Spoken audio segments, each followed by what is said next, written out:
Fam, what is up with the squad? It's Cess, your favorite auntie with Uncle Tendencies in the building with the panel baseline brunch ladies. Happy Thanksgiving week. We got the Commish, we got Brittany. We are missing High Life, but here in spirit. Hey, we are here to talk some hoops this Thanksgiving week. Listen, welcome to a special Tuesday live edition. The ladies are in the building. It's not recorded. Get in the chats. Let us know that you're here. Commish, Brittany, good morning. How y'all doing? Here. Good morning. Good morning. Morning. We are here for Feast Week. Absolutely. Yes. Here for Feast Week. I was so glad that you all reached out and said we may have to have an emergency show, because I was thinking about how I was going to beg y'all to do an emergency show in the holiday week, but because it was so much to talk about.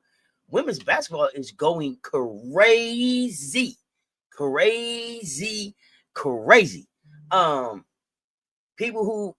People ain't who we thought they were.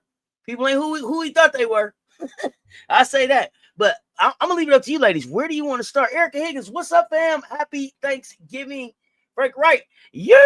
What's good, fam? What's good? Where shall we start, ladies? I'm gonna leave it up to you. I mean, my goodness, Can we start with some joy and talk about the Gamecocks first? Because everybody else, disappointing. Start with some joy. We can start with some joy and talk about the Gamecocks first, if we agree to not talk about the Gamecocks the whole time. Because you know how we get caught up in the Gamecocks. It's like it's a good time. Goodbye. Let's keep going. I think we could do it. We could do it. Commish used your greeting. You feel special. You see what I'm saying? I seen that too. She was like, "Yeah, I seen it. I seen that." Frank, that's a New York thing. But yes, yeah. Frank does it all the time. He wanted you to see that. Yes, Frank. That is solely you, Frank. Right? Solely you. Denise Oliver, what's up, fam? Joy. We are here spreading joy. It's still Saturday brunch vibes. So if you off work or if you at work, I hope you in your vibe, in your brunch vibes, right? You should be breaking down anyway for the week as we get ready to go into this Thanksgiving time, man. So many things to be thankful for. I am thankful for all of you, and I am thankful for the ladies on this panel, and for you being willing to come up and share your thoughts and your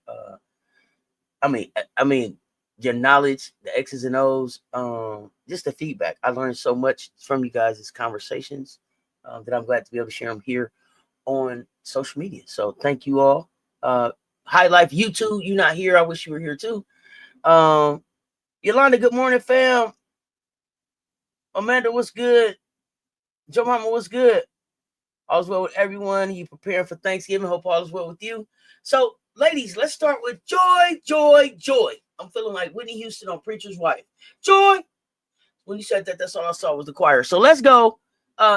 Game. Put it back in the chat because we all that. Let's go. Gamecocks. Cocks. Let's go. So y'all know I learned everything that I could about the mascot. So I'm here for Cocky. I don't even know where to start, ladies. Should we start with Isla? Or Brittany, you got a spot you want us to start? We can just start with how they've played this week. Do we want to just lump both of them in one? Yeah. So I haven't talked about it. So yeah, you ladies, give us your feedback on Winthrop and Queens. Russell, only bring the facts to the chat. Robert Arrington, we see you over there on the Instagram. Hey, everybody, hit the like and the share. They both right there. We are talking Gamecocks and these last two games. What you got? Yes. These last two games, I think the starters have played really well. But I also think that these games were important for the bench, because the bench came and showed out. Winthrop, Gotti with the shotty. Yeah. She was on it. And then Queens game, look. Adele Tech had to remind y'all. For some of y'all that might not know her, welcome. She said, welcome. Let me allow my, what is it? Let me Allow me to read the Yeah, that's it. I was like, I just messed My up name is the Deli. whole thing. Yeah. My name Allow is me to Deli. reintroduce Look. myself. My name is My name is Del. Look, double gang. Yeah. I want to ask y'all that. Is the bench still the seatbelt game? No, they're different. Yeah, that's what I was gonna ask. Like, don't we need a name? Like, Raven's still seatbelt. I ain't gonna say Yes. to lock folks up. Yes. To step it up on our defense is defending, but I don't feel like it's seatbelt game coming off the bench. I don't know. Well, I think they get up. I think this is It's all business. Yeah. They get up. I don't know. When we did our preview of the season, and I know I sound a little bit like a broken record, but this is part of the reason why I keep repeating what I'm saying. Like, this is a new team. Like, we have some of the same players. We're familiar with the names. We love them. But this is a new team, and this is a new team dynamic, and there's just new. I think the more I. The daycare is dead. Yeah, I wanted that. Remember, I said dead the daycare, and not that we out here trying to associate that terminology with children. But you know what I mean? Like, it's time to graduate. Like, it's time to grow up. Yeah, Raven's 5th year. It's time. We're all grown up now. We gotta matriculate to first grade. You know what I mean? Like, we gotta sit in our chairs. We get report cards on our behavior. Let's be accountable. Let's grow up a little bit. And so I actually, even just recounting back to Tessa's comments after the final, against UConn, which certain subsets of people love to remind us that we got our butts handed to us by UConn, but y'all were sitting in Cancun, so chill out. Anyway, it was BTA. Yeah, that's fine. Well, we beat, like you said, they had Paige had to get back, and so did Gino, because we BTA'd them. So, but no one wants to talk about that. Another thing too that I don't think, Commish, that people talk about is it was on Paige heart heavy to get that chip. Of course, it was on her heart heavy to get that chip, because it was no way. What Paige had been telling us, and I'm not gonna make this about UConn, but what I don't think that people really realize is that if Paige leaves fucking UConn without a chip, she's a failure. She's an afterthought. If you don't win a chip when you're there, you wasn't it. Yeah, ain't that the UConn way? No, it's fact. So and that's why, like, the one part of me was like, I'm happy she won. Unfortunately, it was against us. But like, for her legacy, I didn't want that to be up there, because I do think she is that good of a player. Now, we're not making this a UConn thing. We can have a whole separate discussion on who's the greatest, like, who really are the people. But nonetheless, I can say unequivocally, she is up there in the top. You want to call it top 20, you want to call it top 5, you want to call it top 10, we can debate, but she has her name in UConn record books for sure. But anyway, so as Tessa said, or maybe it was the whole tournament, but I thought it was after the UConn game. But regardless, she was talking about, not really loving the name and the moniker of Tourney Tessa. And I think hearing her articulate why, like, she wished she would have been more consistent all year, even though her numbers were up, which it's funny when you actually go back to her numbers. It's like, Tessa didn't have as bad of a year as we thought. I just had high expectations for Tessa, so I felt like she didn't meet that last season. But, as you've articulated, she was doing other things that maybe weren't showing up in the stat sheet. She was focusing more on defense. She was an understudy for Bree, as you've said. But my point is that maturation and matriculation and becoming more accountable and becoming leaders, and not it all just being fun and games. Like, let's have fun, but let's know when to be serious and when not. And it's actually interesting, because our Gamecock that graduated, Tahina, actually has mentioned that in some of her post rookie season interviews. I've just listened to them, and she actually has called out, like, her teammates she's trying to learn when to be serious and when not. And that was actually a quote from her. So, and she still had a great season, and she still brings joy to things, but I do think there's that balance. And then, like anything with a group of human beings, like, being able to mold and adjust to what ideally, like, the role you need to play within that, is also what our team is figuring out. So I say all that to say that, like, our old terminology, even like Tourney Tessa, doesn't apply anymore. So it's kind of one of those where, the team is learning amongst themselves. They're growing into different roles. We have new pieces. We have Oko, we have Latson, we have the freshmen. And then those are just new people to the system. But then you also have people playing new roles within the system. I think Drip said it too. Like, it just is. Like, I know we're all used to the Gamecocks and we still have our culture. We still have a way of doing things, but the way it looks and showcases itself is different with this team. And they're like figuring that out. And I think to Brittany's point, these two, what some may deem cupcake games, which, like, fine, whatever. I don't disregard that. You do need some on your schedule to help with continuity and work out some of those, smooth out the edges. Where I have digs for people is when they only yin yang. You need those games. We're about to talk about a team that I don't think has Commish, learned. You cut off at where I have digs at people.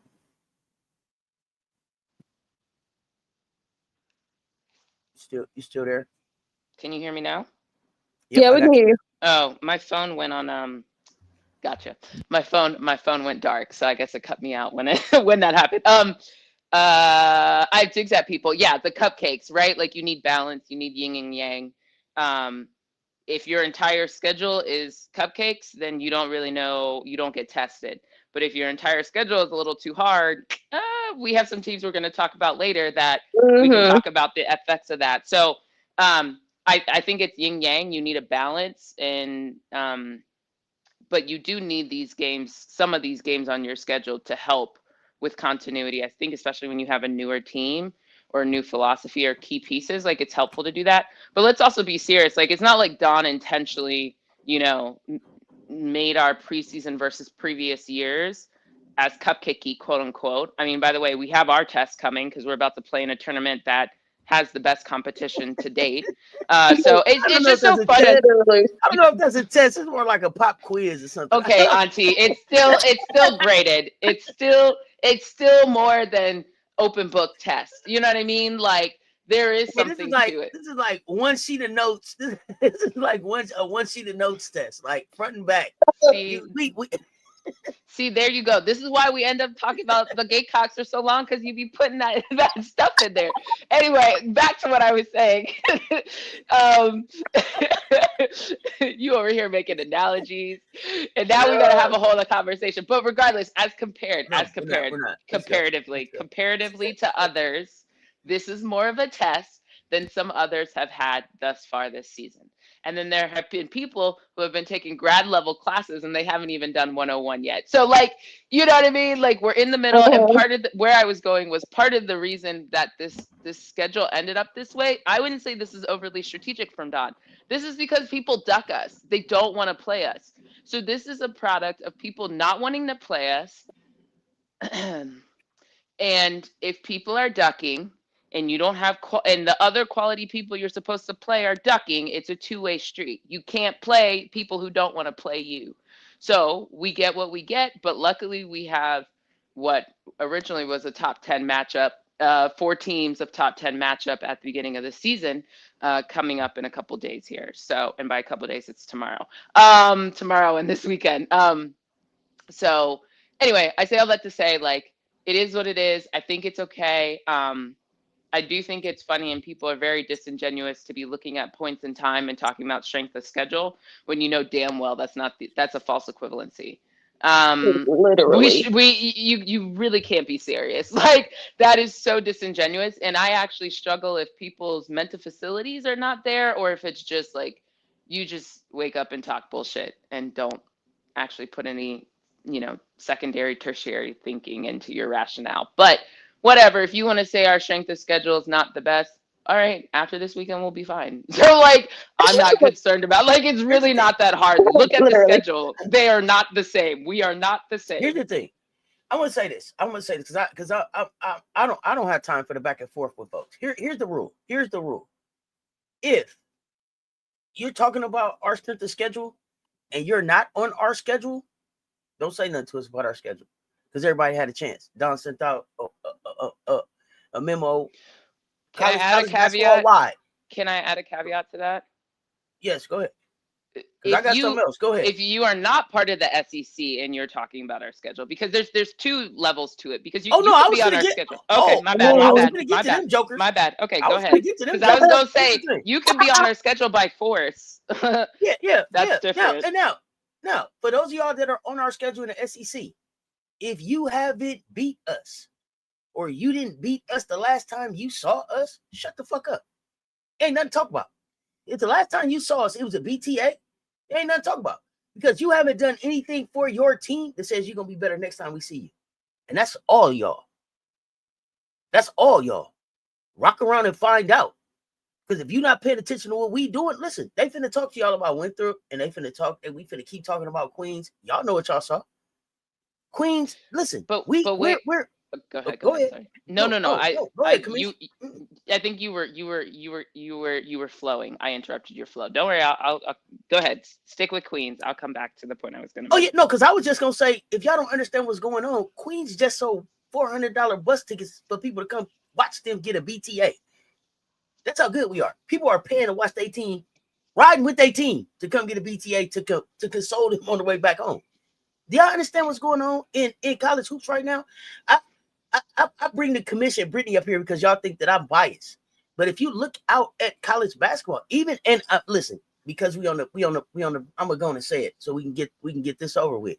UConn don't look all that either.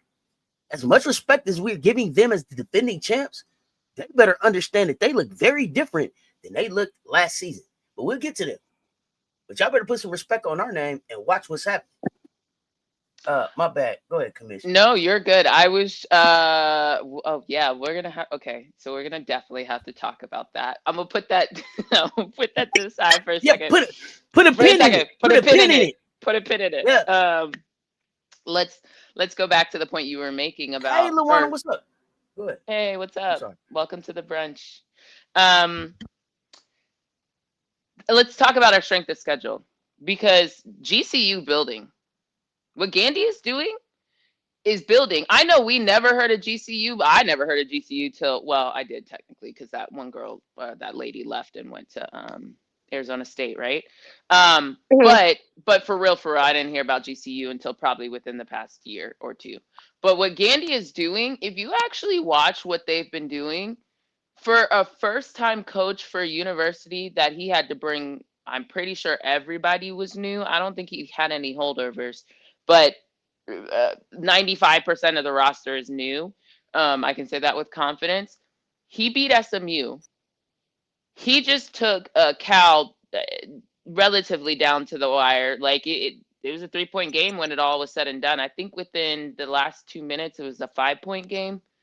Like Winston, as we know, as South Carolina fans, Winston ain't no scrub. Like, he could coach. It's a matter of getting the talent to match what he needs and getting them there. And as a first-year head coach, he's doing a pretty damn good job. And then, so as much as people want to say that, like, our strength of schedule is not comparative or whatever, maybe historically, again, it's like the Asia Wilson argument that someone who should not be named from ESPN made. She's not as good as she was last year, so I didn't vote for her for MVP. Well, if she's way and above what everybody else does, how are you penalizing? I feel like that's how people are rolling with our schedule. I think it's so disingenuous, because our non-conference is not a function of just solely like what we are picking and choosing who to play. The people have to want to play us too, and that's part of the challenge. That's exactly why we play GCU, because Winston just left South Carolina.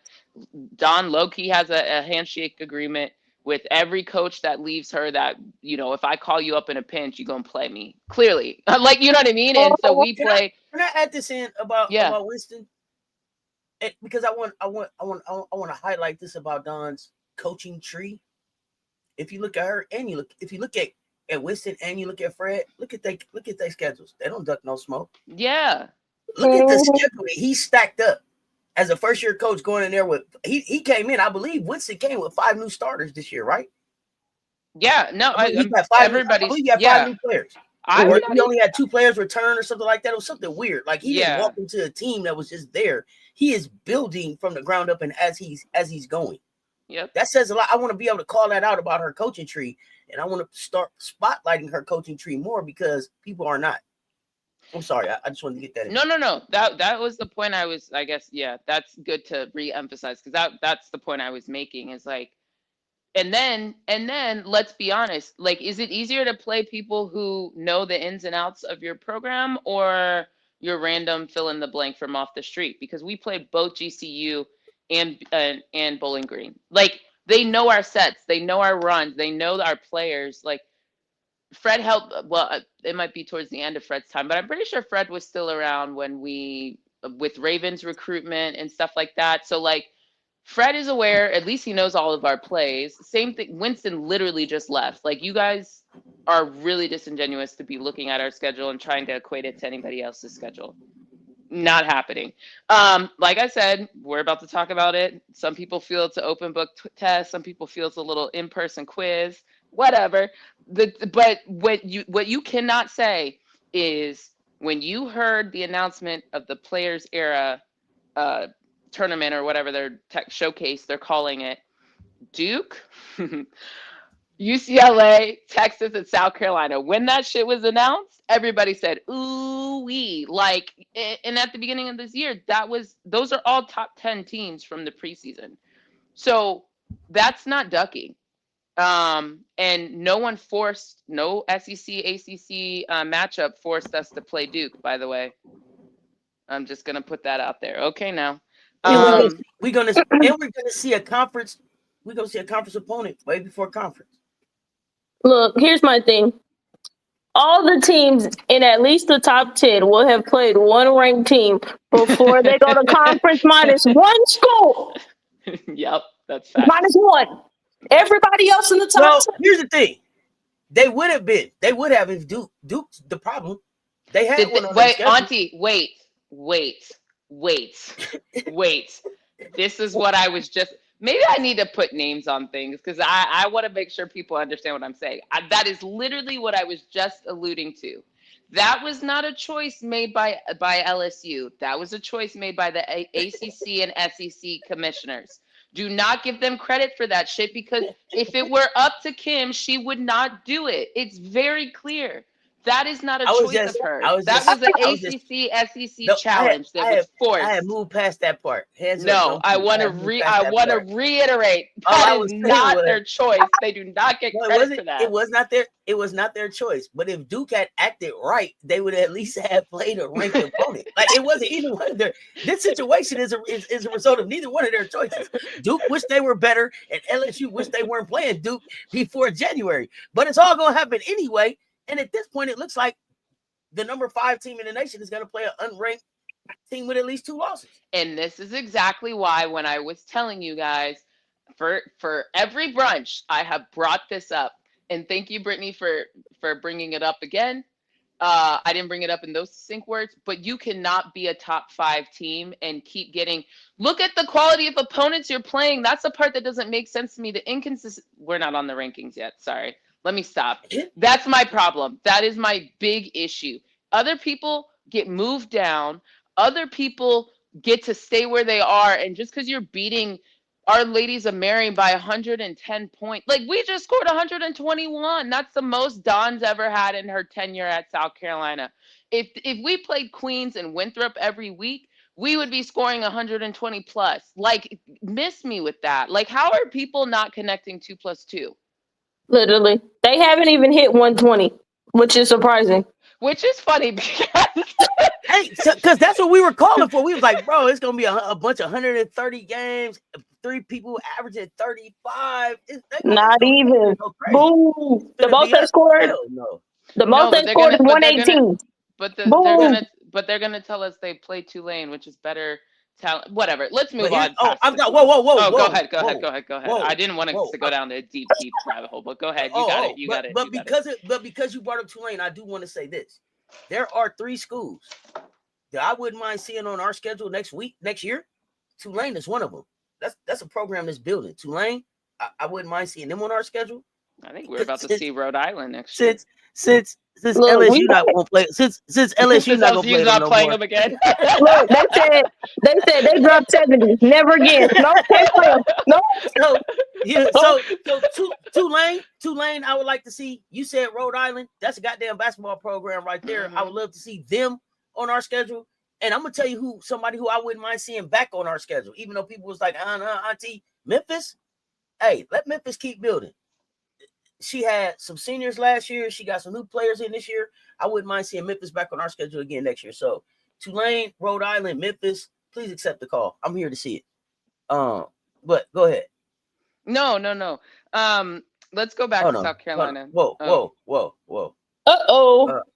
First of all, big girl, we not in here bashing LSU. We in here telling the truth. What we're not gonna do in this thankful week is have nobody in here misinterpreting anything we talking about, because I ain't got nothing but time. It's a vacation type week for me.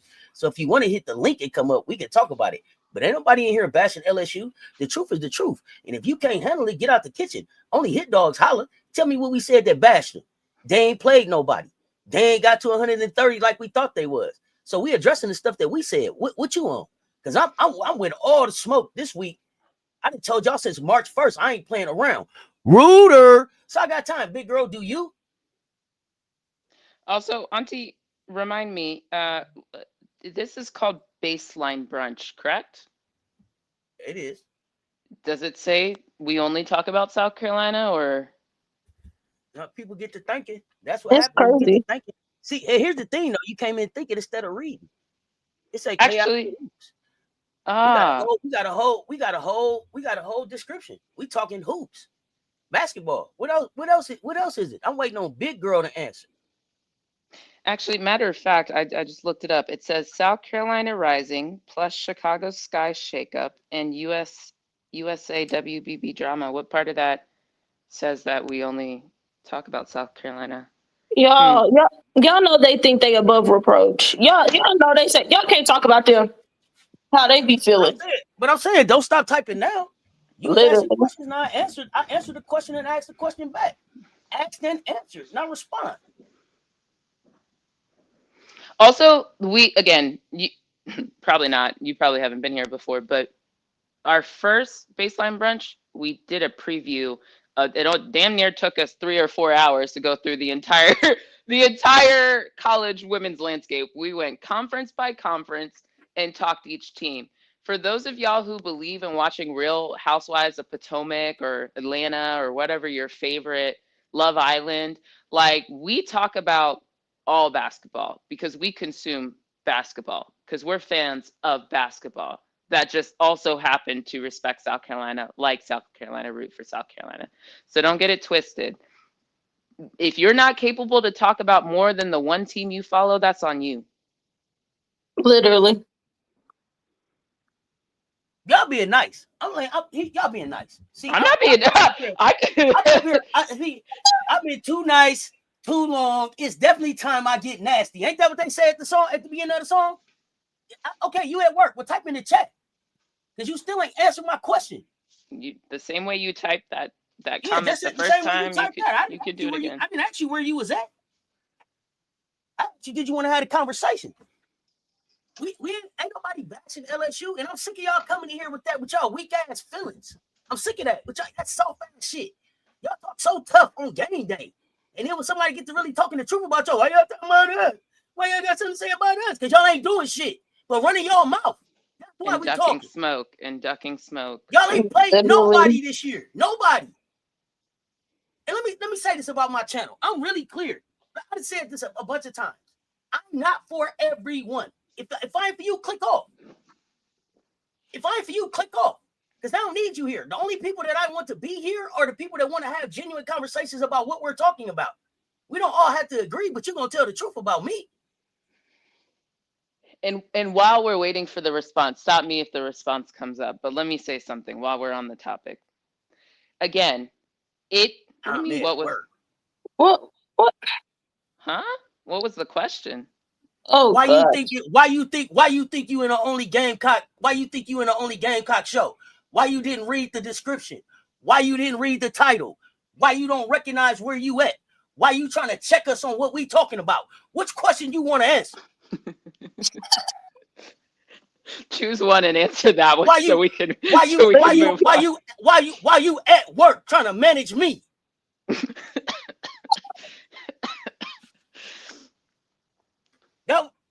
Them was the questions. And then since you at work, what time can you hit the link? I'll make time today. I got time all week. I got time today. Yeah. But what y'all gonna understand is when it's a Gamecock show, only I tell y'all, it's called Gamecocking. But it don't matter. I'll deal with that bullshit that y'all come with anytime. Because y'all ain't saying shit. But here's the other thing I want to talk about, right? They'll get to talking about, oh, but our football team, oh, but UConn did. What did y'all do? Not nothing. What you ain't gonna do is direct what we do over here. Especially not while you at work. But you answering the questions yet or what? So while they type, maybe this is a person who is actually looking for South Carolina content. So we'll see. Anyway, it's possible because sometimes when people be talking about other stuff and I want to hear South Carolina, you know how I get. I did. So maybe that's what the person is referring to. But we'll let them finish. We'll let them finish. Here before. I thought so. Been here before. Big girl been here before. I ain't playing around. You can be like, oh, maybe you know where you at.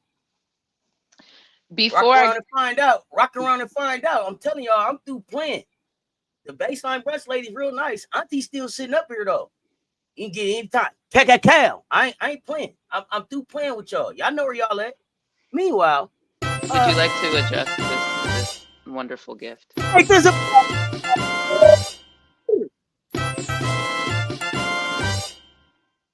Exactly. I don't want to make Nadir Velez. I don't want to mess up your name.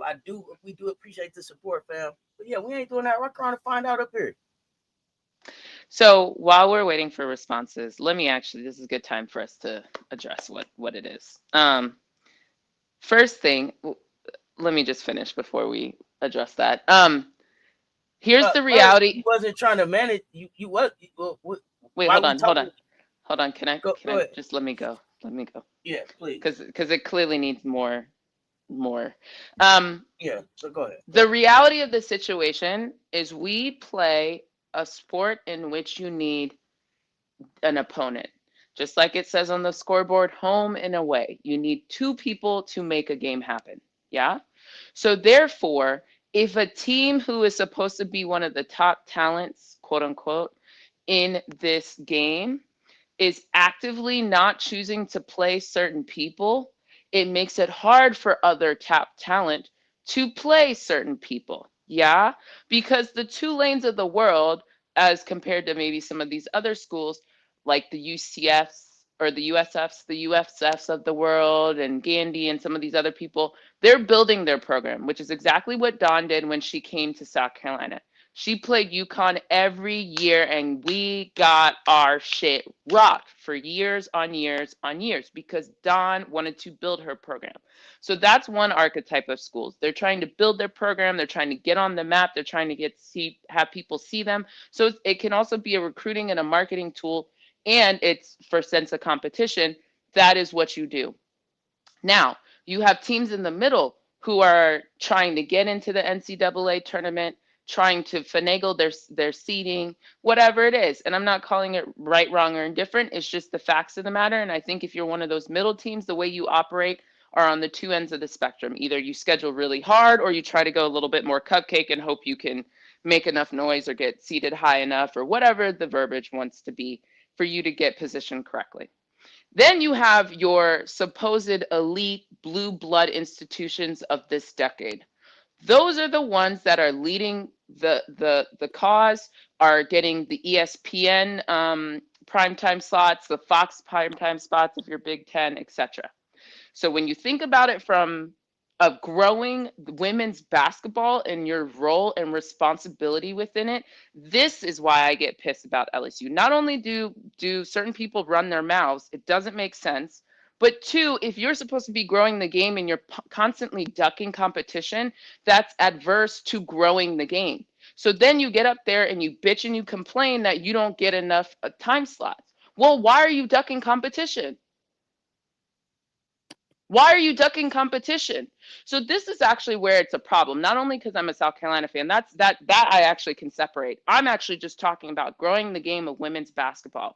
You refusing to play top talent is not going to get time slots against the NFL, against the NBA, against whatever the hell else they decide to put on television. You are not putting a good product out there, and you want to sell me third tier meat at the price of Wagyu. Like, it's not going to happen. And for you to sit here and think people are going to accept that is ridiculous. We get to call that out. As fans of basketball, we get to call that out. As people who get ranked every single week, and what's his name? Charlie Cream projects bracketology and all that. You get to call it out. These are objective conversations. These aren't bashing. These are facts. And I'm sorry people are allergic to facts. If your strength of schedule is not top tier and you're supposed to be a top 5 talent, and every week I'm supposed to sit here and not talk about why you are still ranked 5 while Michigan should be above you, I don't know what you want. Like, what world do you live in that you think that makes any sense? It doesn't. So miss me with that. So we're going to get up here and talk about what we want to talk about, which is the landscape of women's basketball. That is what we do in Baseline Brunch. You don't like it, the door is wherever the door is. Exit button. Go back to work, do your thing.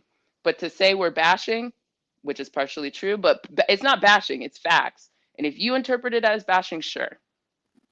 But if your strength of schedule is lower than however many like degrees it, or higher actually, because it's the inverse. But like, if your strength of schedule is so shitty, don't talk to us about it. We get to talk about it. You cannot be a top 5 team in the parity and the amount of competition, the amount of eyes that are on women's basketball, and you don't think we call that out as a disservice. You are not pulling your weight as a quote unquote blue blood of college women's basketball. And until that changes, I'm going to continue to call it out. All right, done. Brittany? Woo! Anything to add? Look, I don't have anything to say because I'm just ready for SEC play to come. That's all. That's all. We'll see how beneficial not playing anyone that is ranked, and or anyone that's going to give you a challenge before SEC play comes. And I'm with that. I'm with that. That's one side of the coin. That's the actual basketball. I'm talking about your role and responsibility that you claim your motion, you and the show. Oh, by the way, the same show that South Carolina is still top 5 of all attendance this season.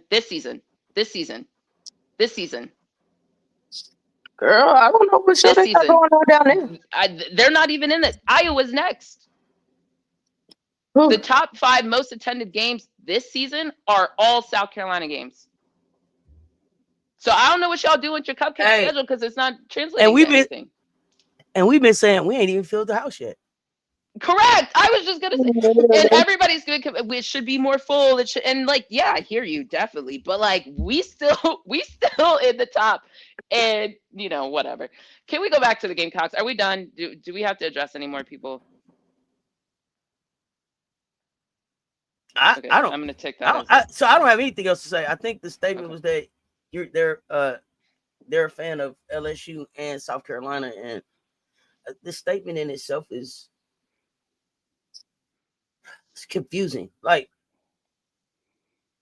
I'm a Gamecock, and I've said all the time, there's players on LSU that I like. MK Dub, I like MK Dub. I would take her over Madison Booker.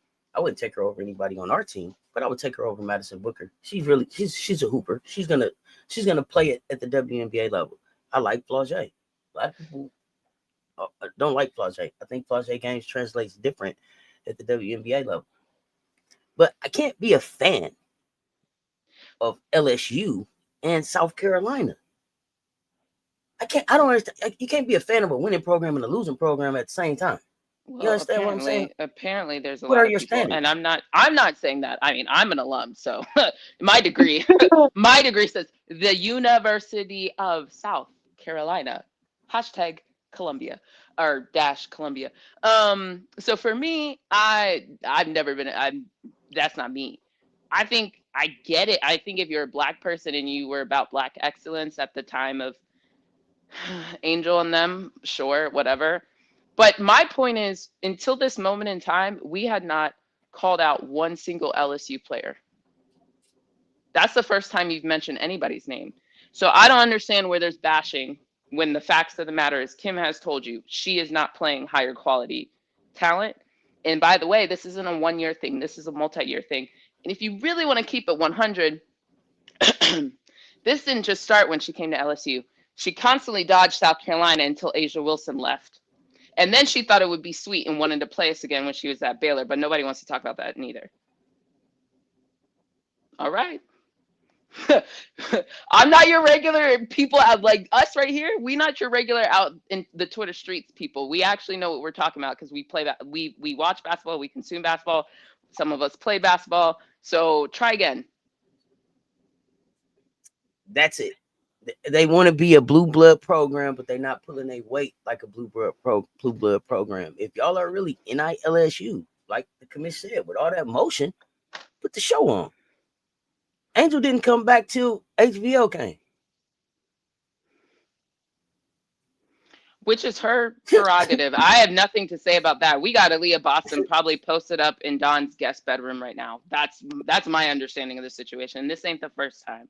It sounds like everybody be posting up in Dawn's spot when they come through, whether we get pictures of it or we hear about it later. But people be coming through our program. All I'm saying is, if you want to be a blue blood, you got to show me blue blood shit. And it doesn't. Okay. See, Commish is being nice today. Listen, when the last time y'all seen Ryan Howard at University of Kentucky? Because I can't stop counting every time she had South Carolina. She had Florida. That's what I'm talking about. She had Florida and South Carolina more than Kentucky. But why Kentucky catches strays? Somebody came up with Kentucky. No, what I'm talking about is the quality of the program, and because it's the standard, people want to be around it. People are drawn to it. It doesn't necessarily have to even be that they went there. She's not catching the. I don't mean for her to catch it straight. Okay, it's just another fact. It's just another fact. I just watched some Kentucky game. They ain't been like in Ryan Howard on the side. But I be looking for Asia in the stand. Is that Ryan Howard at the game again? Kentucky must not be playing yet. Okay. Well, and while you at it, this might be a slight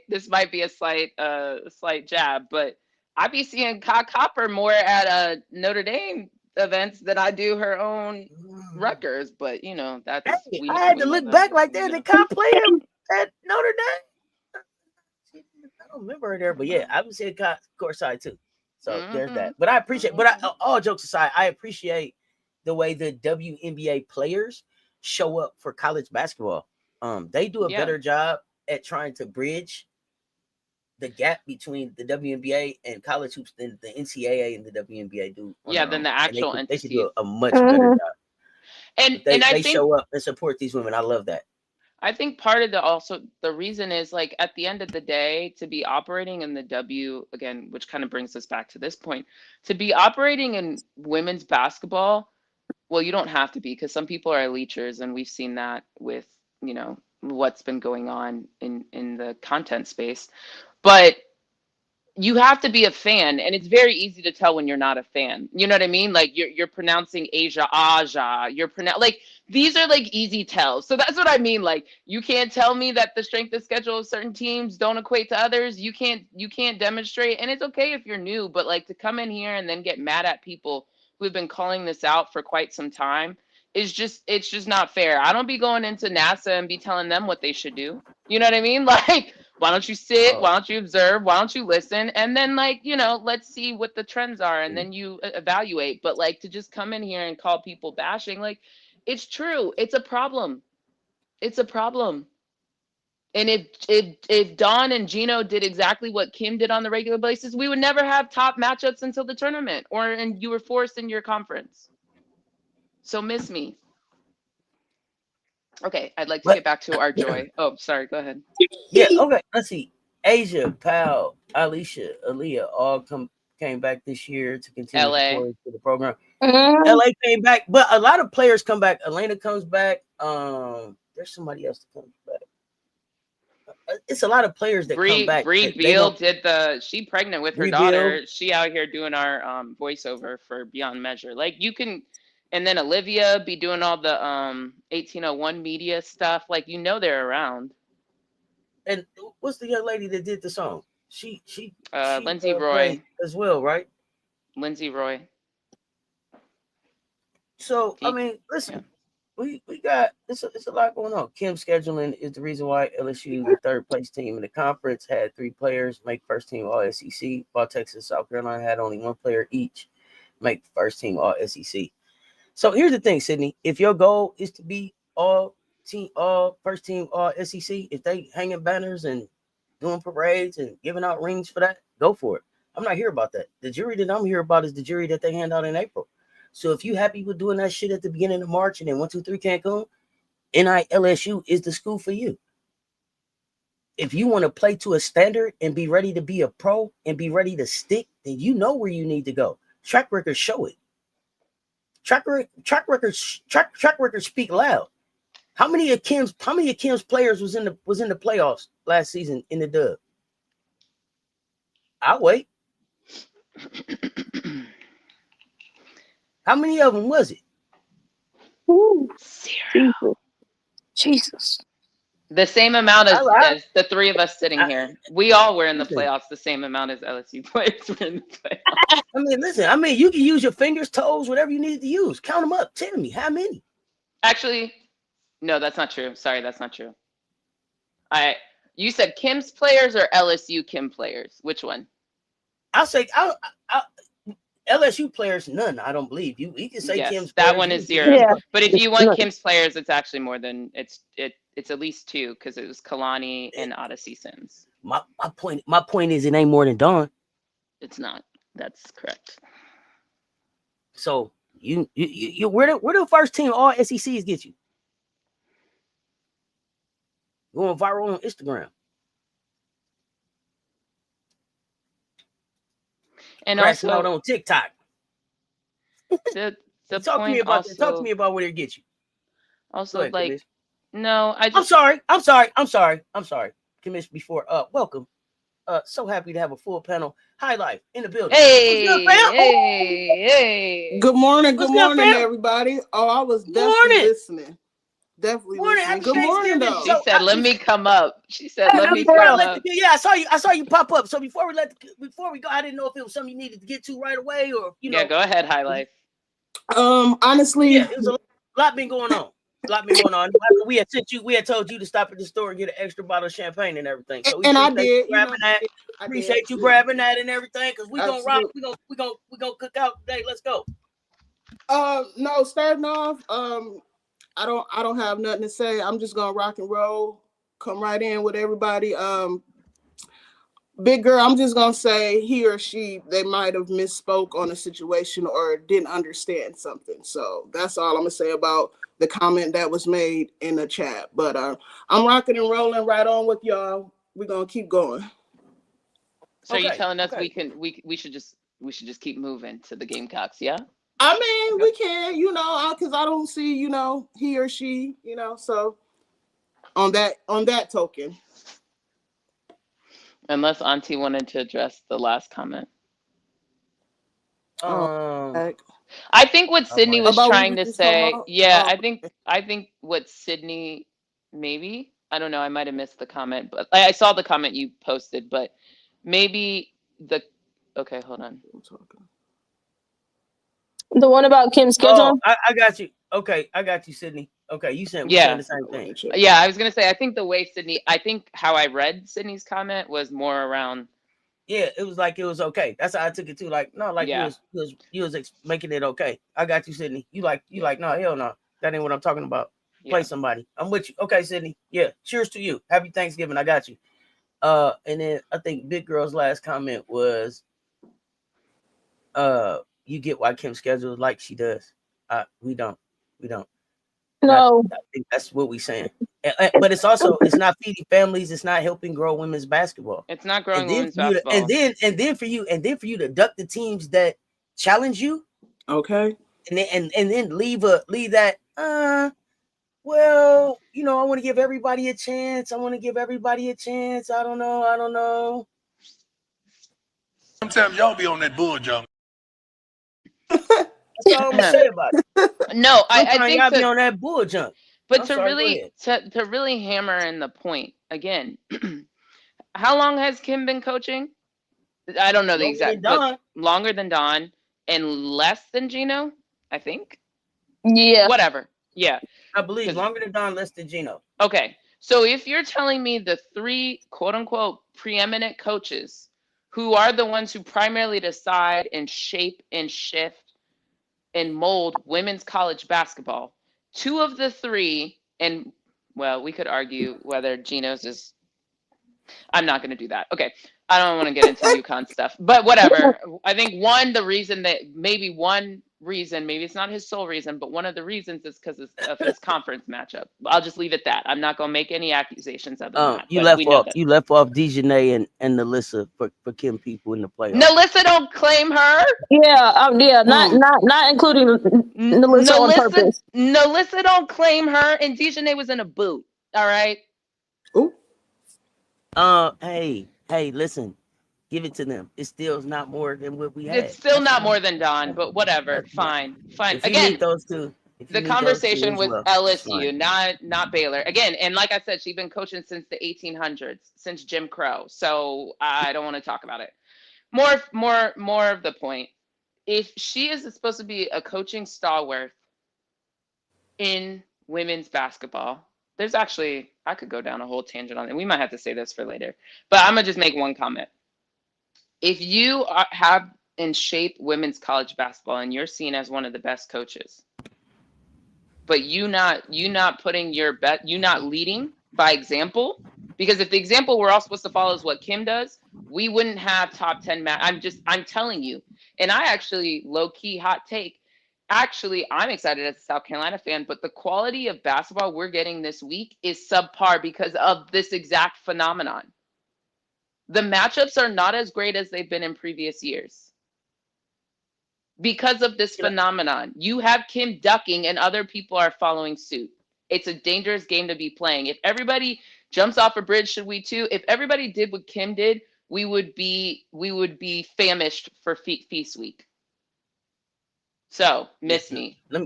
Not only that, you duck smoke from ranked teams, but I want to hammer this home now. Tulane came in there and played them and gave them as much as they wanted to handle, and they still won the game with no problem. Gave them as much they wanted to handle. Kim didn't get back to her car before she decided she wasn't playing them again. We won't play them again. She said, "Never again." No, we won't play them again. Meanwhile, we're supposed to be growing women's basketball. We're supposed to be pushing this platform. We're supposed to be giving other programs that are really doing it the right way an opportunity to shine. That was a great opportunity for Tulane to be able to say that they was playing LSU. I think they was they in the PMAC? Yeah. No, they were in Tulane. They were in. Okay. So this was an opportunity now for you to let them come back and play in the PMAC. That's a great selling point for their program. We play top tier schools. We play NILSU.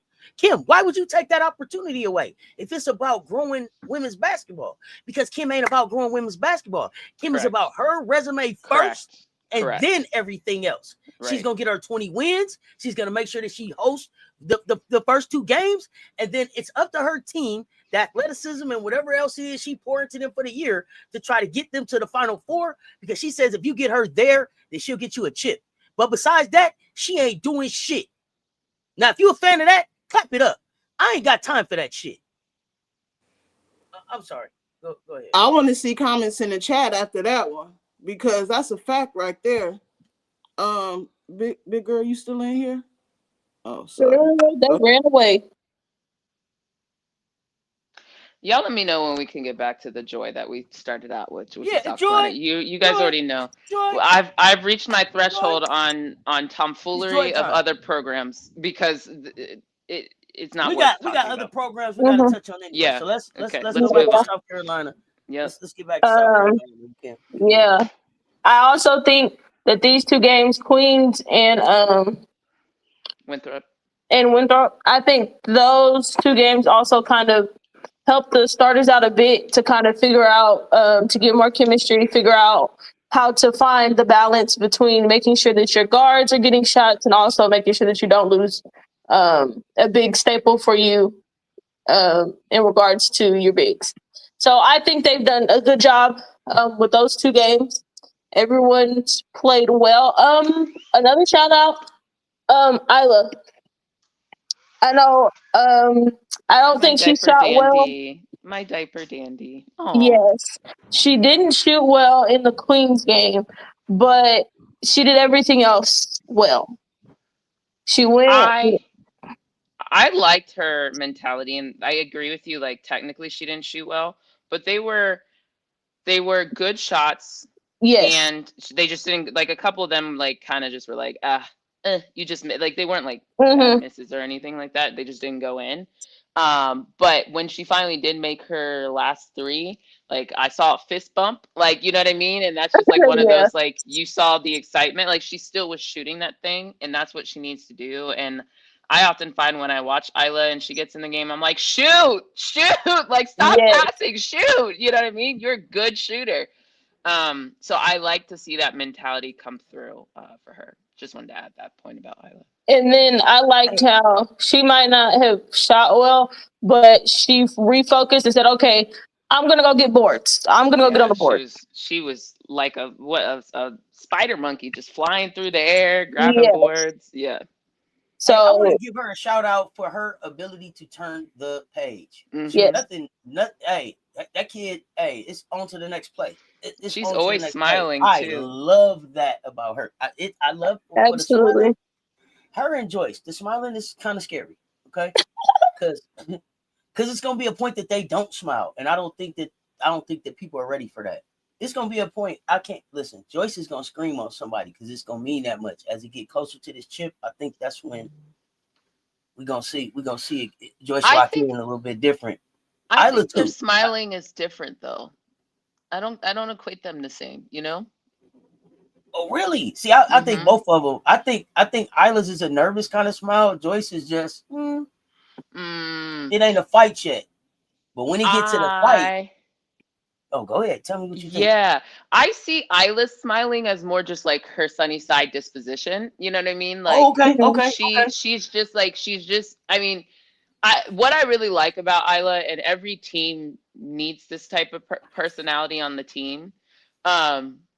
You don't need too many of them, but you need a couple. You know what I mean? And the reason why is because I think the last time we chatted about South Carolina on our last baseline, which was, like probably a week ago. One of the things I said is I wanted to see Isla get in the game more. Right. I was pushing for that because I felt like Gotti was getting in, but I didn't feel like Isla, and I was confused a little bit why in the Southern Cal game, Isla didn't get more than maybe 4 minutes. And so I've been paying close attention to that. But while all that's going on, Isla's constantly smiling. Even in practice video, like the admin for South Carolina has been featuring Isla. Like she basically has like a word of the day, and she's like, "Stay focused, believe in you, trust in." You know what I mean? You need that type of personality, and I especially think, which is interesting, the type of people that tend to come to South Carolina tend to be a little bit more of that disposition, not necessarily smiley go lucky, but like, my time is coming. I understand. Like I need to do, like they put it on themselves, not in a overly bad way, but just like my time is coming. We even, when we get to Adele, we can get into this deeper, or maybe we go to Adele next. Well, no, we still got one more person, but Adele, you heard her kind of articulate that in her post-game conference too. And so Isla to me is like one of the better embodiments of our program, and the type of people it attracts and the type of trust they have in Don and the system and the people around them, that Isla's willing to sit and wait. But when it's her time, she knows what she needs to focus on, and that's what she's going to focus on. So I like that, to see that she didn't get in as much, or no, she did for Winthrop, but maybe she didn't get in as much as Gotti. And some people could sit there and pout and stew and say, why is my roommate getting in more than me? I was a top 25 recruit too. I played for my national team. But her disposition isn't that. Her disposition is, all right, bet when I get in, I need to rebound. I need to box out. I need to do this. I need to get people the ball. And you can tell, but that's a team mentality. That's what's going to help us grow. You know what I mean? And that's why for me, I said that. I see Isla smiling different than Joyce. But that's why I wanted to like really harp on that point. I do agree that she has a sunny disposition off the court. I agree with that. I think she's still nervous sometimes. On the floor. But I think that's a good call out. And to me, that's the only reason why I was like, I think their smiling's a little different. Joyce smiles too, but Joyce is more like, oh, I got them, I'm cooking them smiles. Like they're almost like a little Asia-like. It's like when Asia is smiling on the court, either someone just pissed her off or, whatever. But like, Oh yeah. To me, it's a little different of their smiling. But like that's why I think the scream is coming from both. Yeah. But the other thing I wanted to touch on, like you were like Isla, like Isla could be walking around there like, ain't none of y'all played in the WNBA game before. I have. Oh, that's right. That could totally be her. She could. Right. That it would be totally counterproductive for what it is we're trying to do. Right. And I think you have kids like that show up in programs where it's like all about me. Look what I did. I've done this. She could come in and really be like calling out her resume, and she's like, now let me get in here and do all of the dirty work. But I think that she's quietly becoming Dawn's favorite. Look, I told you like before the season. She's like the new Fagan, I think. She got a special spot in Dawn's heart. Look like already. Go ahead. I'm sorry. No, I was gonna agree. The one thing I'll add is like, even just seeing like when Isla reposts like her family when she goes back home, surprising her mom, like you could just tell like they're not to say other people aren't this way, but they're a family that's very centered in like principles. And I think one of the principles is gratitude and like love. And you can kind of see that come through with just like what her mom tends to reiterate. And like, again, back to the point of we've seen times where, and I'm purposely not calling names so y'all don't get messy. We've seen where a high phenom freshman isn't getting playing time, and we've seen family members say something about that. Isla's mom is never out there. Even the 4 minutes she got, she reposted one of the highlights from the admin page on that 4 minutes. Or when Isla didn't get in the game, she reposted Isla's believe in yourself, like pump up thing. You know what I mean? Like you can just tell like they know what it's about, and they're trusting Dawn in the process and the coaches to get us ultimately where we need to. Now, my one piece of feedback or criticism of that is, and maybe this is a little impatience, so I'll call myself on potential bias here. I want to see Isla not take as long as Fagan. And I'm not saying anything bad about Fagan in that capacity, but like, how do we shorten? Well, that was Fagan's. That was Fagan's journey. But I think Isla's journey Isla's journey is a little bit different than Fagan because number one, she's already played in the WNBA. She's played for Team Brazil. And then we're there are only 10 players. Like Fago had to fight for playing time, and Chloe Kitts just took a leap. I think Fago was working and Chloe Kitts was working. And took that spot that year. So it was Fago's journey, but look at where Fago is now. And I know we're not talking about them, she but just scored 18 points. I do want to keep calling out like Sanaya Fagan, Bree Hall are going to be different players when you see them come back from their international play. What they're doing right now is so just beautiful for growing their game and getting the respect that they deserve as players with their bag just away from the Gamecock brand. So, man, y'all keep watching. Y'all keep watching. They showing up. Yeah. High Life, I think you were going to say something about Isla, maybe. No. Okay. Honestly, I agree with everything you all said, but it's funny. My question was going to be, but Cess already said it. I was going to say, who does that sound like who literally just went to the league? Like everything y'all saying, even down to the family. Coach spoke about Sanaya's family and her mom and all that. Once again, here we are with Isla. But yeah, I agree with everything. I do have to admit something, and I wouldn't be me if I wouldn't. I am slow to the party. I think I might have said this with Isla, and I need to watch her a little bit more. But I agree and see everything that you guys are saying. But what are you slow on? Or like what do you feel? I think you just don't remember watching the video. We watched Isla, and I was like, she's got great hair. I kept showing it. I don't think I kept showing it in the living room either. But I don't know. When she's in Brazil with the Brazilian music, what? I didn't. Would you like a W comp? Would that help you? Yeah. Like I'm nervous. I love it. Let's go. Yeah, go ahead. I'm just asking because No, it's like yes, I would, yes. and I'm also kind of subconsciously thinking, shit, who have I said before?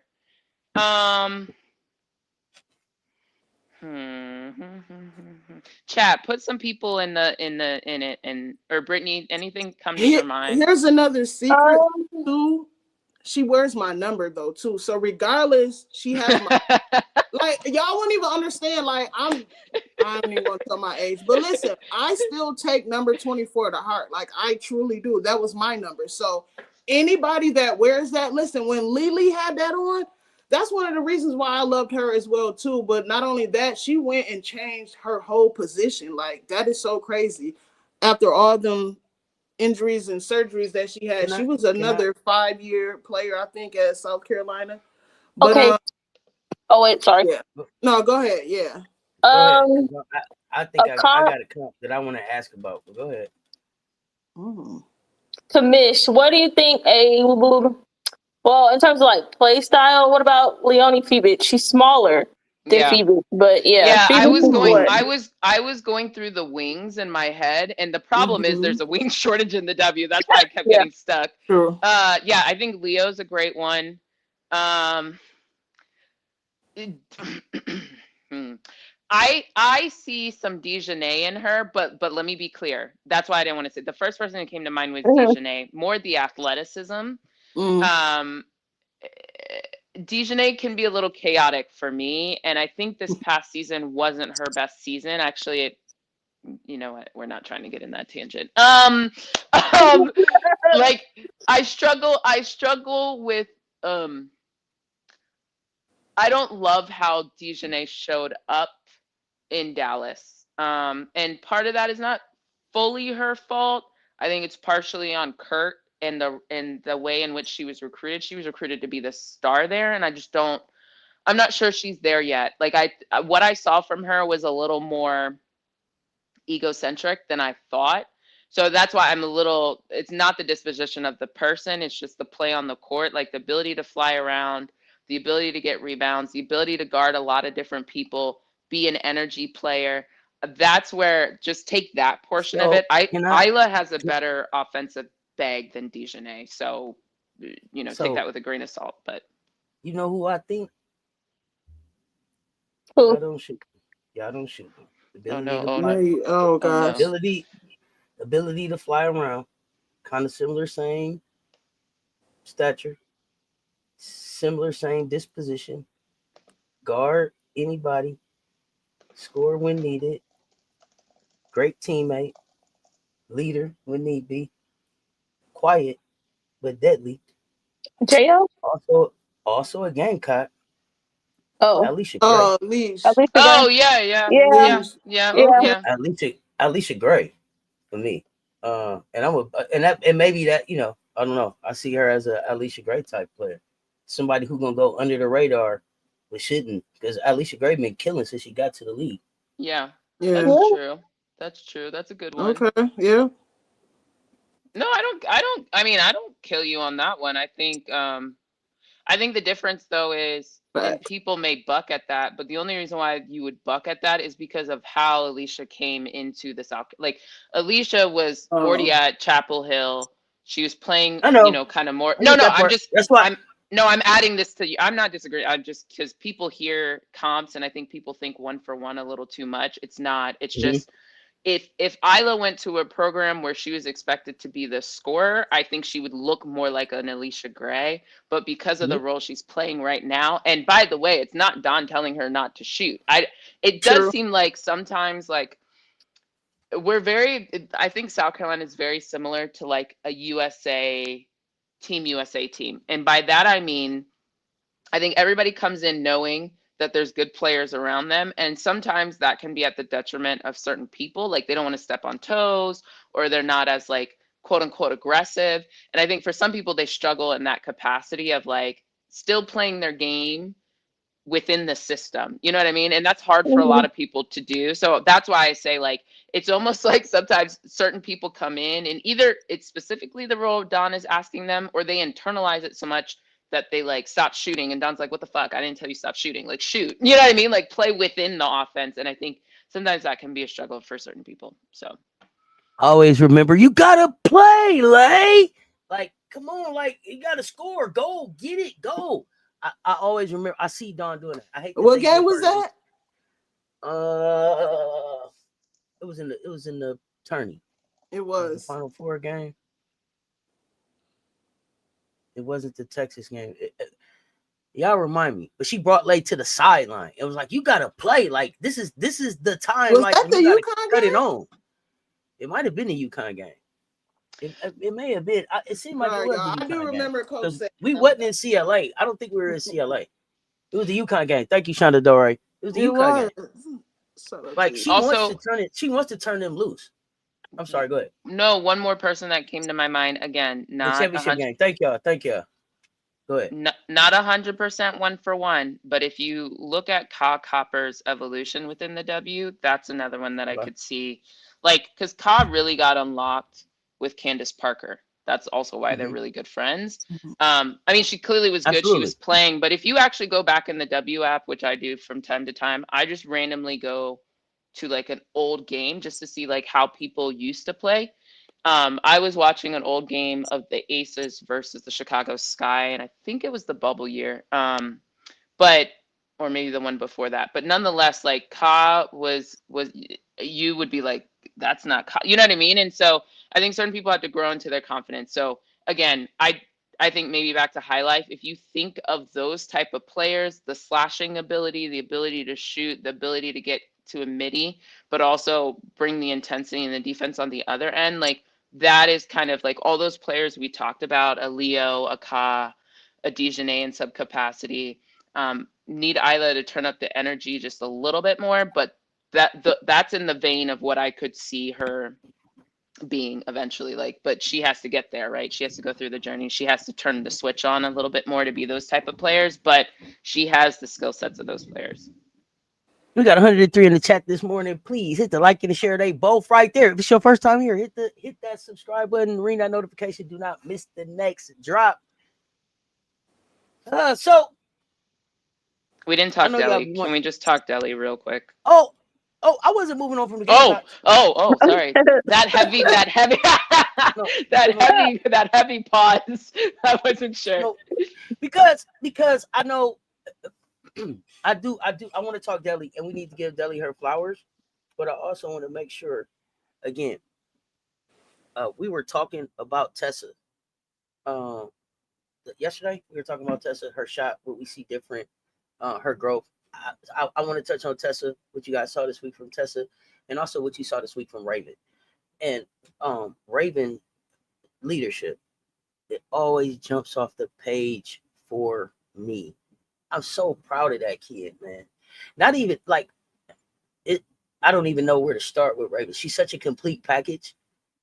When you say Dawn doesn't develop guards, look at what happens when Dawn get a guard for 4 years.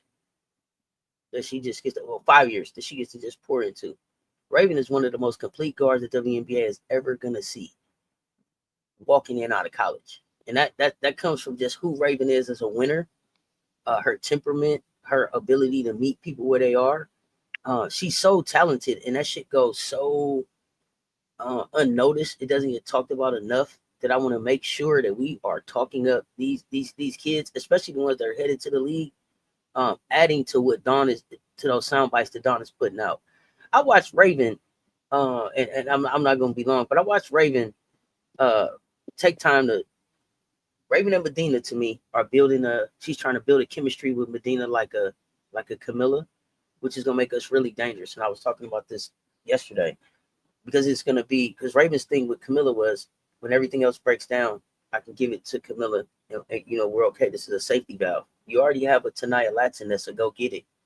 And then you add a safety valve like that. That makes us really dangerous. But I'm watching Raven, making sure she's taking the time to point out spots to Medina. Okay, no, let's do this. Let's do that.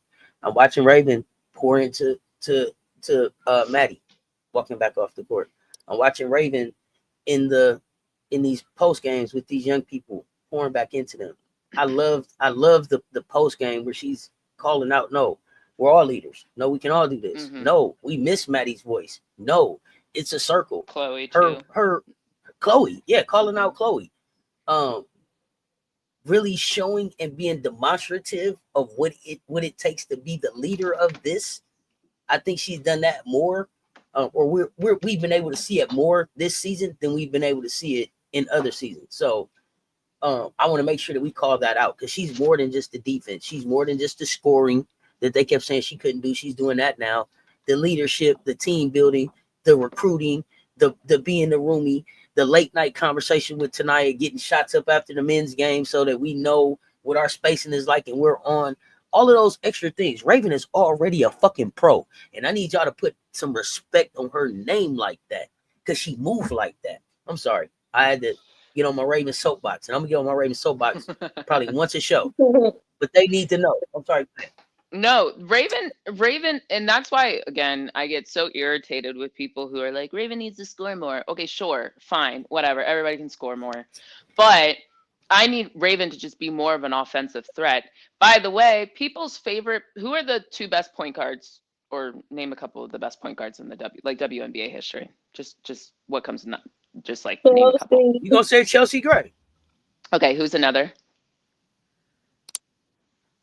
She just got a statue. Or maybe not in your mind, but Sue Bird. Sue Bird. Yes. Okay. I think most Churro too, but go ahead. Yeah. Well, her too. But let's say those three. None of those people average more than, I think Chelsea Gray might be at like round up 11 points per game. You guys realize like Chelsea Gray does not average more than 11 points per game for her career in the W. And Sue Bird is like maybe 10. Like, once you put that in perspective, why do you guys want Raven scoring 20 points? Like, it doesn't make sense. Like, sometimes I wonder what world I live in, because I have a hard time understanding why. And again, let me reiterate my point, because I want to make sure it's clear. I'm not saying Raven shouldn't score. I want Raven to be an offensive threat. But Raven does not need to be the top scorer of any team she's ever a part of. Mainly because she's able to set the table, set people up. Even look at some of the dimes she was dishing. Even she set a beautiful table. Talk about it, please. She sets the table. She sets the Thanksgiving feast table. You have your salad fork, then you have your main course fork, then you have your dessert fork for your pie, your sweet potato casserole, whatever it is you want to eat. She got the nice napkins out there. There ain't no paper napkins. You know what I'm saying? We bring out the china. We bring out the china. Got that good white coffee, that good white tablecloth out there. You know what I'm saying? Raven, set the table. Set the table. She makes sure that the green beans, or that the gravy is right next to the mashed potatoes. You feel me? The gravy can't be on the other side of the table. Man. Oh yeah. You ain't dripping gravy all over the place. It's right there. Bam, bam. Yes. The tablecloth has been set. It's clean. It's pressed. You know what I mean? Like, come on, y'all. Like, that's right. Once you start realizing that, like, even the greatest quote unquote point guards, and you can argue who you find the greatest, they're not up here scoring. So I don't care about this. What was that dumb? What's her name? Staffy. She's not wrong, but like as a concept, the fact that we even have to delineate scoring point guards versus traditional point guards. But like, we're not talking like these people are still. Thank you. Okay, Chelsea's 11.9. That's still not that. Like, it's still not 15. Yes, with the you feel me? Like napkin rings. Yes, with the napkin rings. Sydney White. Sydney. This is why you gonna be at the kiddie Thanksgiving table with a plastic fork. What? You got to come and have some culture, Sydney. You just need but one fork. Sydney, sit down at that table. Put that napkin in your shirt. Once or twice a year, Thanksgiving and Christmas. Quit acting like that. Oh, Sydney, you would be that cousin. Oh, somebody get Uncle Sydney. Man, what? Sit over there. Get Uncle Sydney. You gonna be over there with a paper plate, plastic fork, red cup, solo. You hear me? Don't come here cutting up now. It's Thanksgiving. Talking about you don't need but no one fork. It's Thanksgiving. Sydney, sit down. Somebody get Sydney. I'm sorry, y'all. Keep going. I'm sorry. No, Sydney, but all I'm trying to articulate is like, look, at the end of the day, you guys are acting like Raven is like it's really not. Like that's not. And cool for Caitlin, cool for Paige. I can make an argument if I actually think Paige should be playing point guard or not. Not that she's not capable, but she might be better served in other roles and capacities on her team. But my point is, everybody wants to harp on Raven and her scoring. Why don't we look at assists? Why don't we look at turnovers? Why don't we look at her offense or her defense? Because then that changes. is, because then that changes the narrative for somebody else. Then you start looking at that. Then they want to start talking about, well, what about these other guards? What they do? Well, then that changes some. Well, narrative. I don't. But that's my point. It dims some lights. No one's talking about Chelsea Gray. Like, we know Chelsea can score. She damn near won a Finals MVP because of her like ridiculous run during that playoff. We ain't talking about her. It won't hurt. It won't hurt Chelsea's narrative. But even within that, she still doesn't average it's not like she averages 15 points per game. She doesn't. She's a point guard. She sets people up. And this is why I kept reiterating. The reason why the Aces look like shit at the beginning of the season for a multitude of reasons, but one of which was because Chelsea Gray was on her bullshit still from Unrivaled. She was stuck in that scoring mentality, and that was their problem. She wasn't setting the table for everyone. So Asia had to work harder amongst double teams and triple teams to try to get points. Jackie Child, I don't know what the hell was going on in the first half of the season, but it wasn't giving. She was fine, but it wasn't like at the end of the season. They were still in the honeymoon phase. I don't know what they were on. They were still in Miami, and I was pissed. I was so pissed at the beginning of the season, and I kept saying it. I was like, this is one of our biggest issues. Now, the roster construction was also an issue, but I said singularly, Chelsea was part of the issue. And Asia told her, there should never be a game I average more assists than you. That's part of the problem. So for a team construct, everybody needs to play a role or the role they need them to play within the team. And I think, thank you, Jeremy. That's where I was going earlier. Raven's wingspan causes problems for people. Her IQ causes problems for people. And her rebounding, she will stick her nose in there and be amongst the trees getting rebounds. Okay. Like, you know what I mean? Like, and don't let Raven go under the tutelage of Chelsea Gray, which is exactly what High Life and the rest of us Aces fans want. Yeah, keep telling us Raven's not good and let her fall to the Aces whenever the hell they pick. You know what? The other thing is, I love when they make Raven tilt her head. Have y'all noticed?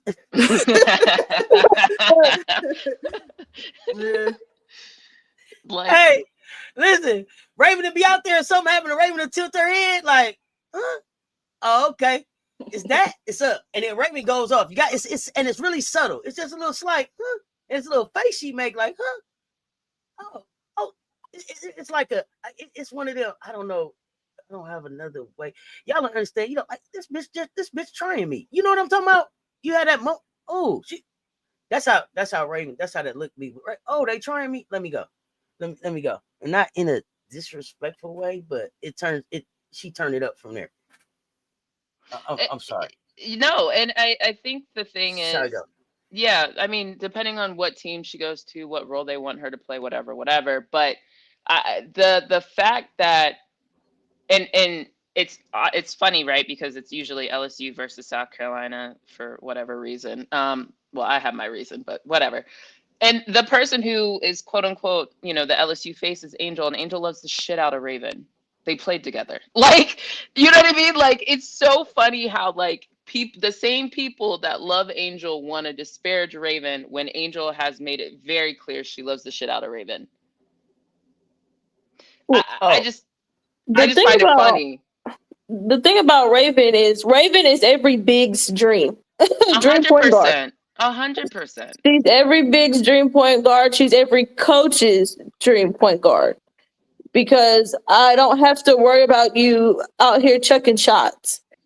I know what you're going to bring day in, day out. You're going to be a leader. You're going to set the table for everyone else.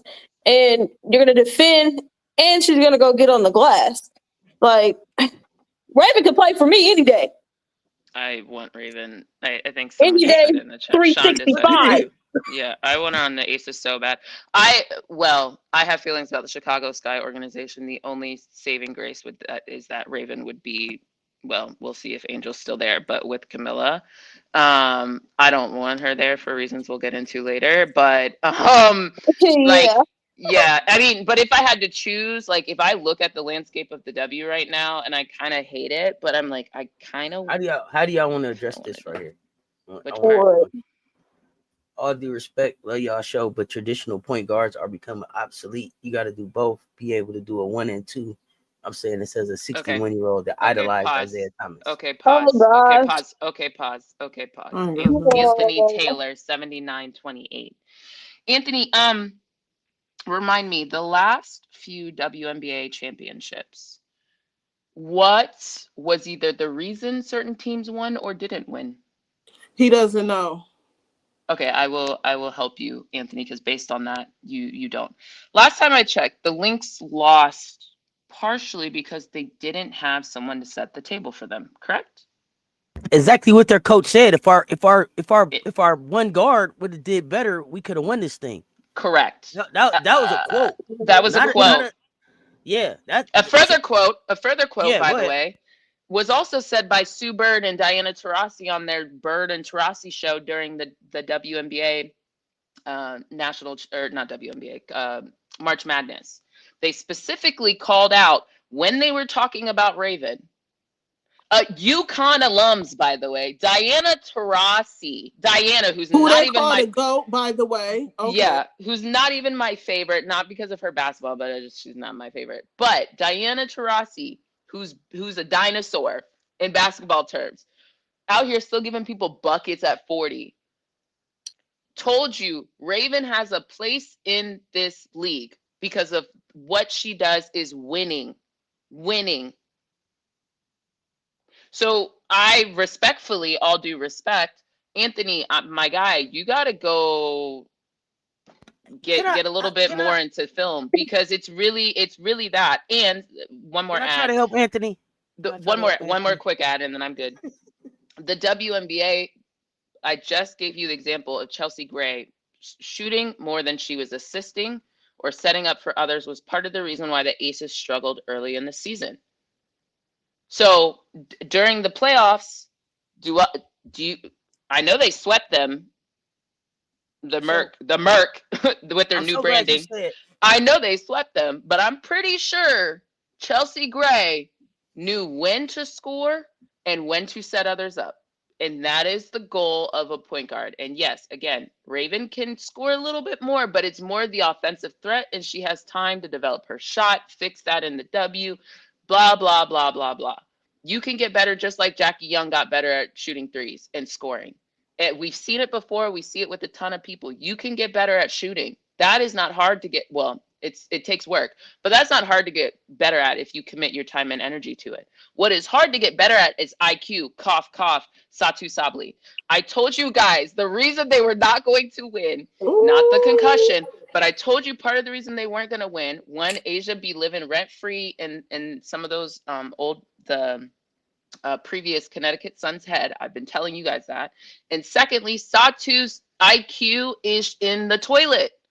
She be taking ill-advised shots, and Nate Tibbetts, Nate the Great, he's not that great either. Like at the end of the day, to win, your IQ is important. It's chess at a certain point in time with basketball, like especially in women's basketball. So anyway, carry on. Here's my thing. Let me throw this in here real quick because I want to try to help Anthony a little bit. So don't save him. He don't want to be saved. Is he gonna try to save himself because he ain't coming?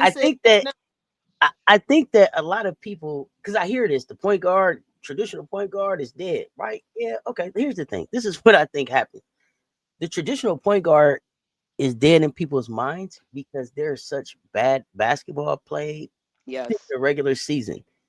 But if you notice, when it's time to really play basketball in the playoffs, when the chip on the line, it take a point guard to get it done.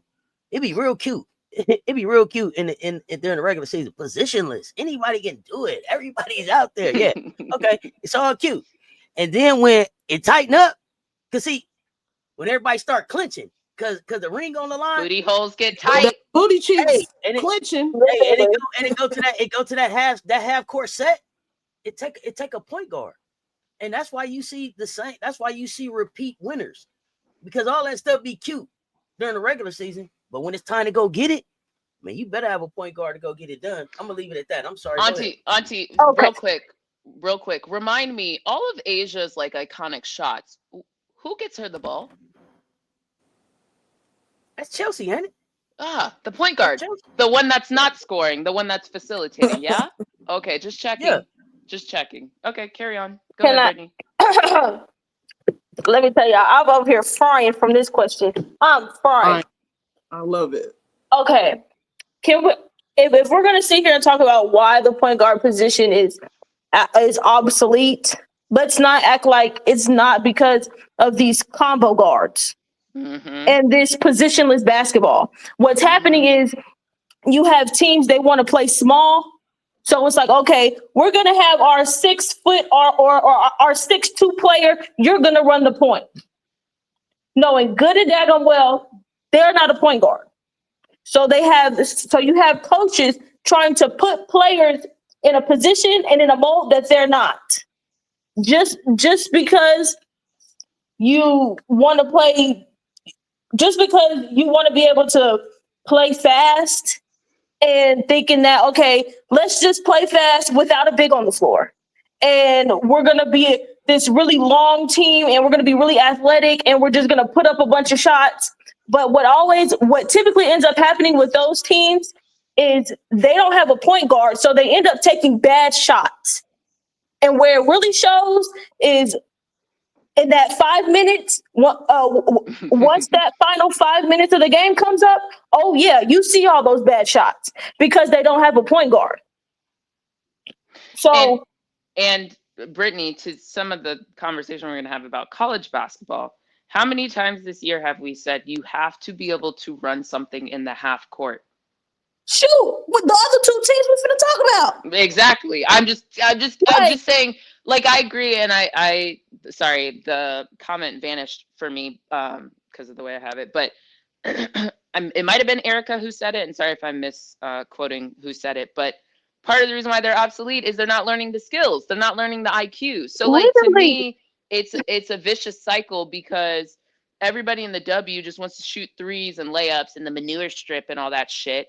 But like, pun intended, I guess. But no one wants to shoot middies. But the NBA team that just won the championship was shooting middies with SGA. So like, you can't tell me just because everybody's doing it doesn't make it a sustainable way to win. What's so crazy? Make it make sense. People would be like Kevin Durant, unstoppable. Why? Because it's mid-range game. And then don't nobody go get a mid-range. And then nobody want a midi anymore. Like, that's what just everybody's a walking contradiction. Make it make sense. That's what I'm saying. What's up, Rob? What's up, Rob? What's going on, fam? Let's not sit here and act like we don't see these kids at these AAU tournaments just chucking up shots all day. And it's ugly basketball. I don't even know why people want to sit and watch that. It just doesn't even. It doesn't appeal to me. That's why I don't watch the NBA as much as I used to. I don't want to sit and watch people chuck up threes. If you can make it as cute as great. Watching the NBA like that used to. Like, don't you hear them fans complaining every day?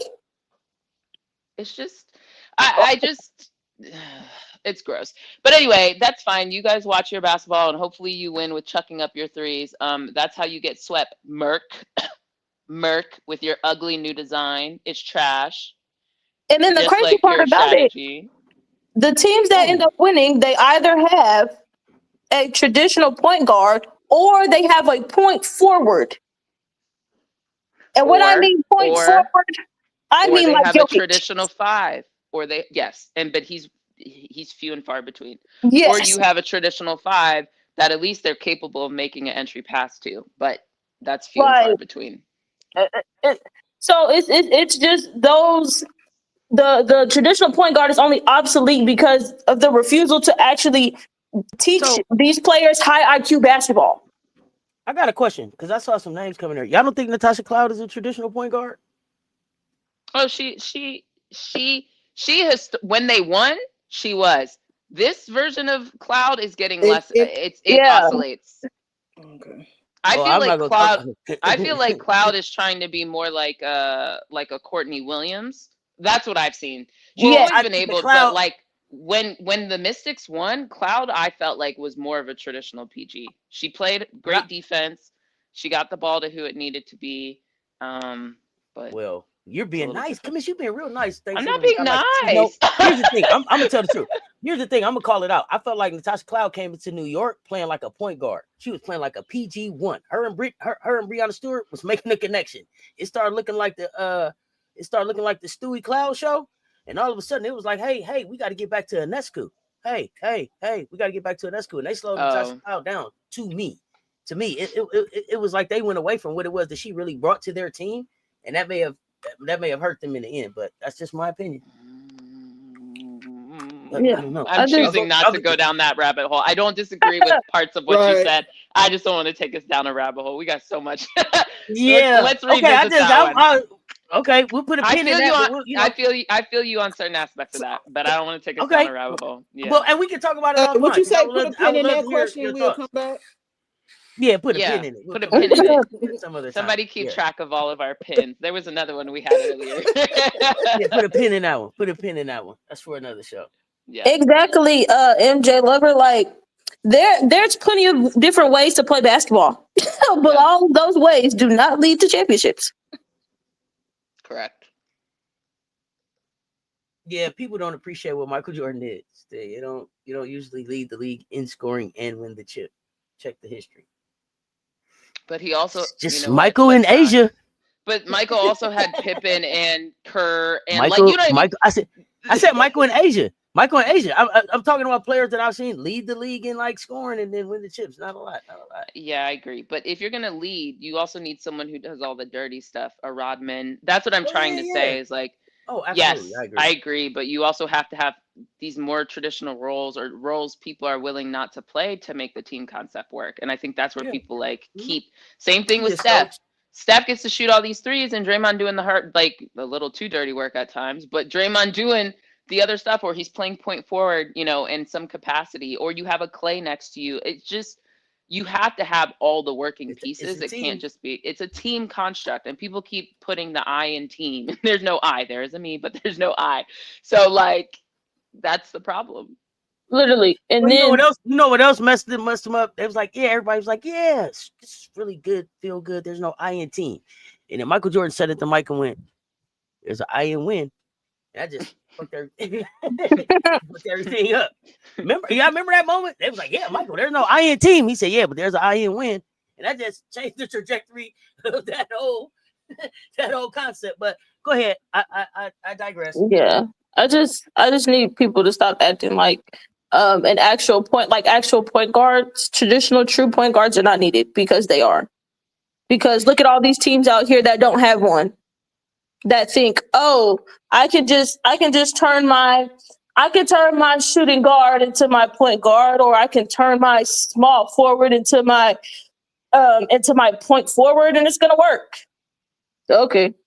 How many have failed? How many have failed trying to do that? Plenty. It requires IQ.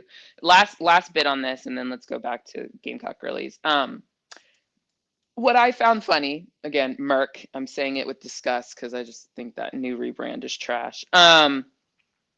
It's so funny. They were so positionless until they needed to not be positionless. Anybody notice that? They went to Kalani Brown. One, because they had to. Well, they didn't have to, but they chose to with Satu going out.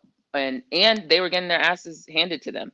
They needed to do something different. All of a sudden, Kalani comes in, and at least she's giving Asia some resistance, at least in the paint. You know what I mean? And so it's just, and Kalani got lists and foul trouble a lot too. It's just funny to me how they threw Kalani Brown to the wayside for the back half of the season, didn't play her, and then in the moments they needed her, in the closest game towards the end, all of a sudden they're playing Kalani. I just find it interesting.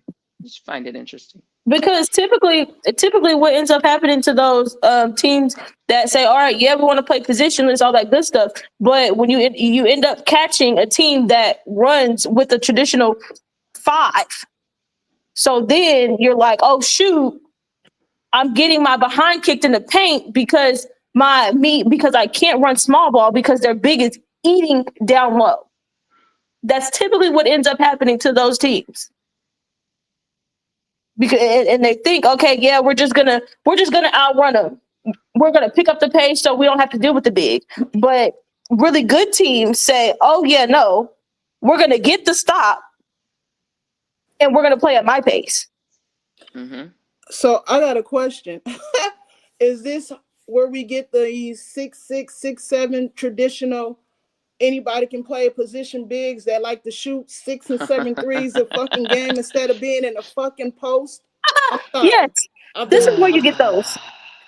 The bigs that just sit outside and shoot threes all the time, that don't get down low where they have an advantage at. Yeah, that's where those. I'm gonna purposely put a pin in that because it's a hot topic. It's a hot topic for the draft, and I don't want to. Yes. I don't want us to go there. So let's just pin that. Great question, but I'm purposely. So what it sounds like is we have 3 pins. I mean, I was hit with 2. They may not. They may not all be this show. I'm just saying. This one might be, but I'm just giving you. Most of the pins are usually for like, maybe not today, but it could get today. Who knows? Somebody hashtag pin it for me. Somebody hashtag pin it for me right now. We gotta start keeping up with these pins. Hashtag pin it in the chat for me, somebody. And the pin is specifically around bigs, their roles / the draft and their value. Thank you, Key.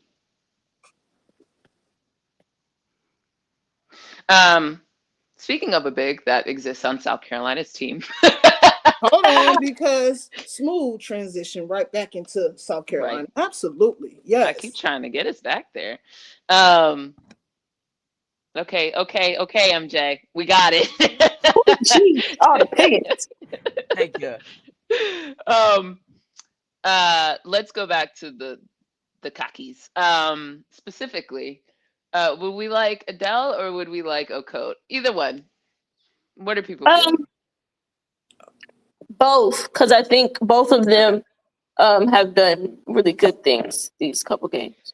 So Okote, I'll start with Okote. I think that will be more streamlined. The Winthrop game, and then follow that with the Queens game. I just really saw.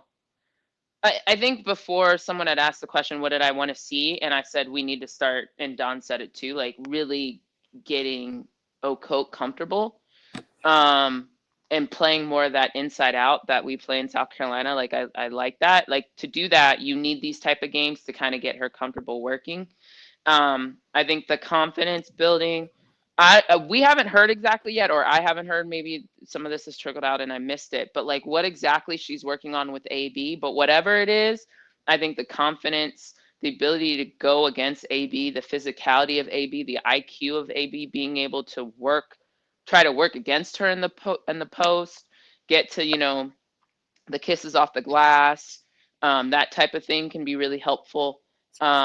When to shoot, when not to. And I've seen Okote take a few more shots from the outside, I think, this game, and I liked them a little bit more. They felt more in rhythm than maybe the one prior. So I like that. I think the other thing I'm seeing, her footwork has been more stable. So I don't know if that's just like calming down, feeling more comfortable, or if she's actually like working with AB specifically on pointers of which moves, which footwork to do. No one asked for this, and this is probably like in a little bit, but when she gets to the W, I think the other thing that she should add to her game is like a baby skyhook. I think just her footwork is really good, and I think that will just help her around the wind. That's, speaking of lost arts, that's another one. Why ain't nobody do skyhooks no more? Hold on, baby you just made me have to look up off that one. Look, because they said, it's really hard to, I mean, a baby sky is really like, it's hard to guard. Right now, it's more like people be doing like these push shots, but like a true sky hook, like it's a lost art. I think people need to bring the baby sky back a little bit more. But again, back to this positionless hoops. If I'm practicing shooting threes, most people aren't practicing hook shots. I just whatever. I can't. Like, but you're around the rim, the ability to block something. Like, there's a reason why that shot has been the shot that is so iconic. Like, that's a hard one. I mean, the fadeaway too, but like that's your fadeaway to me, equivalent as a big, and I would argue is a little you're closer to the basket. So like just practicing that, your ability to block that, it's a little bit harder. So I'd like to see Okote develop that. Kareem Abdul-Jabbar could score 15 in the NBA right now. Just on sky hook. That old ass sky hook. That's good. About? Move it how he move, okay? Move it how he move, because it's still unguardable, man. It's unguardable. I'm sorry. It's unguardable. Kareem could still get 15 right now. I'm sorry. No, I'm just adding that. And I think every big, I mean, I don't recall Adele doing that, but I also wasn't paying attention that deeply during that part of the game, so I might have missed it. But all of our bigs, and Adele has more of the traditional 5, at least what we've seen from her in her time, than I would say Okote does, and that makes sense for a ton of reasons. But yeah, I think every big should have that in their art. Any person who's taller than 5 or 6'4", I think everybody could have it. To be, I mean, even as a guard, you could have it. But anybody taller than like 6'4", you should have the hook in your arsenal. Listen, I got it in my bag, and I'm 5'4.5". You hear me? But they made me learn the hook shot. Yeah, it's hard to guard. It's For just real. It's really hard to guard. I don't know why people take that out. But again, we talk about the lost art of, you got these bounce TikTok passes, all kind of stuff. Yeah, defeating the post, like some of these stopping the ball before it gets into stopping the ball. There's a lot of shit.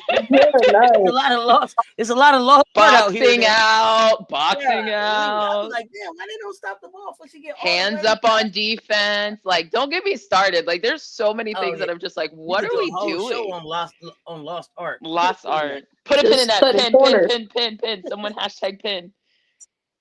Lost arts. But anyway, so Okote, I like her. I can see a little bit of a mentality shift, which I think is great. I think her and Joyce, I'm trying to remember if it was the Winthrop game or the Queens game, because quite frankly, they blur together. But I did see some of their like they're looking for each other at times. Maybe it results in a turnover, but it's because I think sometimes they're forcing it to one another. Like, you can tell they're making an effort. But there was also, I think, another time where I think they did a really good high-low with each other. So can't remember which game, but seeing that work. I was calling out their spacing a lot. Their spacing has been better. So I think, I don't know if it's solely Aaliyah, them talking, them chemistry, but nonetheless, all of it is kind of getting in a little bit of a better spot. I don't see them running into each other as much. So good for Okote. I love to see it. I just want to ask one thing. Post and repost. Post and repost, Biggs, please. Sometimes. I was like, is that a question or a statement? No, I just want them to. I want to see it a little bit more. Post. Yeah. I want Camilla to do it too. When you get down there and you call for it and then they don't, go back. Yep. Yeah. Demand it. Clap your hands. Hey, demand it. Clap your hand. It's a mouse in the house. I said, give it to me. You are the big. And I wanted to call out one of the things that you said, Gamecocks, was you wanted to see a coach start snatch it. If it means snatch the rebound from your guard, snatch it from her. Did you see her snatch that rebound from Raven? I sure did. Give me that Raven. I loved it. Out to Raven. I got this. I'm down here. I got this. I appreciate you. Go and get out there. Go to be fair, Okote, I saw it from Okote. I need that from some other people too. I need more aggressive rebounding. Like, again, lost art. Like, rebounding either gives you another chance, or it ends the possession for the other team. Like, it's speaking of lost arts, like you're either ending your defensive possession does not end until you get the ball. Hashtag rebound. I mean, there's other ways, but you know what I mean? Like, if I get the rebound, your defensive possession is over. Now, if you come steal it from me or I turn it over, that's different. But like, technically it ends, right? I have possession now. On the offensive end. Who was it that said, I'm sorry, go ahead. No, on the offensive end, that's second chance points. So either way you cut it, rebounding is essential. And somebody said, Doubter, stay into your post a little bit longer. When you go down there and seal, somebody stay in that seal a little bit longer. I want to make sure we called that out. Was that you, Brittany? Who said that? Yes. I think it was Brittany. Miriam. Yeah, there's a couple times where she'll have some good steals, but she's not holding them long enough for the guards to be able to get her a good entry pass. And it's like, if you hold that seal just a little bit longer, you would get more opportunities. I think that's one, and to me, it's a common theme I'm seeing with Miriam.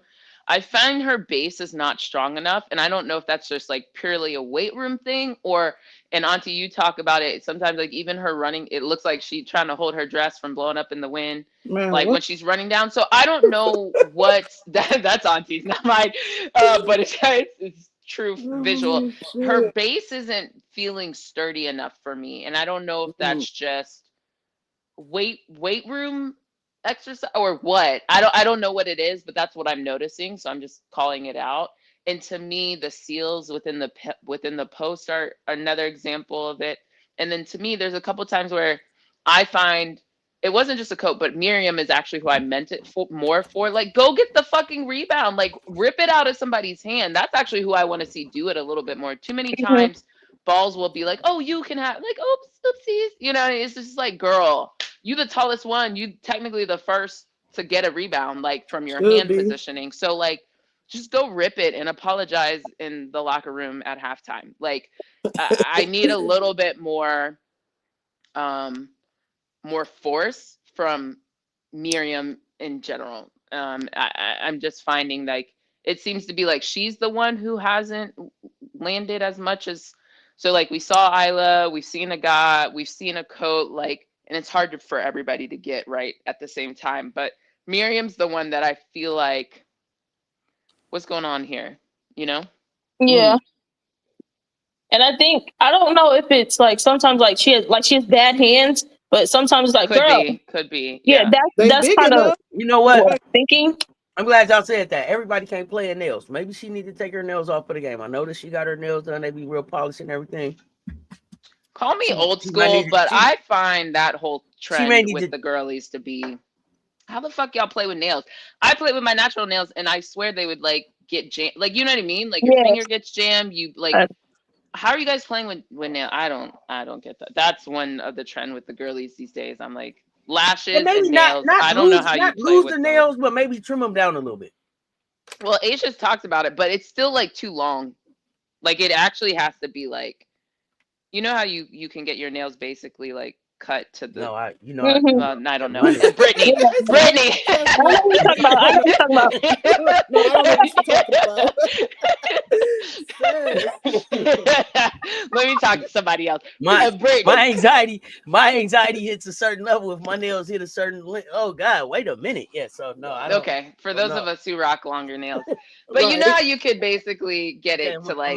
I'm a mute. Yeah, you could get it like cut really close to your. Yes, to like the natural nail size. You can get it close. Or whatever word you want it. Yes, like it's not past your fingertip, right?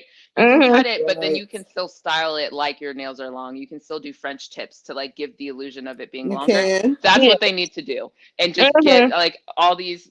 You girls, the girls look cute on the gram. Good for you guys, but I do wonder sometimes if it's at a detriment to.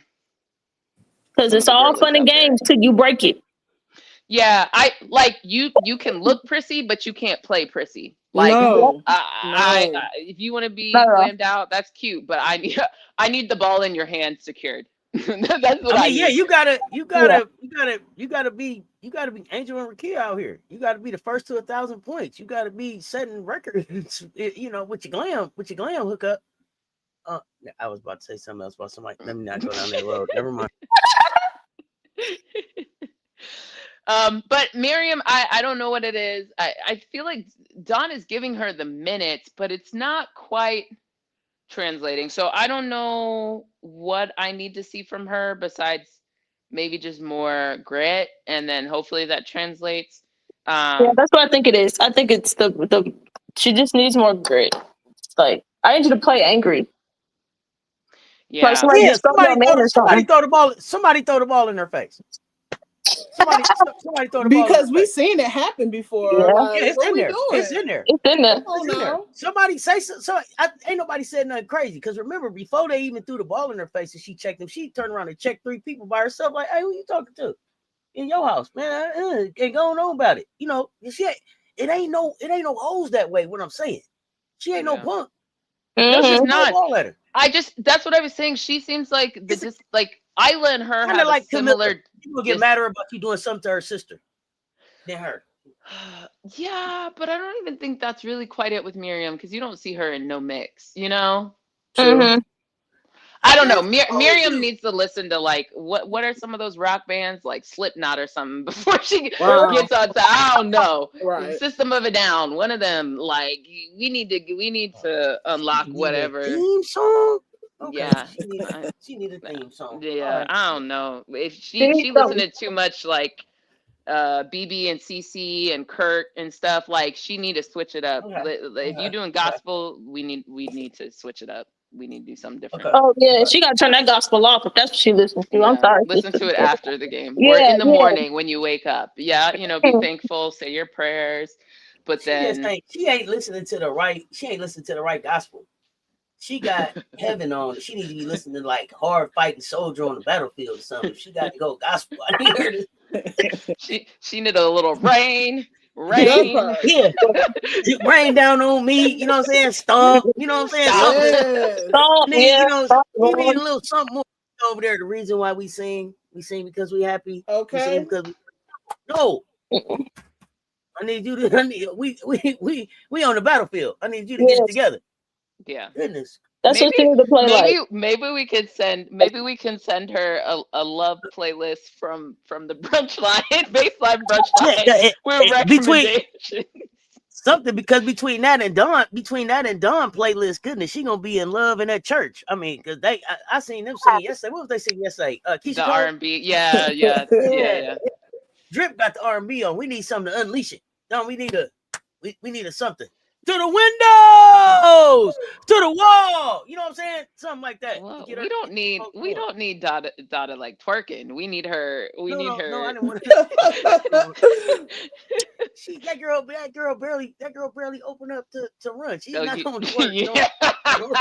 You ain't got to worry about that. Not on TV. Not on TV.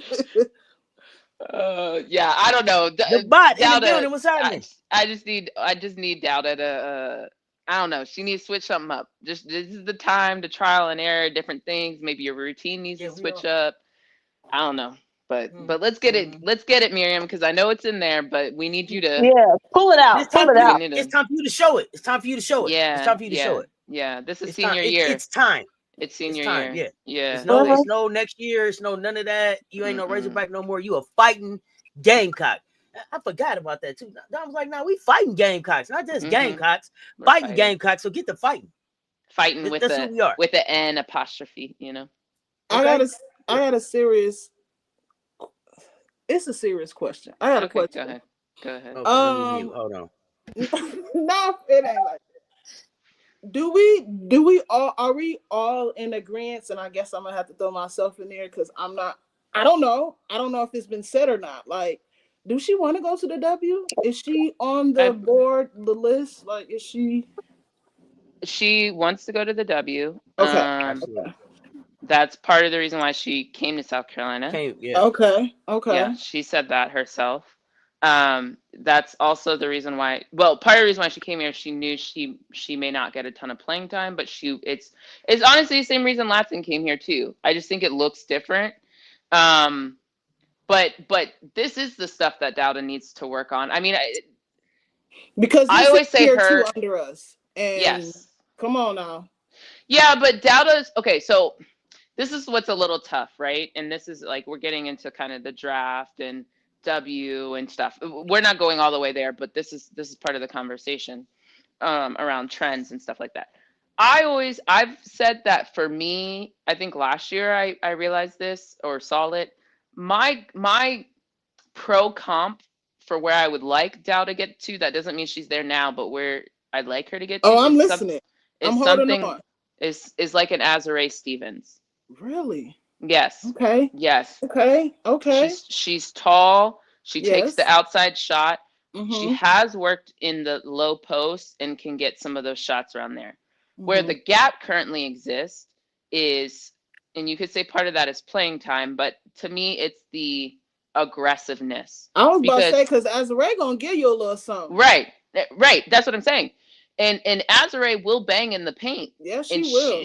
And she'll also dot you from the three. Like, so that's what Miriam needs to get on. And I completely understand, like last season, maybe not the whole season, but I understand coming into South Carolina system from Arkansas. And this is why I always try to tell people, when people come to us, depending on what program, especially the bigs, let me caveat with bigs, as bigs coming to us from a different program, you really have to sit and evaluate how they were used in that prior program. This also relates to a coat. If you look at the Mississippi State games, they did not feature Okote. And feature doesn't have to mean like, oh, I'm getting you 30 shots a game, but just like, I'm intentional with, there is a mismatch and we are going to, this is our key area for this matchup. They did not do that with Okote. Often she was like chilling in the dunker spot, or she was just there to rebound. Like it felt very like Jolly Green Giant, like come in and get our misses from our guards, like clean up. It was like very janitorial, like clean up the glass, clean up the boards, but it wasn't, they didn't feature her. So Miriam was very similar too, where she was setting that high pick and roll. She was there for dump offs, or would back up to the 3-point line and shoot from there. But there wasn't a lot else to Miriam's game, at least that I saw in the 5 or 6 games that I watched for Arkansas, that really had Miriam comfortable in the post. If I recall correctly, I think Miriam also started basketball not as late as Okote, but like later in her life. So there was also just that fundamental, like traditional, big, that some of her skills weren't there. This off season, she spent a lot of time in the gym working in that her, Okote, and who was the third person with them? I don't think it was Joyce, but I can't remember who. It was definitely those two. Let's say that, in the gym this off season. Where I feel like the disconnect with Miriam is like, I don't know if she lost confidence or what's going on, because when she gets in the game, she's getting some fouls early, so that's messed with her minutes, or she's getting like foul calls or travel calls on her. But to me, it's a little bit of grace, but it's also a little bit of like, okay, but we also got to get you there. So I don't know what conversations they're having with her. Yeah, if Adele starts getting healthy, Adele's going to take minutes as well too. So like, it's just kind of one of those where it's like, I'm not sure what's going on, Miriam. And especially to me, if you don't want to get in the post, then back up and shoot threes, which you're comfortable with. But I don't really see her taking a lot of them, or when she takes them, they're kind of bad misses. So I'm not exactly sure what's going on. But I do see her effort on the defense and rebounding side. My theory holds true. The glasses. Yes. I don't know. I don't know. I don't know what's happening, but that is the one that I'm kind of like, what's going on here? But I know she put the work in, so I don't know where the disconnect is between game day, and I know she put the work in. So it's not a question of work for me now with Miriam. Before I could get that, but now I'm not exactly sure what's going on. So I don't know. I got a question for you ladies about down in the three. So at Arkansas, she was like a 3-point threat, right? She was a 3-point shooter at Arkansas. She shot threes on us, right? Mm-hmm. Could it be that you get like, and I don't mean this in a bad way, but like you thought she was a 3-point shooter till you saw a 3-point shooter? And who would be the example? Tessa. So now I'm in the gym and I'm shooting my threes. She's shooting her threes, and my threes don't look like her threes. So I don't want to shoot my threes so much. And I mean that in the most respectful way. Where sometimes like, damn man, I thought I really was a hooper. Like Scottie Pippen, he talked about walking into Chicago like, I'm gonna be the rookie, I'm gonna be the man, and then finding out for real, no, you're not. You're not. You was the Michael Jordan of your team, but you're not the Michael Jordan here. Could that be playing into her psyche a little bit, where she doesn't pull it because Tessa's looks better, or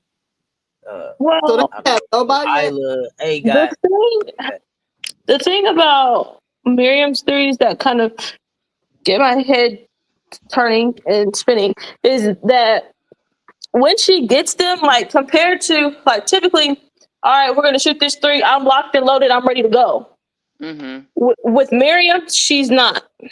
So with Miriam's threes, most of the time it's like, all right, I'm out here with the ball. Do you think she's second guessing though? Yes. Is that what it is? Yes. Yeah. That's what I think. It's second guessing, because if she wasn't second guessing, most of those would be, all right, I got the ball, boom, we're locked and loaded, we're letting it go. Mm-hmm. Most of those, it looks like, all right, I'm thinking, should I take it? Is it a bad shot? What is it like, girl? You got to get it on the catch, Because if you're not gonna get it on the catch, I probably don't even want you to shoot it. Probably don't, because then you're just standing there because it's not in rhythm at that point. Yeah. It seems there's still a lot of. It looks like how when Bree Hall was saying she would have the ball and she would shoot the three, and her thought was more, what if I miss? Then what if I make it and get out your head? So, what if you miss? Shoot the ball. Yeah. What if you miss? So what? But remember, shots was a threat. Remember, no. I'm adding to what you're saying. Remember when we either previewed this past week, whatever. I told you how I want Miriam to at least shoot 7 shots. I don't care how they come. They can't be layups. They just have to be at least 7 shots. This is why I was saying that she just got to get comfortable with, like, load it up, go, like, release the clip. And funny enough, she shot 7 on the dot for the Queens game, because I'm just like, there's almost like not a magical number, but there just needs to be a number where she's comfortable, just like, all right, I'm locked, I'm loaded, I've done my work, I'm shooting it. You know what I mean? And that's where I feel like there's a disconnect. It's she's either overthinking, but that's where the aggressiveness, like, she just needs a general aggressiveness, because quite frankly, as much as people say Dawn loves to yank people, I think Dawn's given Miriam quite a long leash. No, I'm not saying to yank her. I'm just saying, like, no. I know what you're saying. Like, hey, she's giving her. She's giving her. She's giving. Well, there's but let you play, Miriam. No, she's letting Miriam, like, actually play through what I find a lot to be either nerves, uncertainty, just like quote unquote the quote unquote mistakes that I'm just like, girl, like rushing shots, some of the fouls. So I actually think Dawn is trying to give Miriam a leash, and she just needs to take advantage of the fact that Dawn's giving her a leash. Just be more aggressive. I think that's what Dawn wants. So it's almost to the point where I'm like, do we need to call, like, certain sets to get Miriam more comfortable? But to Brittany's point, I think maybe that's even happened. There's been, like, clear, I can see the 3 coming from the minute the pick is set. Yeah. You know what I mean? Yeah. And it's still, and to Brittany's point, it's still like, why hasn't the ball been why am I cognizant that the ball hasn't been released yet? So there is something there with that. So I don't know. I hope she chats or talks it out, or her teammates can help her a little bit more, like, girl, shoot it. Like, if I give you this, shoot it. Like, we need you, especially when Miriam's in the game, we need her to stretch out the defense. So, like, the more you actually take that shot with confidence, and we're still in college, like, most college kids, they're still going to run at you, even if you're wide open on the 3-point line. Like, they're not cognizant enough to be like, I'm giving you that shot per se. You know what I mean? Like, so you taking it is just going to inherently force people to move. Does anybody know, did Miriam play AAU basketball? I don't know, anybody know? The chat will help us, but that's what I'm like. She did something, but she was a late bloomer for basketball. I do know that. Now, when it was, I can't remember, but Miriam was a little bit later for her basketball than maybe others who would have been her size, or she had a growth spurt or something. There's something around her basketball time frame. So do we see her making a direct entry into the WNBA, or do you see it being a more indirect route? I think it depends what happens in these next few months. Okay. Yes. So it's still not determined. It's still up to her. So, like I said, open that stride up and get active. Just get active. That's all. Get active. Mm-hmm. We didn't talk about Delhi. Let me hit Delhi real quick. Yeah, we got to talk. We can't leave here without talking about Delhi. Yeah. I think these 2 games were very important for Adele, and specifically for her confidence. These last couple games are confidence builders. Going out there against Queens, going to go get a double-double. I think she had like 6 and 5 against Winthrop. And for her, it's that she needs to see. Not only is it just like seeing the ball go in the hoop, but just her seeing that, all right, y'all give me the ball down low. Let me make my move. And that's what I think I saw a lot more. These 2 games, her actually doing a little bit of post work. Mm-hmm. So yes, I was happy for her and everyone on the bench and everyone in that in that arena was happy for her as well. Yeah. I think the other thing too is you can tell, maybe it was against competition, but there were a couple times Adele was on the floor and it was like, but for the most part, she seemed more settled in her base this game, this past week or whatever. So I like that. The play that really sticks in my head, besides the one where I think it was a out of bounds play, where everybody got really excited. The other one that I really liked is she got the ball. I can't remember if she set the pick or if she just happened to kind of curl up to the elbow. But nonetheless, she got the ball. It looked like they were trying to do a high-low. She looked low. I can't remember who was down there. I assume a coach. Yeah. She looked low and ended up just taking like the simple, midi. easy shot. Yeah, the midi. And I love that. I was like, yes, thank you. Like, that is what we need. So I liked her just being confident shooting that right there. So I think that was just like good action and good awareness. And can we shout out all that work she did with no fouls? Yeah, that's true. Oh yeah, that's all big. that work she did. All that work she did with not one foul. Like, remember early in the season, I was like, however many minutes she on the floor, she don't have that many fouls. Don't matter, foul a minute.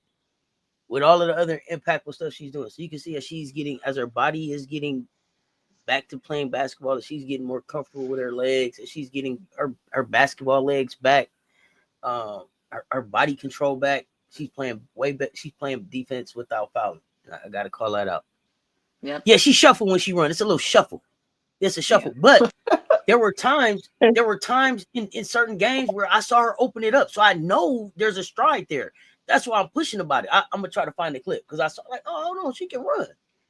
Where's that shuffle? She be doing like her skirt is tight or something. Hey, we ain't trying to catch the bus. We trying to get a block. Let's go.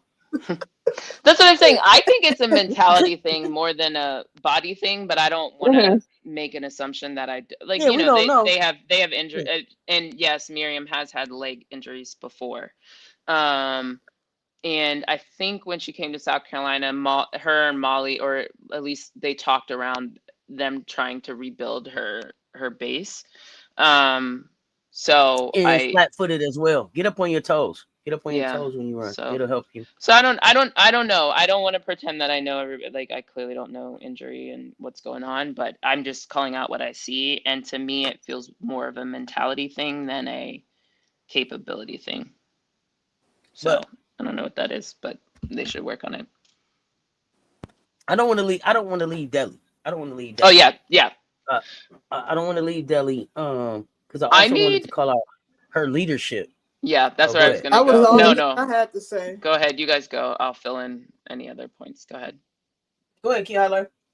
Oh no, short and sweet. I know once Raven leave, she's already a leader now. Delhi, I'm talking about, and hearing that press conference, her speak about it, and then Raven's reaction, like, she does a lot more than I knew, and she knows a lot more. But Dawn spoke on that as well too. But that's gonna be big for us next year as well too. But I'm just gonna speak on her leadership, honestly. While she's playing and not playing, and once Raven leaves, like, we're gonna need that, and we have that, and that's gonna be big for us as well. Also, what a lot of teams don't have, that's also standard and culture that brings with us as well too. So you can't just get that, like, but we have that. But and that's big for us as well too. But I was just gonna speak on her leadership on and off the court, when she's playing and when she's not even playing. To know every play, the position and everything as well too. Seeing her talk on the sideline, that's big. Go ahead.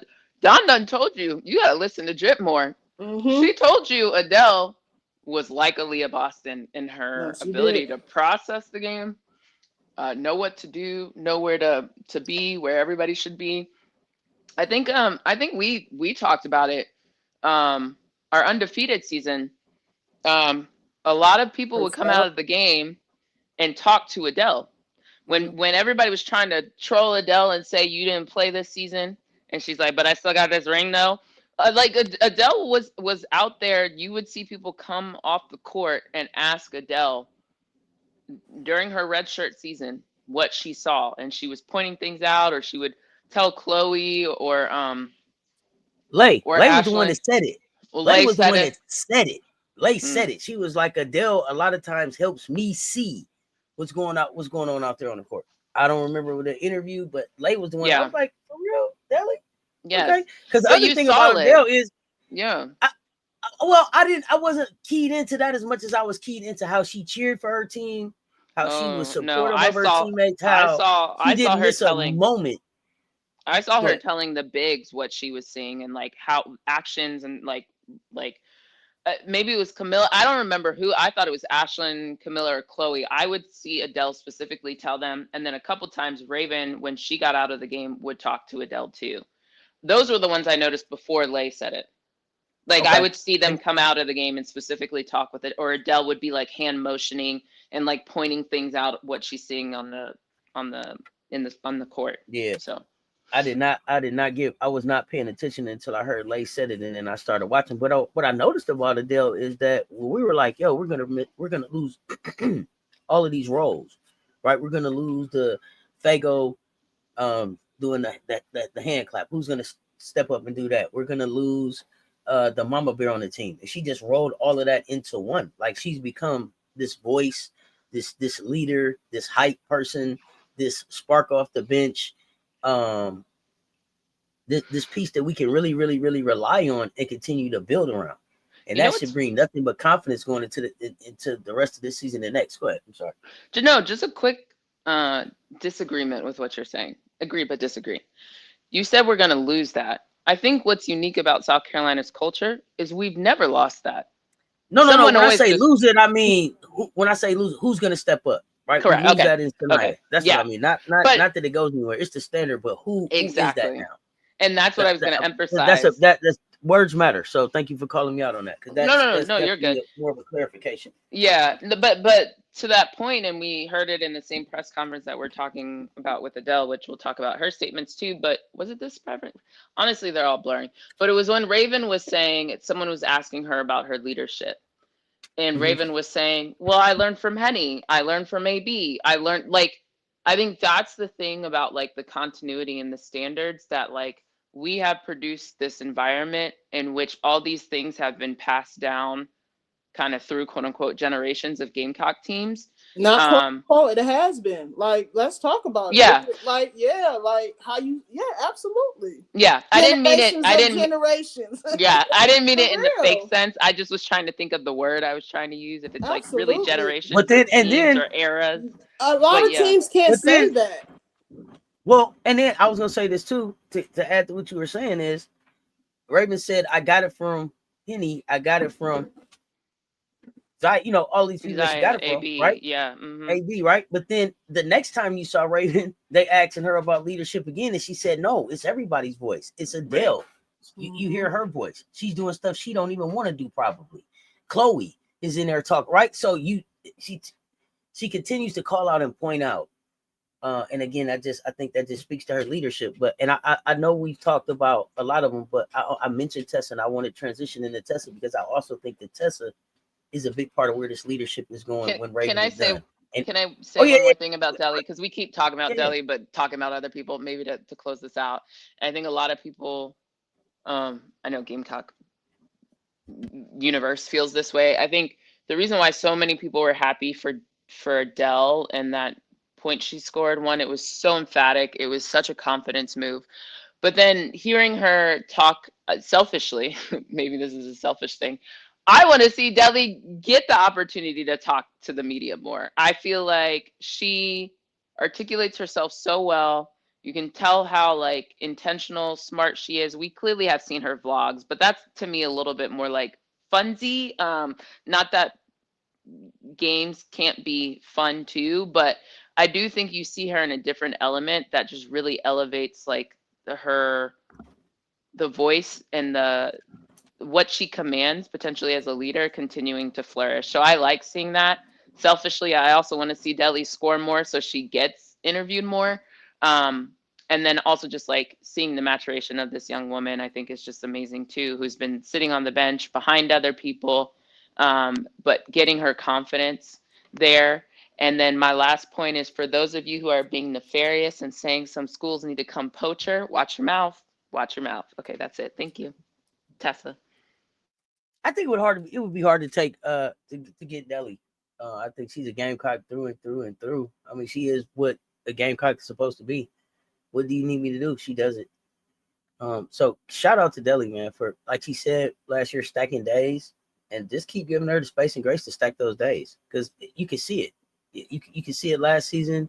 It's not her time yet. All in her journey. Delayed is not denied. But when it's her turn, it's gonna be something we haven't seen before. It's gonna be something we haven't seen before. And if Delly messes around and adds a 3-ball, it's curtains. It's funny. I don't even want it.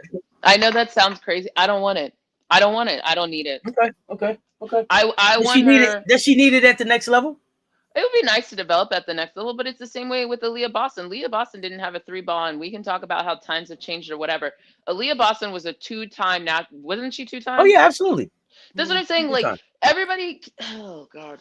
Just because other people, this is not a you thing, this is a society thing in the basketball world. Just because people shoot threes doesn't mean everybody needs to shoot a fucking 3. Like, have we heard about zigging when people are zagging? If you're gonna shoot a 3, I'm taking my ass in the post, and you gotta deal with me. That part. I dig it. You know what I mean? So like, when I think about her, I think about Asia, and I'm like, I don't think threes. I don't think Delly is Asia. I think no. I agree. I'm talking about completeness of the package, whatever that looks like.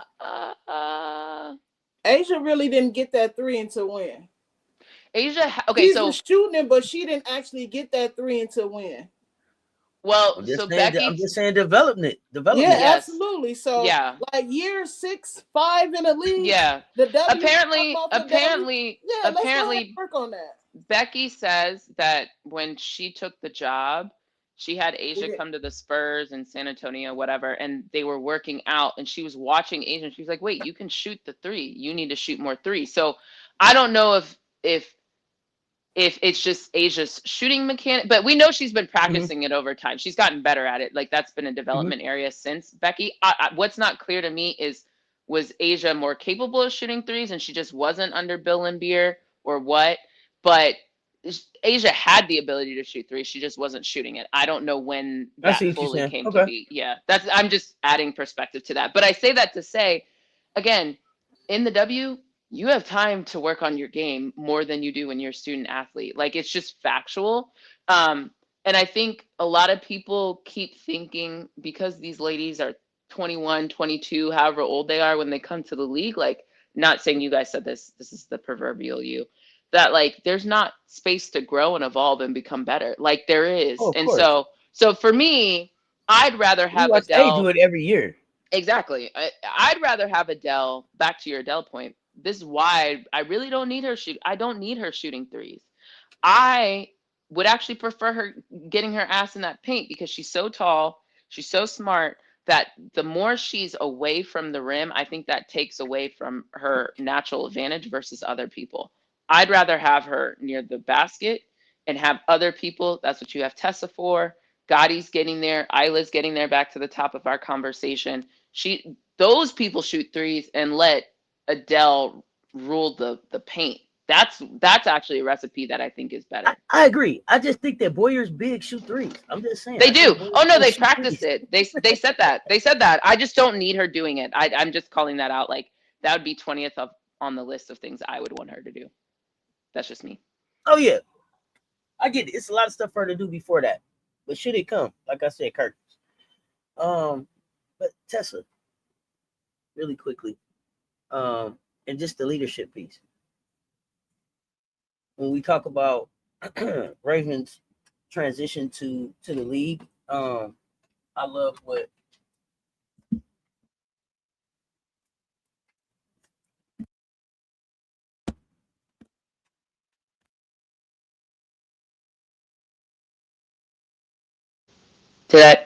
Did I lose you? Is that just me? My bad, y'all. Oh, okay. I was like, huh? Tessa with the leadership. Big Draco, what's happening?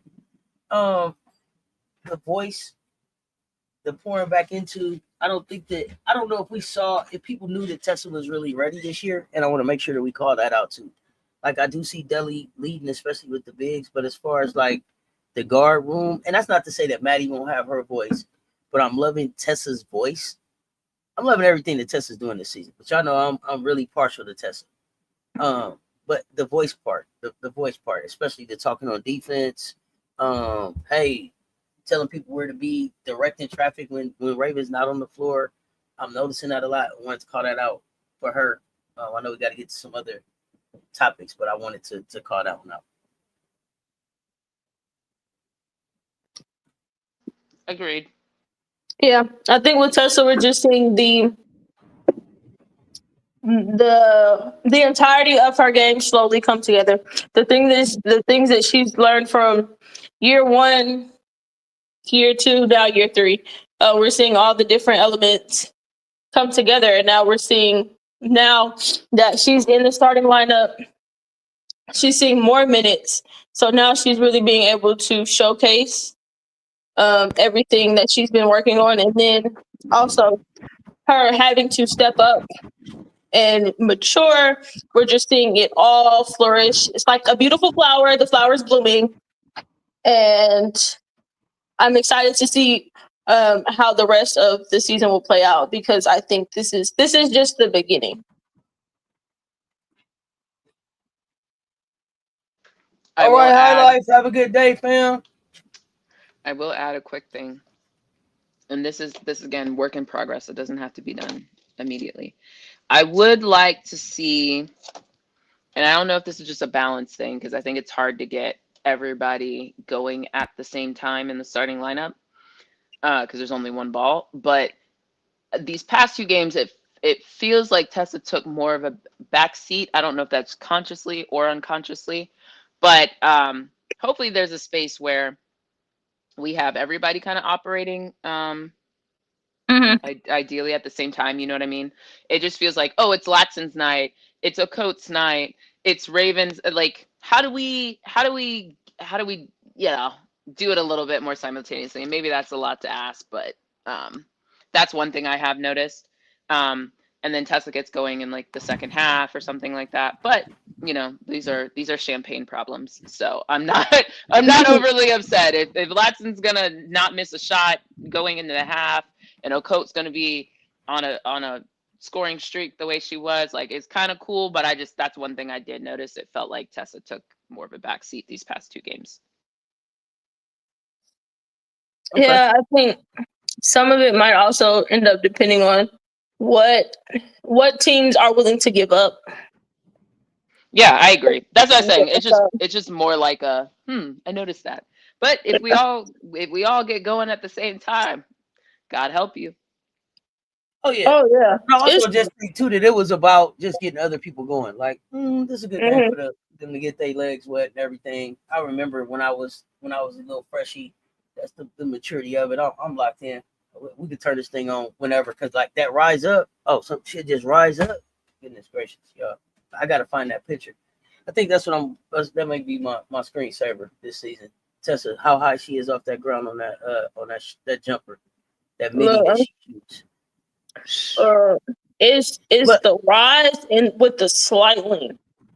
We was talking about it. It's like that KD, what you said, but shorter. It's hard. It's hard to block. Slight lean.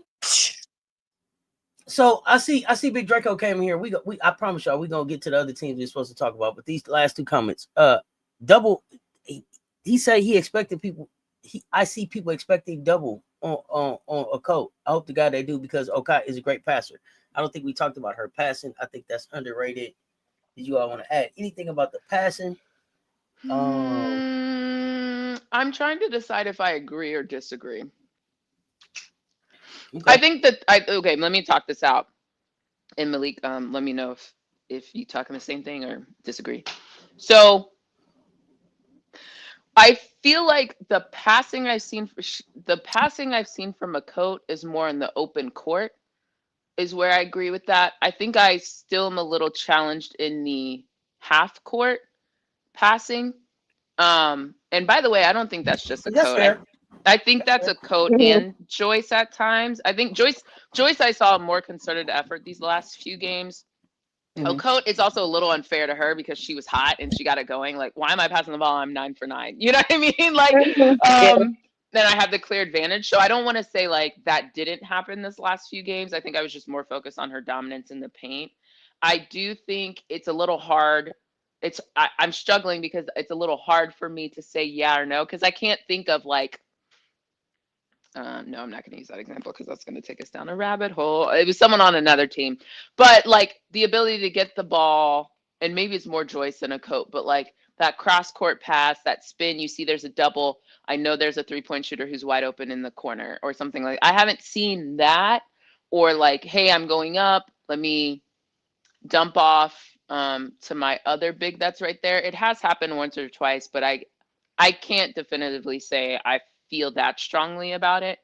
But also no one's doubled her yet. So like that, there's room for TBD. I'm not willing to agree 100% is how I feel. Yeah, it'll be interesting to see what teams decide to do. Do you want to send a double or do you just want to play straight up or do you want to go zone? Pick your poison. Plenty of different defensive schemes you could throw out there, but you're probably going to give up something. Whether it's you giving up the boards or you're giving up open threes. You pick. It'll be interesting. Yeah. And I hear you, Malik. I think she has the ability to do it. We just haven't seen it. And especially when we compare and contrast to Camilla, who we know has like that's actually one of her like true skill sets, and to my demise with the Chicago Sky at times. Camilla will know that double's coming, maybe because she's slightly taller, or just has seen doubles more. She's more familiar with that. So she really knows where to kick it.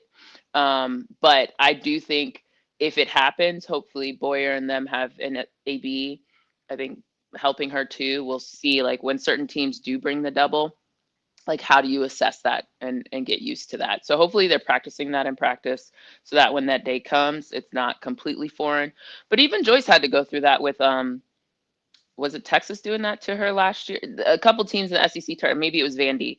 But Joyce had to go through that maturation too. So hopefully it's just something they're working towards, because I think to your point, like at some point someone will try it, and you just want to make sure that doesn't result in turnovers and missed opportunities. But I hear you.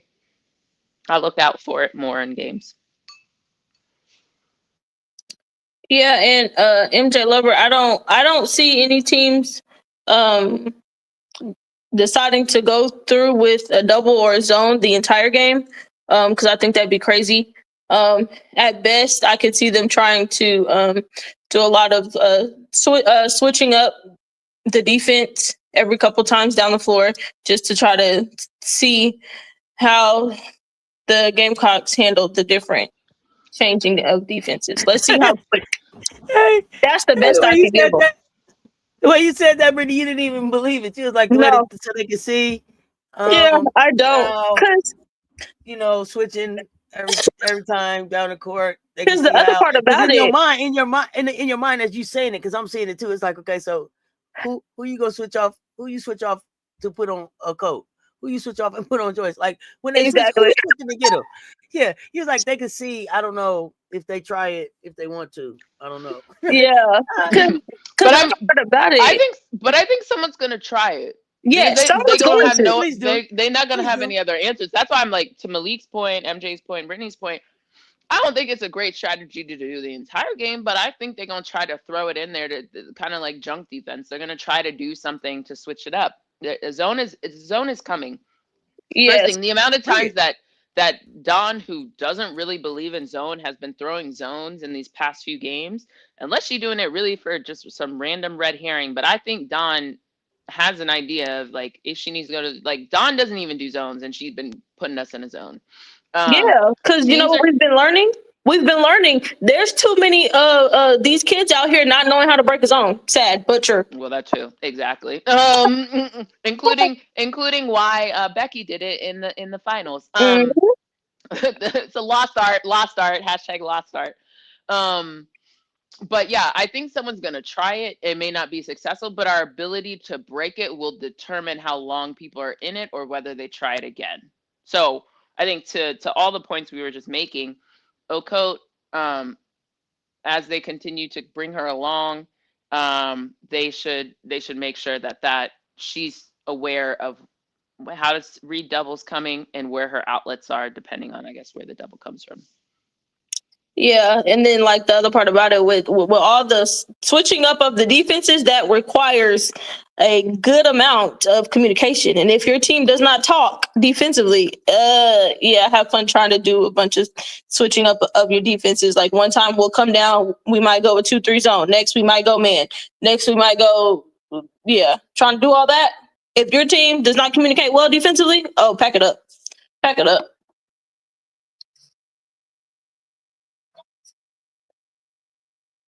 Pack it right on up, because ain't no way. So, okay. Before we leave the Gamecocks, I got to ask y'all this. What is our most dangerous pressing lineup? What's our most dangerous when we want to put the press on? 94 feet, we picking y'all up. Who are the five that's on the floor?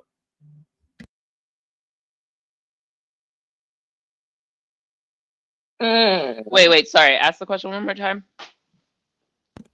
When Dawn wants to pick up 94 feet and just really bring that pressure, who are our five that's on the floor? Raven. Okay. Start there. Raven, Tessa, Joyce. I think Tanaya and Gotti will probably be. Interesting. I kind of like that one. I don't hate it. That's like our small lineup to our what I call our big cocks lineup that she's been running. Yeah. Okay, if they're small, sure. Maybe it's not there yet. Well, I don't know if it's. I think I'm not sure it's Latson, and it's not because Latson's not trying. She definitely is. But I think I got Raven. I got Tessa. I would like it to be Isla and Joyce. Yes, that's what I would like to get there. If press is the key, okay. but I say think it again. Medina, say it again. So if it's truly like just pressing, yes, and there's not like pressure. a big back there, because my concern is if there's a big back there. So my two options, depending on I guess the personnel of the other team, but it would be the consistent one will be Raven first and foremost. AGOT, Tessa, those are the three, and then the question is where is Joyce playing? So in some way, I would like it to be Isla, but she needs to be more. I think we're getting there, but there was clearly a gap with Southern Cal and some of her defense that I think that's why she didn't play as much. But Isla and Joyce would be like my small ball, versatile length lineup and good defenders. But then if I can't have Joyce playing the five sometimes in certain matchups, like just personally defensively, it's not quite there yet. But it's still Raven, AGOT, Tessa, Joyce, and then it probably would be Medina. So those are my two options. Yep, those two. So, okay, question. Do you want to see it get to a point where that Medina is deadly? I don't think Deli's fast enough on her feet for a pressing lineup. I'm just being honest. I don't think we're there yet. IQ wise, yes, but movement wise, we're not quite there yet. Do you think not fast enough on her feet, it can't get there, or still getting back to who she's going to be as a basketball player? Still getting back. Okay, we agree there. Yeah. Okay. Yeah, I definitely think it's possible. Okay. Yeah, no. I mean, just look even at her body. She slimmed down, right? And so now she's playing basketball more, being able to put weight on it. Like that just is kind of, walk, crawl, run, or crawl, walk, run. Is there ever a time that you want to see Maddie in the pressure on the pressure team? I would like it to be, but I haven't seen enough yet to say that's who I would have yet. Yeah, I think we pretty much in agreement. Yeah, she can. there's just a lot of lineups, a lot of different lineups that Don has been playing with, trying to see like, all right, what these look like. And there's just a lot of options, especially depending on what who you see and what they want to run with. Definitely very versatile. Okay. So I think we're kind of done with the Gamecocks because we didn't really talk about what we expect this week. We're never done. But we're gonna take a break from the game. Yeah, we're gonna take a break from the Gamecocks and talk some of this other stuff. Oh God. Where would you all like to start? Where would y'all like to start? NC State, you not Who are you? Come forward. Wow. Let's talk NC State. Let's go. Brittany, kick us off. Well, or Auntie, would you like to set the stage for the last time we talked? What's transpired since the last time we talked? Yeah. No. Go ahead. I'm fine.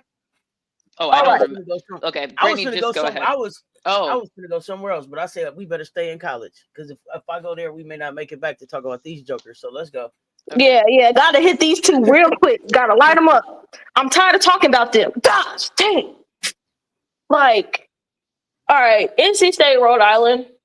These teams played like 2 years ago, did they not? News to me. I didn't know about Rhode Island, but I know about them now. Brittany, listen, they own my radar. Yes, look. Rhode Island got them a team, and evidently these teams and a coach. Yes, a team and a coach. These teams played 2 years ago. I think it was whose freshman year was it? Let me see. Would it have been Isaiah James? I don't know what. No. Not Isaiah's freshman year. It was Brooks. Yes, it was Brooks' first year. That's who it was. And then evidently in that game, they said that game was close, and Rhode Island kind of gave it away. And so here we are. They're playing this year. Rhode Island played them tough. And I think for NC State, I don't know how many times we have to say, like, why do you love to play basketball the hard way? I think there was because of what we just talked about without everything we just addressed applies to NC State. They don't have no point guard. There's not a clear point guard. They refuse to play through their bigs. They want to play this positionless hoops, and the lack of IQ is just literally. And the thing about it is, it's like there was times in the game, like the second quarter, where it looked like, all right, they got it together. All right, they had some possessions where they threw it in down to the post, and then all right, kick it out, and there you go. But the minutes that it seemed like, all right, they got something going, they would just revert back, and it's just like, okay. Rhode Island, they feel very checklisty to me. Yes, they feel very checklist. It's like, we threw the ball in the paint. Okay, now we get to do what we want. Yay! Yes. Like now it's play time. It's like, bro, what? And then, sorry, I interrupted. The Pierre piece,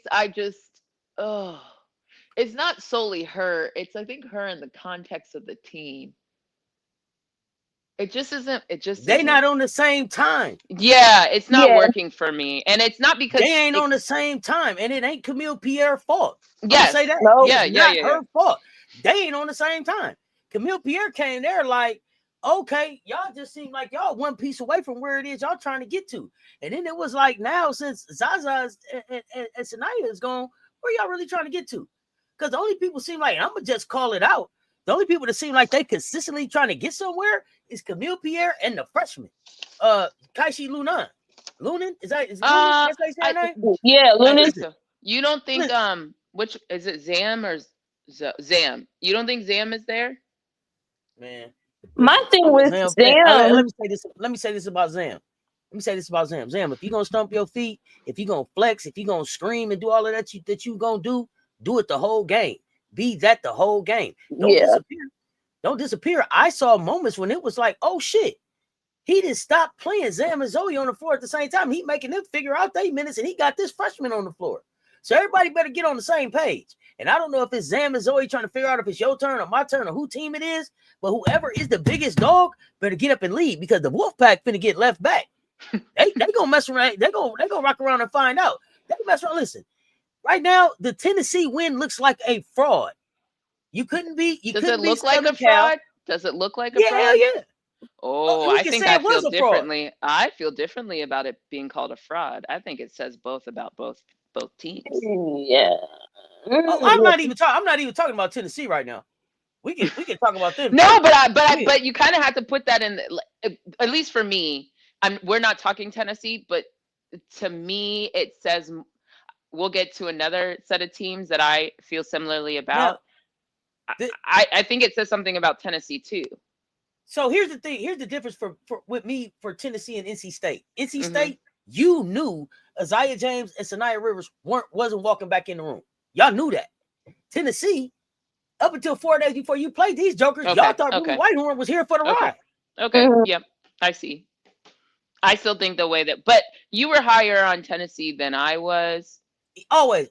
Yeah. Yeah. And NC State. Actually, you were higher on both than I was. So for me, that's okay. That's our delta. I got you. Go ahead.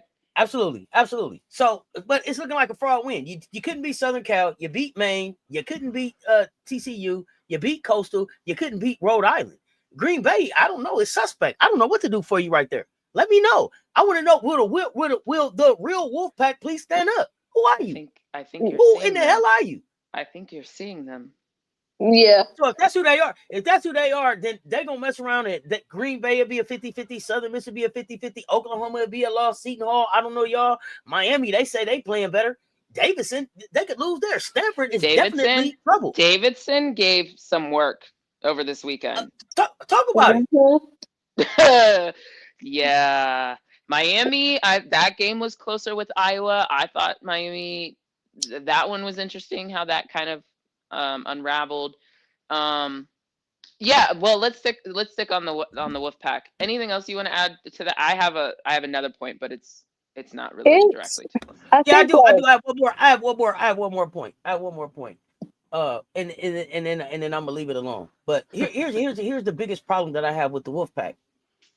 Westmore, you've been standing in there it is on the floor for about, I don't know, however long you've been there, 30 years or so. You done wore a hole in that spot. Man, coach, do something. Get off the pot if you're not. That's what I'm gonna say. It just has to be said. Perfect. Gotta say that there. You led me into my point, which is why, if you recall, I was never high on NC, or I was less high on NC State as you were.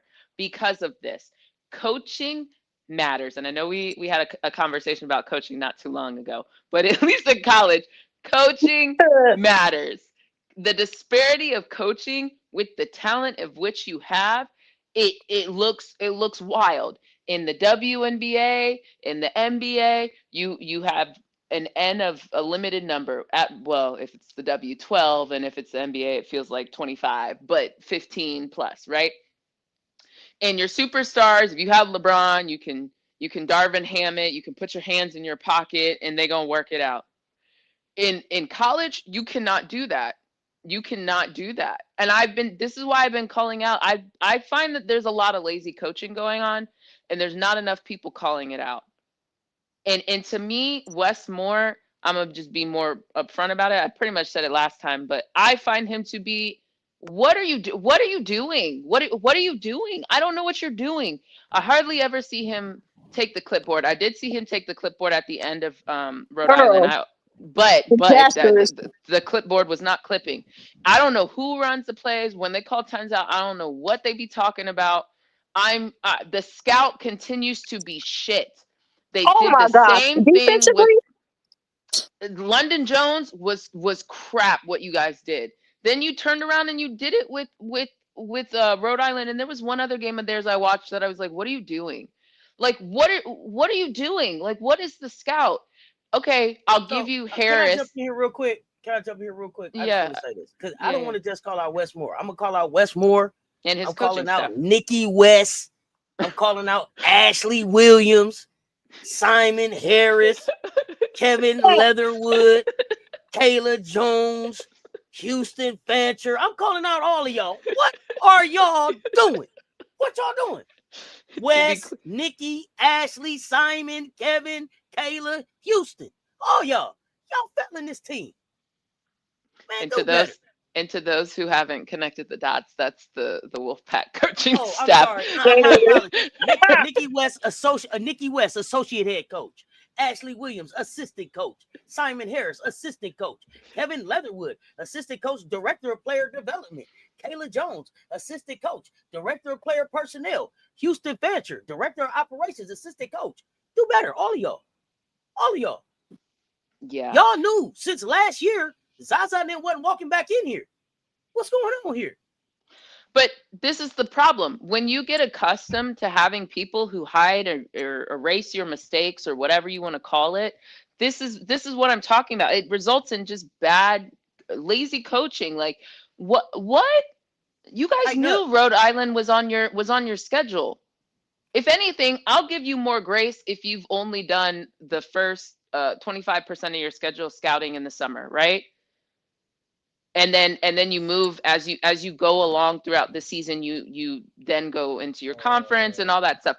But I'm having a hard time understanding. And I know Harris is a freshman, and shout out to her. She balled. I was like, okay, 17-year-old freshman out there cooking. Literally, yeah. Commish. They had tape on them. They had tape on who? On Rhode Island.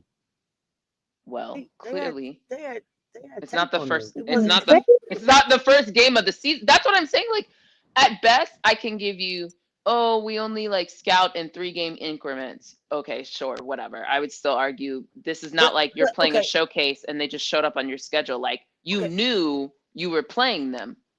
But my question becomes: they played them 2 years ago. Do you think the coach's tendencies and what she was going to be looking to do changed that much? Some of these players y'all seen before. They on the tape y'all got in y'all library? Well, I don't know who all's still on the team. The freshman wasn't. Mbu, I think it's how MBU. I think that's Mbu. Let me see. Mbu, I think sounded like she was a junior or senior. Or she was a sophomore. She's only a sophomore. Oh, okay. Well, shout out to Rhode Island because clearly they're recruiting. So they've upped their recruiting game. It's getting even worse. Yeah, because they're even younger. But anyway, nonetheless. They were, and then the girl that looked like Janelle Saloon. What was her name? Hold on. The one from France. Ines Dubois. Yeah, Dubois. Dubois, something like that. Something like that. Yeah, she cooked. Yeah, that's the one that was there. That's the one that was there when they played last time. And my issue is okay, the game starts out a certain way. They're giving it to you. By the way, this is more than just scouting. This was effort. Oh, a lot of it was not stopping the ball in transition. Transition defense is horrible. Horrible. How many times someone got to throw up a shot in your face for you to realize, this person can shoot? So that's what makes it worse. So not only is it okay, first half, first quarter, y'all went into halftime in your own locker room and said what? Then you come out and do the same thing. Nothing changed between the first half and the second half besides maybe Zam making a few more shots. No. If anything, what happened was Zam was non-existent after that because Zam had it going to begin the game. Then after maybe the first half, it was where is Zam at? What's going on? Did the emphasis change? And then she hit that big shot at the end in the fourth quarter.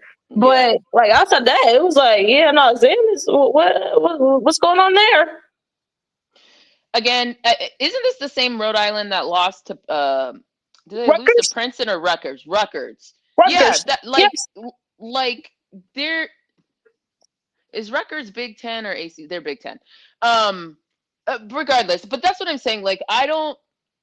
That's why I can't choose NC State. I've watched it now for a couple years. Nothing Wes Moore has done besides the quality of him having some dogs or people hitting, but I don't see anything that shows he himself has truly outcoached anybody. I haven't seen it. I'm tired of him trying. I'm tired of him saying he's trying to figure out the balance between letting them do what they want to do and just play at a really fast pace and getting them to share the ball. Why is that? Why are you still trying to figure that out? Because he had no plan. I mean, or sorry, maybe I shouldn't say they had no plan. It feels like they thought they could run the playbook that they ran with Zaza and Rivers again. That's just the sense I get. Because this team looks exactly the same, except it's just you don't have those two. And Baldwin River or Rivers, whatever her name was, Rivers Baldwin, whatever. River Baldwin. Yeah, thank you. I was like, I'm saying it wrong, but it feels like they're having Triger play that position, but she's not quite that either. It just feels like you're trying to like. They not using Triger right. They not at all. And I've been saying that, and I've been saying.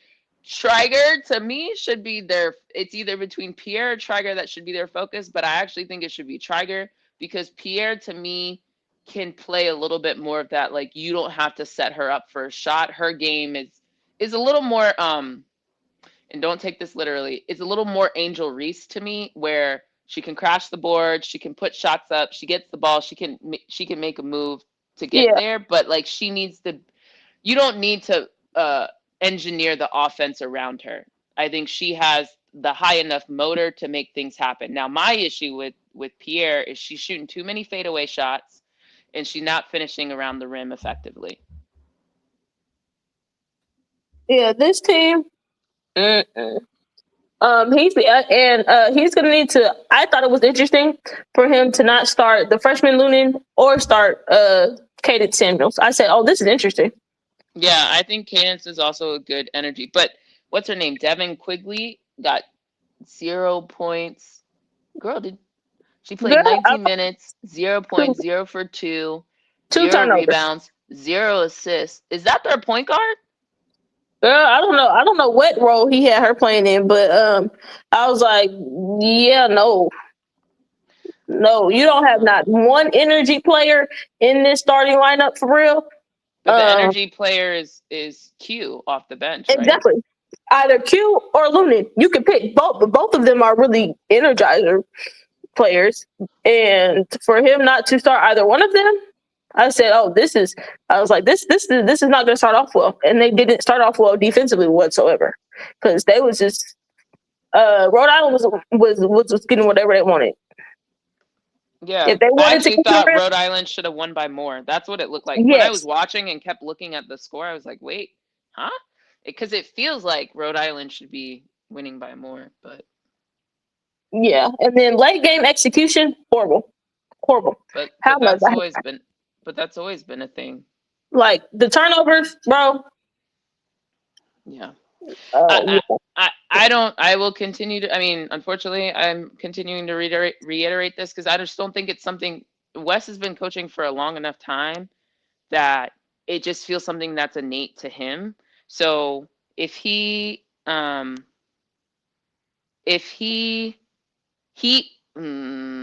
don't know what the solution is. That's basically what I'm getting at, because some of it just feels innate to him. Like, this is what Wes has done. He gets these dynamic guards and lets them play the way that they want, which I assume is also part of his recruiting pitch and also inherently why they go there. The more I see it, the more I really do question, and maybe this has been brought up before, like, Zaza was always at NC State, but she sat, right? I think that's how that happened. I'm not 100% sure. But then Rivers clearly came from South Carolina. And I'm like, is this a function? Yeah, is this a function of like, help me help you? Like, Rivers and Zaza got together and kind of like taught themselves? Or was there someone, I don't know the NC staff enough to know, like, did they lose a key assistant or something? I don't know, but I just really questioning Wes. Like, I just, how many times do you have to see this play out for you not to have a better strategy? And Triger is a great get for them, but they're Auntie always be joking about who need to get in the portal. I'm kind of like, Triger might be my person, because I just don't understand how you're watching this and you're just like letting these children run them by. It just Zam too. Well, it's vibes, just vibes, man. There's too many vibes going on. And for this to happen at the crib is where I'm just like, huh?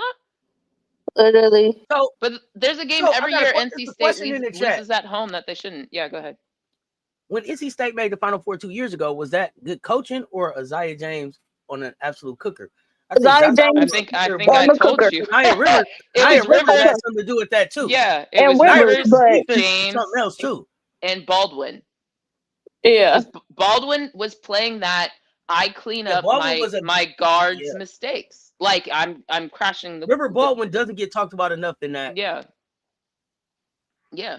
So it's a combination of, I guess, the greatness of both of them, and you see what's going on in the W. So I really, it's hard for me to attribute. It's really funny sometimes too, because like when someone gets in the, then they're like, "See, look how great of a coach Westmore is," and I'm like, "A broken clock is right twice a day." I tried to give him some credit. I was like, okay, it wasn't just Nia Rivers. Zaza's ready to go too. I tried to give him some credit. Gamecock fam, I did. Yeah, and I'm not trying to like, but I don't know. It's been long enough. I'm struggling. You know what I mean? Like I'm with you because I swallowed. That's fair. That's fair. All I said was I don't really trust Wes. I don't really love his system. But as the games, that's all I said during the preview. I tried to really keep it simple. But as the games progress and as I continue to watch this, and especially Zaza and Rivers, I continue to look at this. And the one that really hones in for me, that's so acute in my brain right now. He called a timeout at the end of that game against Rhode Island and actually drew up a play, right? Then they start doing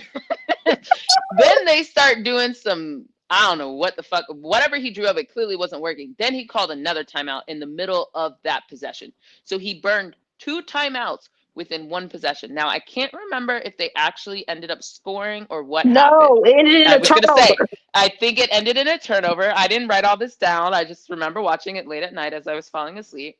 And because I watched it after the game ended. And so I saw that, and and then I think that was the end of his timeouts. And then something happened later in the game, and he couldn't challenge. Yeah, it was a deflection. His timeout. Yes. And this to me is the Westmore experience in a nutshell. That's why I don't believe in NC State, but the other team we're about to talk about ain't doing much better either. So I guess we all were wrong about the ACC. TBD. TBD.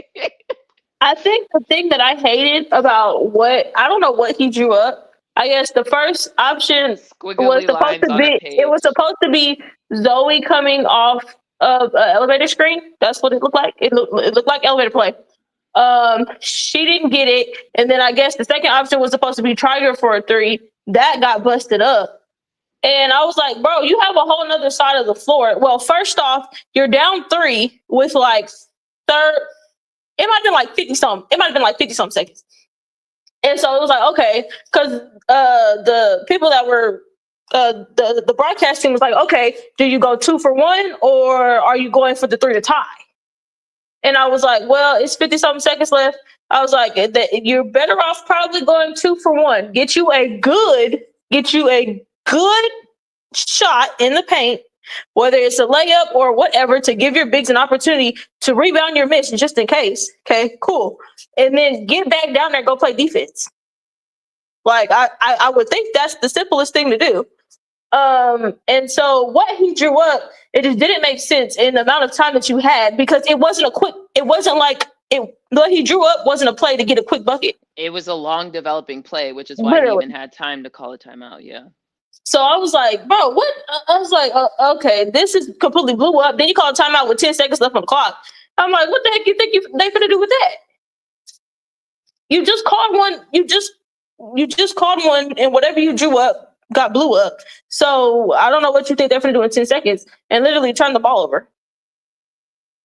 So I was like, yeah, sir, you and your late game situations, like, I don't even know how much of this is you, because as a coach you're not doing what you're supposed to do, and how much of it is them just making bad decisions at the end of the game. Because they did the same thing with when they played Southern Cal, turning the ball over late in the game and just making bad decisions. I mean, if we're being honest, the same thing happened with Tennessee. They just happened to win the game. Yes. So they were having a bad shot selection off in that game. Yeah. So I was just like, yeah, no, like we're gonna hear the entire season him trying to figure out how much leeway he should give them, how much of it him letting them cook, and how much of it is all right. They need to pass the ball because that man ain't never gonna find no balance. If you ain't found a balance at this point, yeah, you're never gonna find it.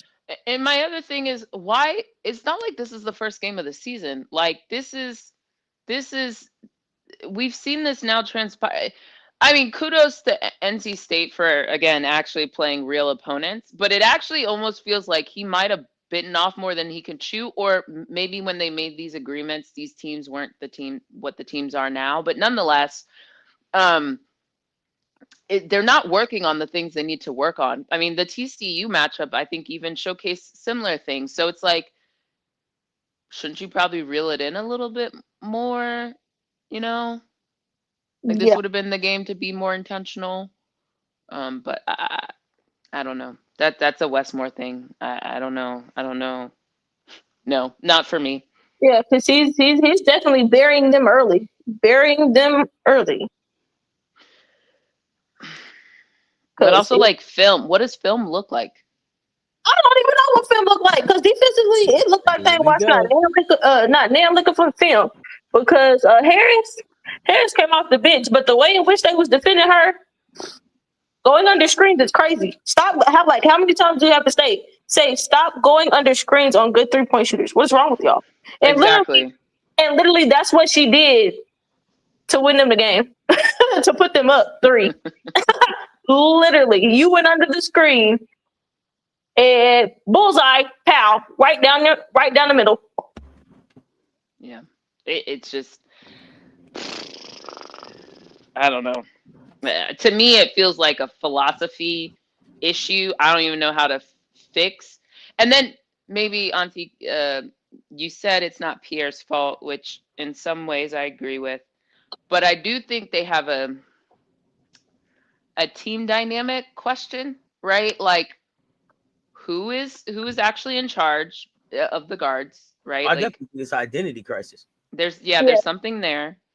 Then there's the, again, not Pierre's fault, but knowing that she walked on to NC State, and I'm not saying she shouldn't play. I think she's a good player, but it seems like almost like she's trying to prove her. It's like she's doing too much sometimes too. So then you got Triger. She feels some pressure for sure. Yeah, then you got Triger. I don't know exactly what's going on. It's almost like I got the ball, I got to shoot it because I don't know when I'm going to get it again. I'm unclear. And then you got these freshmen and these players and these dynamics moving on. And I don't think like I've seen anything where they're like yelling at each other or anything like that, but it just does feel like there's not a clear directive or a clear hierarchy, for lack of a better, or roles, established roles. And that's where you're the coach, like put that in play. So I just think you have too many new pieces and I guess expectations to just let things be like laissez-faire, willy-nilly out there. Just, what are you doing? Be the coach. Shall we move on to my other favorite coach? Oh. Anybody got anything else on NC State? Nope. Okay. Oh no, we can roll. Let's go. Speaking of French players, ending games for people. Let's move on to the U.S. women's national team coach and her team, the Duke Blue Devils. I actually have no more words. They also seem like there's something going on in that locker room as well too, because I can't square it. Kara's not my favorite coach, but I don't understand how you go from a team that competed hard, worked hard last season to not seeming that way this season. And as y'all call her, Gucci Lucci, she left and Reagan left, but that can't be all. Like, yeah, people are important. It just, I don't know. I have a really hard time saying that that's the sole reason. And with all this influx of talent and your whole hashtag or emblem is sisterhood, it just feels like I'm not feeling the sister in the hood. You feel me? Something is stank over there, and I can't quite put my finger on it. But this is more than just we don't have an offensive scheme. We could still talk about that, but I at least want to put that out there. Didn't they lose more than Alucci to the portal? De Jesus was the other one. De Jesus is in Notre Dame, but she ain't. I mean, unless she a glue player, but I mean, she's fine over there. But it's not like she's ball busting like Alucci is. So I don't know. Maybe there's some intangibles. Maybe what I'm wondering is, did the work ethic leave?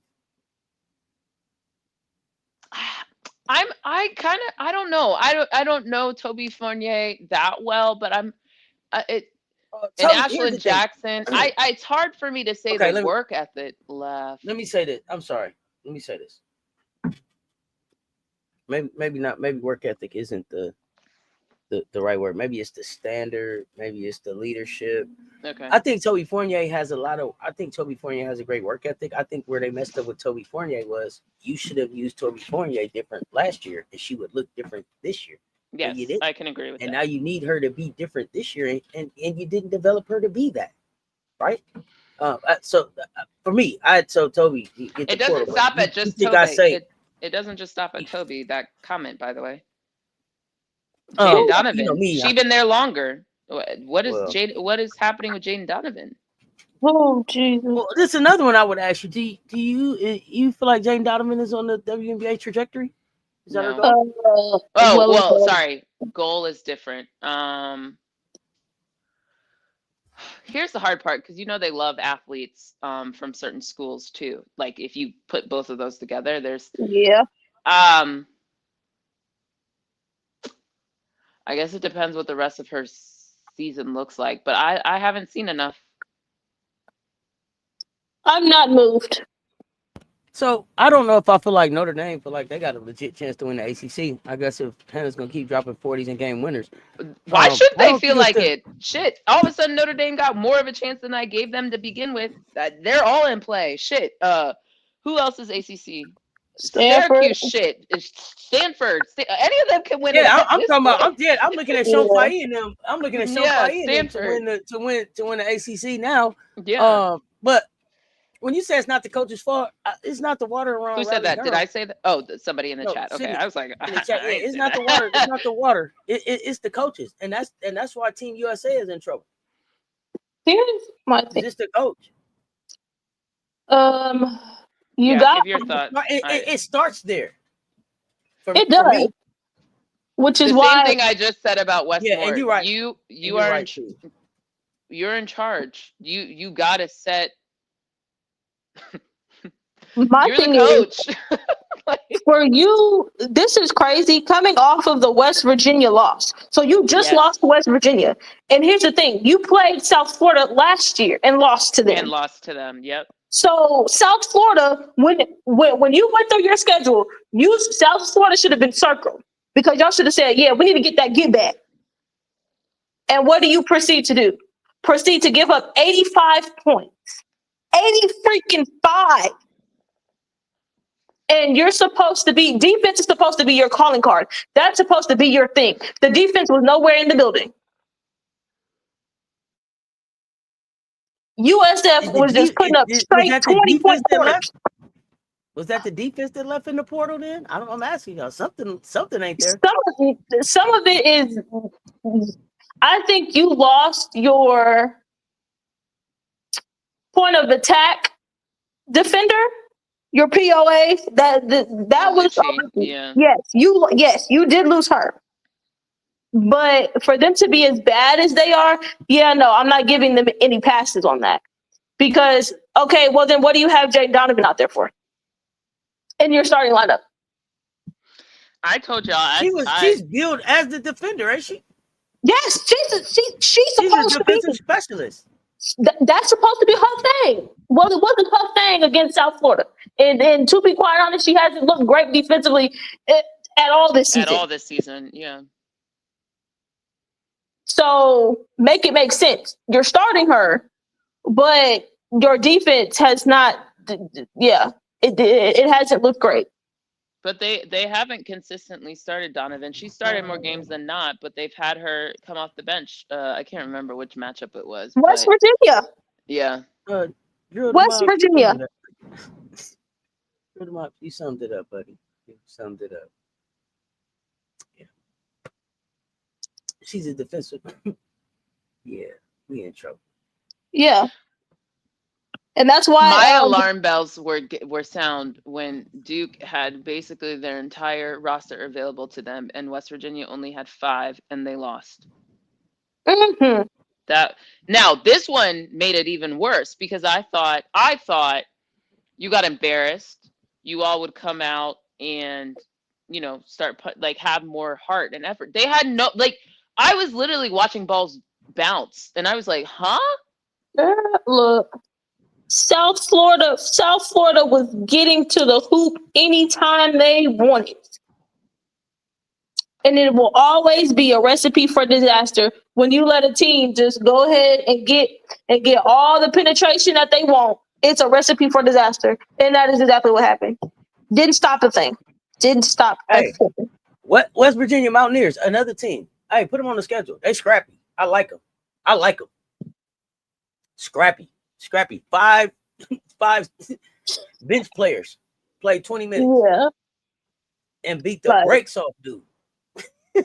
Like this right here. Game on they can handle. They didn't want no more. They didn't want to play no more by the end of the game. Look, I'm telling y'all, 5 straight game losing streak on the way. It's loading. 5-game losing streak is loading for Duke. They're already at 2. South Carolina's going to hand them 3.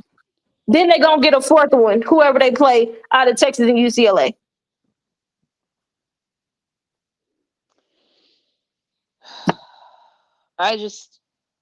Okay, I'm not saying South Carolina's not good. I do think, though, well, how they play us will really it will really answer a lot. They've had a week off to watch film, to practice,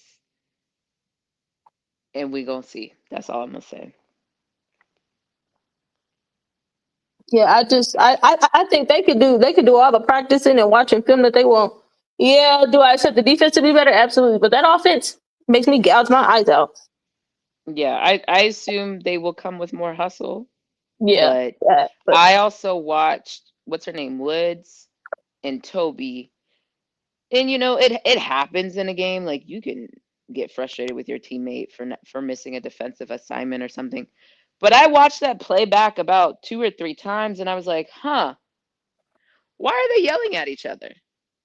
Mm-hmm.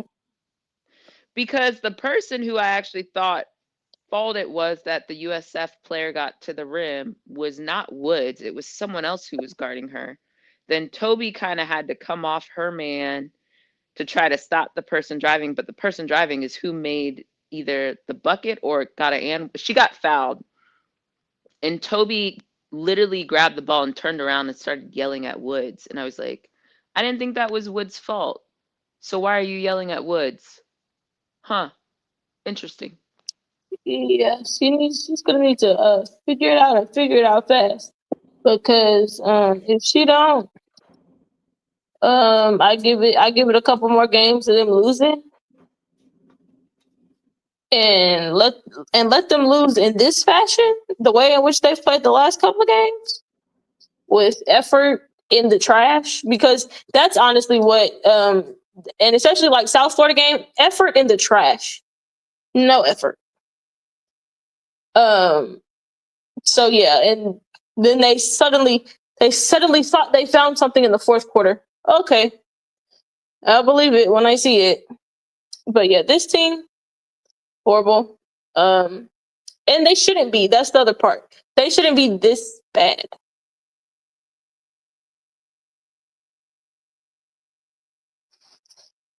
So she's gonna keep tinkering with lineups, but I'm gonna tell you right now, she can tinker with lineups all she wants. But Jaden Donovan being in her starting lineup will give you a 0. It's going to give you a 0 because she's not giving you anything offensively. So you're playing every time you go down the floor, you're playing 4-on-5. And especially having her in the starting lineup and running her at the 3. You're playing 4-on-5 every time. Your offense isn't even good to be running to be playing that side of the ball 4-on-5. Like, you're already at a disadvantage without playing her at the 3. Now you're at more of a disadvantage because you're playing her at the 3 and nobody has to defend her out there. So, if Carol Austin's looking for somewhere to start, the first place to start, stop playing Jaden Donovan at the 3. Okay, there you go. That's the first start, because it's not it. Yeah. So, Kara, go ahead. Are we ready to Yeah. transit? Yep. Oh, I've been waiting on this one. It's a share screen type moment. Oh no.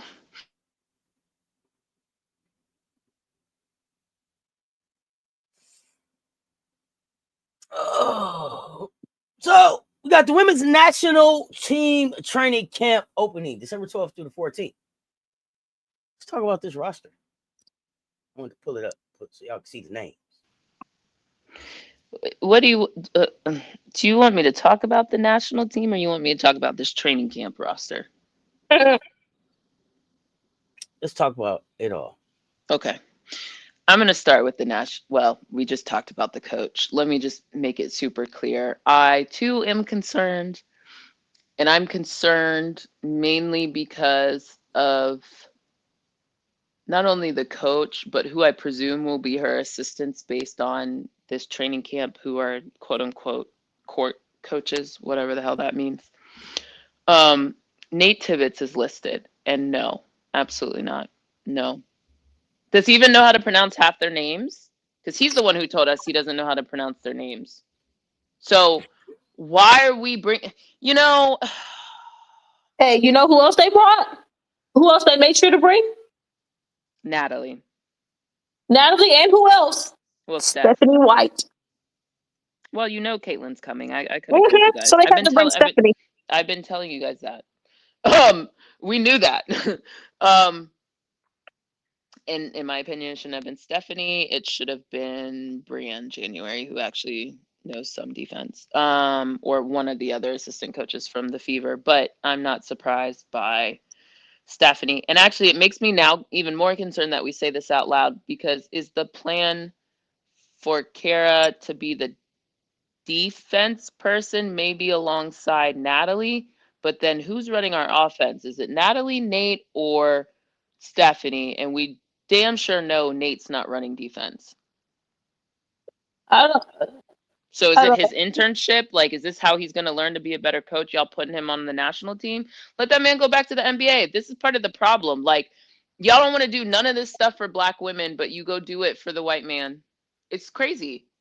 And here's my thing. Like, we already know what Nate Tibbetts wants to do. Nate Tibbetts wants to shoot threes all day. And no mid-range. He's emphatically told us that. He does not believe in the mid-range. Literally. And with this group that he has, I'm like, let me know how you're just going to shoot threes all day. With this roster, you want to shoot threes all day. Okay. You, my friend, like, it's just like the philosophies don't match. Okay, I got a question. If Kara is there because she's a defensive minded coach, what's Natalie gonna do? Offense. Natalie don't do defense though? No, that's what I said. I said Kara, Natalie's gonna help with the defense, but then I said, who's helping with the offense? It could be Natalie, Nate, or Stephanie. And then I said, Nate sure as hell isn't the defense, so he's the offense. Like, I don't understand. I'm still trying to get to what is Kara doing then? Because defense. Natalie got the what? But okay. But here's the thing: whose defense do you believe in more? Natalie's defense or Kira's defense? Considering Natalie's defenses have won championships. Okay, go ahead. I'm sorry. no, that's my point. I actually, at this point, y'all might as well make Natalie the head coach for me, like, and get Nate off of there. Like Stephanie White, whatever. Well, But at least they have familiarity with these people. Like, what my concern is, and I don't know how they choose to divvy up who gets, first chair, second chair, whatever, of the national team, right? What concerns me, so you have Stephanie White there. She's not there for like no reason, right? Cece's going to be on the team. We already know. Ugh, whatever. I think it also means Aaliyah Boston's on the team, but I always had Aaliyah Boston on the team. I always had Aaliyah Boston on the team. And we agree that this is not the final roster for the Olympics. Correct. Do you believe that this is the final roster? I do not see a name called Asia Wilson on there, so that's not the final for World roster. Cup. For World Cup, I do not see a name called Asia Wilson on there, so that you do expect Asia to play in the Worlds next year. Yes. I think this is just I was wondering if Asia and Stewie maybe were like, oh, we're cool in the Worlds. Call us for the Olympics. I think they said, what I got to come to this for? You need to get everybody else together. Right. Don't worry about, I get that part. I get that part. But that's what I was wondering. Do we still do they need to come to the World Cup part? Like we already qualified, right? Do we need them? I mean, you need it partially just for knowing what you got, because if you're missing Asia and if Stewie is going to be like, only they know like who the actual locked people are. But I do find it interesting that the names that aren't on this roster, and then conversely the names that are on this roster, also surprised me a little bit. Like I wasn't expecting to see Chelsea Gray, not because I don't think Chelsea Gray. About it.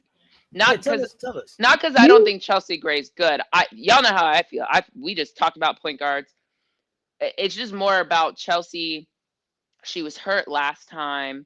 I don't know, like projecting a couple years out, what that's going to look like. Now, Chelsea could or could not be on the LA 28, but maybe is going to usher in some people who need to play point guard. So it could be for that reason. I don't know, but I was surprised to see Chelsea on here. Are we talking who I'm surprised by, or do you want me to go back to the I was surprised that BG was on this roster. Until someone called that out, my brain deleted that. I said, ain't no way BG on this shit. I really didn't know BG. My brain completely ignored that her name was on here. I didn't read that. I didn't even see that. Yeah, no, she's my automatic gone. Absolutely. No, I'm sorry. No, sorry. That's the go. Yeah. Moving on. But you need to know what you got for the Worlds before the Olympics, because that's going to help you tinker what you need for the Olympics, especially as whoever you're considering on the younger side, what degree you can bring people or not. So I think that will factor into it. So that kind of answers a little bit of like why this roster. Oh no, go ahead. I'm sorry. No. Go back to your question, or the question you asked me. No, because I was getting ready to ask another question about this roster, another player on this roster. I'm sorry. Did that say I'm surprised Aaliyah with 2 A's is not here? Did you mean Aaliyah Boston with 1 A? I'm just really asking. Aaliyah Edwards is not from the U.S., y'all. Right. That's why. Yeah, I just want to make sure we're answering the right questions. And I think that people sometimes think because Aaliyah Boston is from the islands that she could represent the island and U.S. Virgin Islands. That it's the U.S. Virgin Islands that she's so from. They're the United States. She a United States tie there. The name that I was going to ask that I'm surprised but so happy to see, because that means that she's getting some of the respect that I think that she should get, is her kid. Yeah. I think that's great, but we also have a huge wing discrepancy, so I'm not surprised by that. No, but I'm glad, you're happy for her. Yeah. But another name that I see here that I am really excited to see that I didn't think I was going to see here is Okikiola. I thought Okikiola may play somewhere else. So Team Niger, that's she's not. Okikiola, Citron. Veronica Burton was a shock to me. Veronica Burton was a shock to me. Especially But can I call this out? Because this is what confuses me. It took me a while to realize this, because first thing you have to absorb these names and then be like, okay. At first, remember I said when we looked at 3-on-3, I said, oh, Leash is on 3-on-3. That's why she's not. But Leash to me should be on 5-on-5. But I just thought, oh, 3-on-3. But Veronica's on both teams, and no, Shakira's not on. So why is Veronica Burton on this and 3-on-3, but Alicia Gray is not on both? I don't know. Do you think Alicia Gray? Is it a situation where Alicia Gray may have said, "I just want to do 3-on-3"? There's no way. It seemed like she would want to say 5-on-5. There's no way in hell. It seemed like she would want to play 5v5.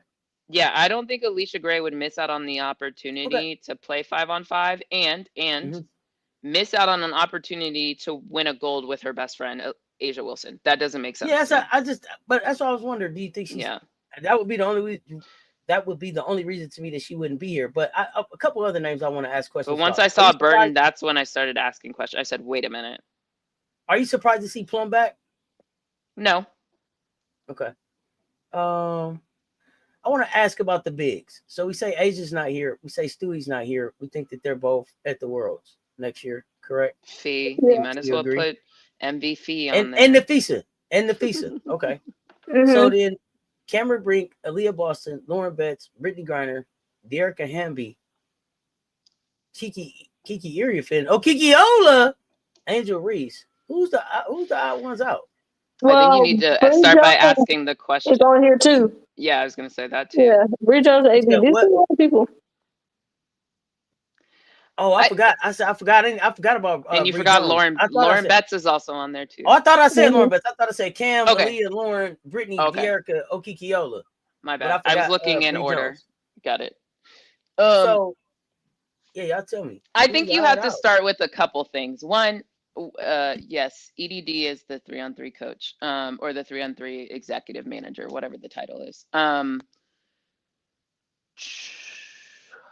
So when we discussed this a while ago, the Olympic roster, as we started coming down the pike, right? We had the conversation in Mansion a while ago, or like maybe a month or two ago. I read you who I had as my Olympic team and where the gaps were and who was going to fill. So if it helps, I have it in my note. I can read it real quick. To help you orient, to help orient, because if I don't read that, I don't think it's going to make sense. Okay. So I have them organized into a couple groups. I have my locks: Asia, Stewie, I'm assuming health, Fee, and Jackie. So that's 4. Reminder: you can only take 12. Hold on, wait. Y'all know who not on here either? AT. Well, I'm getting to it. And then my high likelihood / if they want to, but in this first name, to be clear, is not who I want, but I think the committee will do. Sabrina, KP, AT, Ka, Chelsea Gray. That already gets me to 9. And then my remaining options were AB, CC, which I think both are going to make it. If you're going to have Sabrina, you can't have Paige, CC, and KB. You just you can't. But if the committee does, if Sue Bird does that, that's on her. I had Lish, I had Ryan. We know how you feel about Ryan. I'm just telling you, wing. I had Lauren Betts, Shakira Austin, Bree Jones, Juju, and Rakia. So funny enough, everybody that except for Ryan and technically Leash is on 3-on-3, but I had all but 2 I had like within my option set. Notable names missing: Angel Reese, BG, Veronica Burton, Cam Brink. I think. Oh, Sony. I didn't have Sony, but I'm fine with it. Oh, and Kiki and Hamby. But again, not everybody who's on the locks on the team are here, and some are. So to answer your question, the biggest issue I see on 2 fronts. One, that CC Page KB combination, you cannot have, you can't have all of them. Do you feel like CC is really still a lock? Yes. Abracadabra, she's official ambassador. She is. Yeah, she is. After all the whining and crying we heard. Yeah. But Steph, I Listen, just Stephanie White is good. now it's not my. That's not who I would. I would not have CC. I would actually take. I mean, I would take Paige. I would take Veronica. That's what I was about to say. Even Veronica. I think Paige still has a say in that. I do too, but I think between Paige, CC, and the problem is Sabrina. I wouldn't have Sabrina out of all of them. Then CC would be next. But the problem I have is knowing how political this stuff gets. I think Sabrina's on the team, unfortunately, and she would just never be on my, like, I can't have Sabrina, KP, Paige, and CC on a team and then have a huge detriment at the big level. There's too many guards they want to shove on this team that you should not shove on this team. And then look at who your coach is. She not. Are there any guards that you can push to your 3x3 team? I don't care about 3x3. I really don't. I mean, like, I think what they have right now, assuming Shakira, Alicia, Burton is also why I wouldn't. Maybe she's just here to be in the pool, but she's not actually going to be on this roster. And then who am I forgetting? Naz Hillman. That should be sufficient. Like, that's a good team. We don't have people in college playing 3-on-3. Sorry, not sorry. Like, that is actually a well-constructed team. Lish has already won the 3-on-3 gold. She can help like the team there. Although I will say, if there's a chance for Fago to go, there ain't no way I wouldn't say Fago can't play 3x3. I'm just saying if we need an alternate or something. Yeah, she'd be in the pool. Caitlin Clark, or not Caitlin Clark. Shoot, I looked at her name. Cam Brink. You do need someone who's like a little bit taller and can kind of get those like bang, and those Cam Brink doesn't bang as much to me, but like that Hamby-ish role. Yeah, I think Cam was supposed to go anyway before. She got hurt. Yep. So Hamby, I think, took her place. And then the year we won gold in Tokyo, it was Lish, Jackie Young, KP, which is a pretty strong, versatile guard HBL, group. huh? No, and Steph Dolson is who won gold. When did HBL win her gold? Because didn't she HBL? No. Hers was like it was like the Fagan gold. Who got you? Okay. Yeah, that wasn't at like the Olympics. That was like some tournament offshoot. Like a FIBA. Yeah. Something. Yeah. Some other, the one that Fago did in Mongolia or wherever she was. No.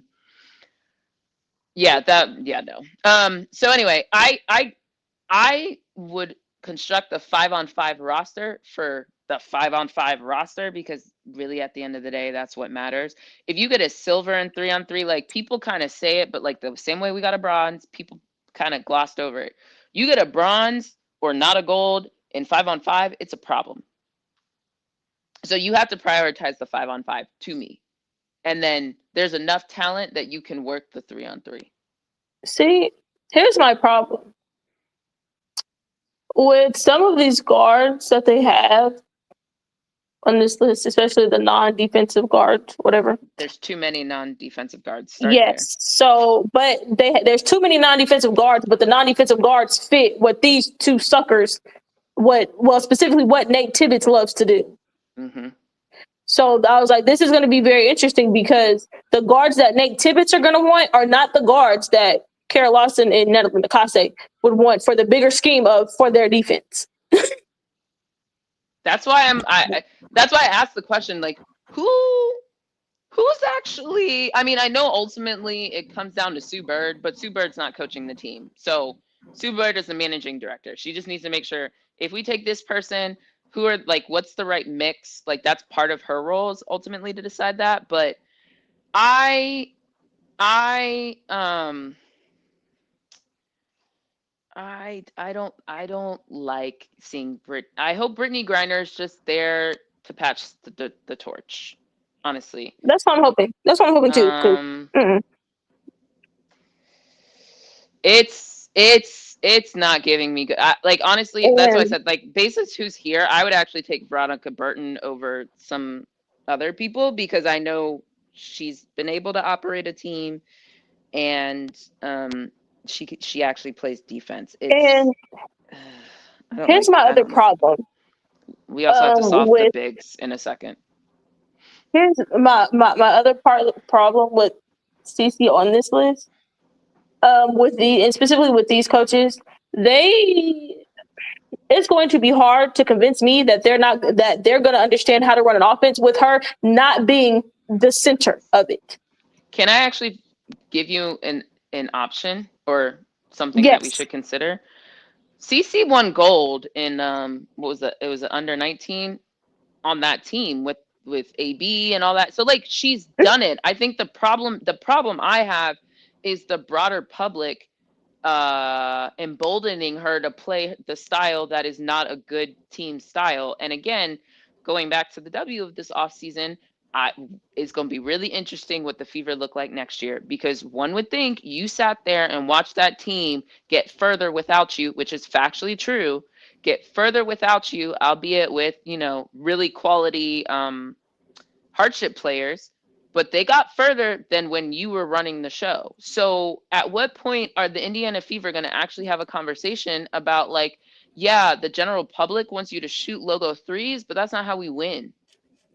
And here's like, my when thing are we gonna about have the general that public. conversation? You know what I mean? When are we gonna have the conversation that, okay, yeah, the general public wants you there, okay, yeah, you won a gold when you were 19, but now you got to play with grown women. You're not ready for the physicality of what the Olympics is finna bring. Your body don't bang. Come on now. Listen, y'all remember how we were getting pushed around? Alyssa Thomas had to be out there bullying back. We did need 18 to go and put a shoulder in somebody. Was that Team Nigeria, Germany, or France? It was like, I think a little bit of all of them.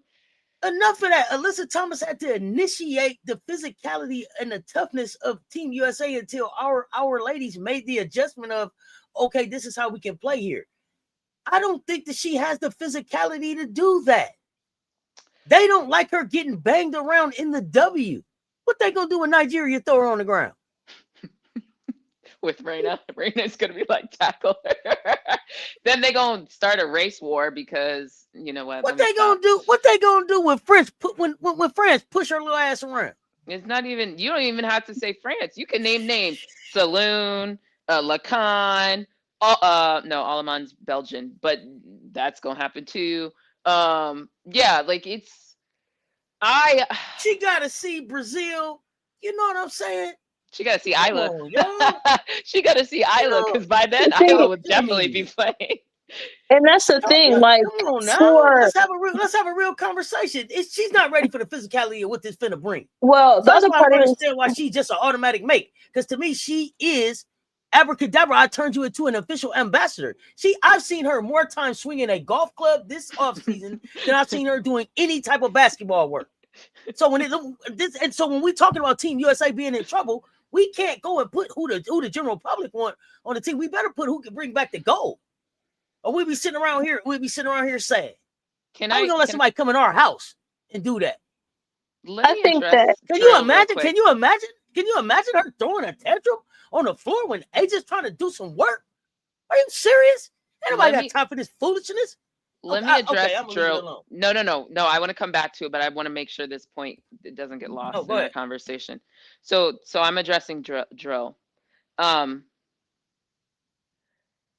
Yeah, your point about those foreign teams like CC, they don't give a fuck. They wear Sabrina's shoes. She went to China and they still try to put work on her. Like, I don't know if this is like inherent bias, for lack of a better word. I'm not calling you anything dirty. I'm just calling a thing.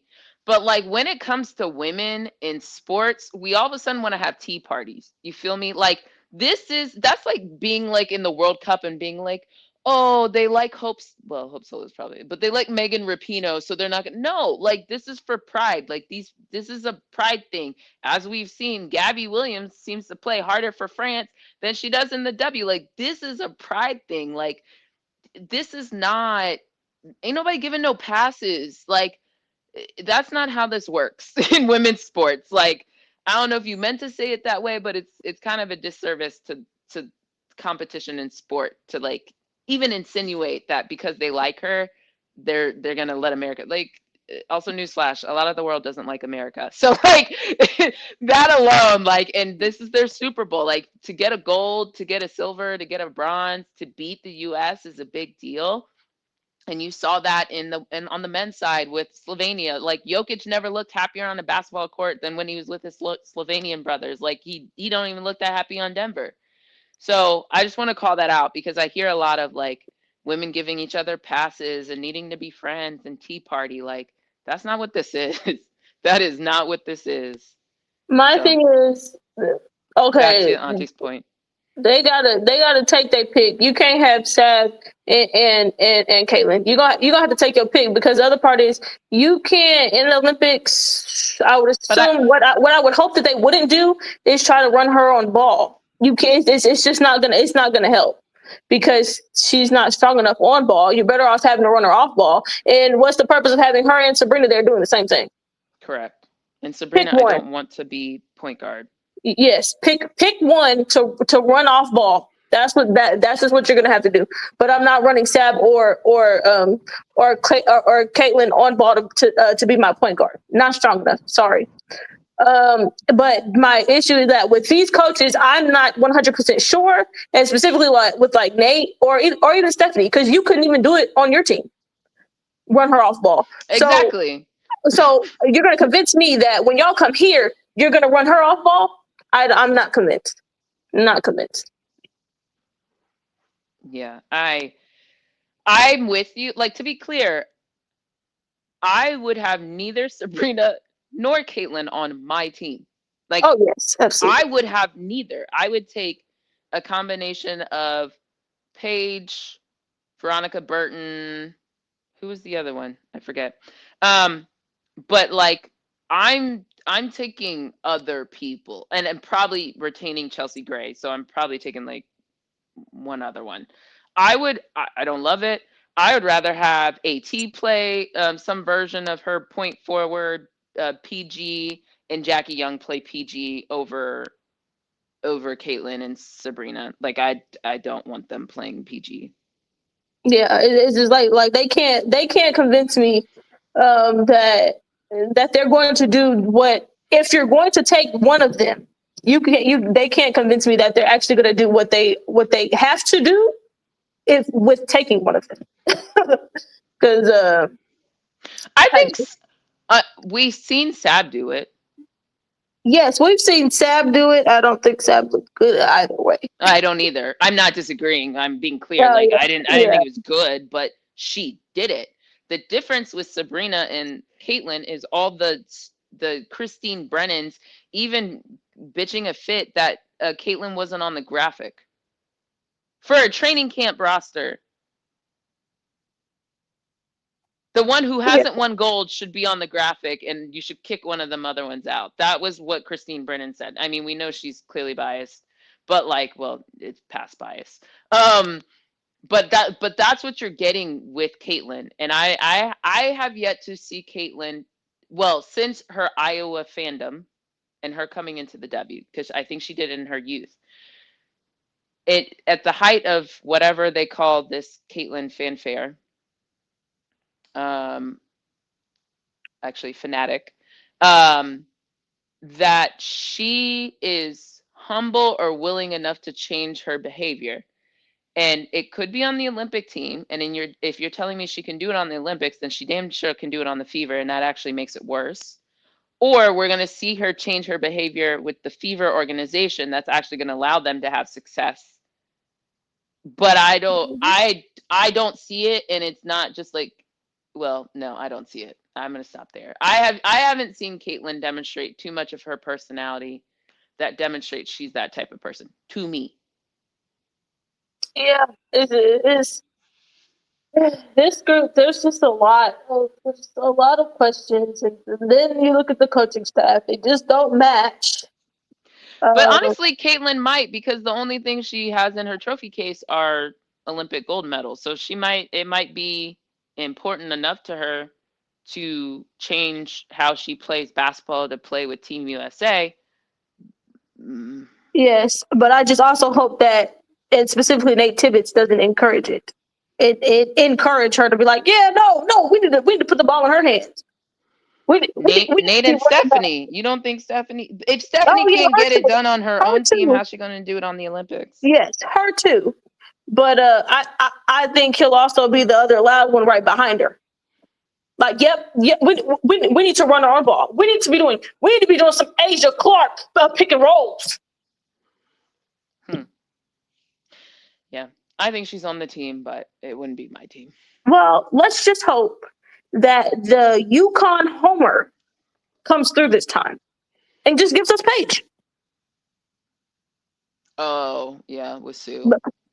Let's hope that the UConn homerism comes through this time and gets us Paige.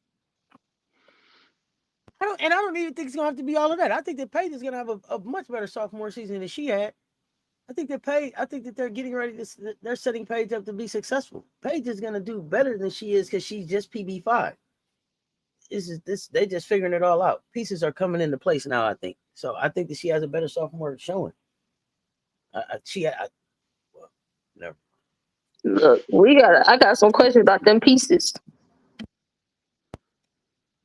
Well, we got to let them finish playing, all falling into place first. Yeah.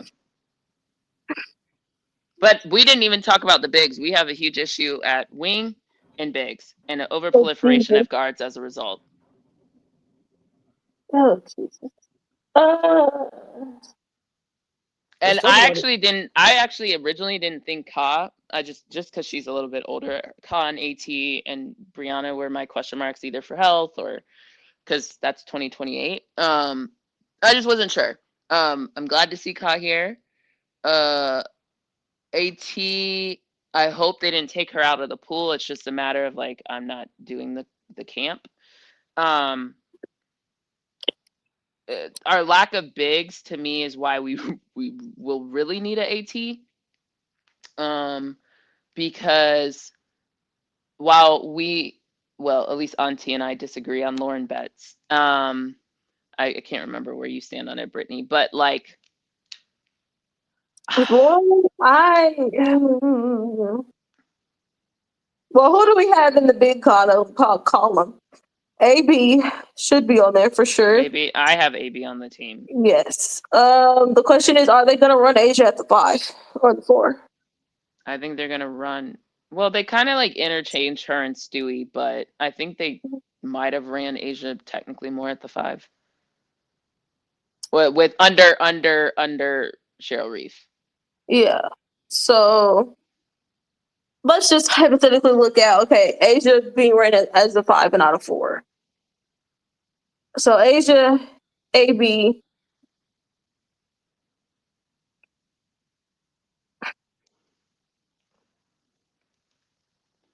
Dang. I would have liked Shakira Austin in this personally. Yes. I think when I listed they got my Bree list, Jones on here too. yeah, I like Bree. Hey, I mean, I have a question. I'm sorry. Can y'all remind us the bigs that we are stacking our bigs up to go against? Because there's Dominique Malonga that we'll see.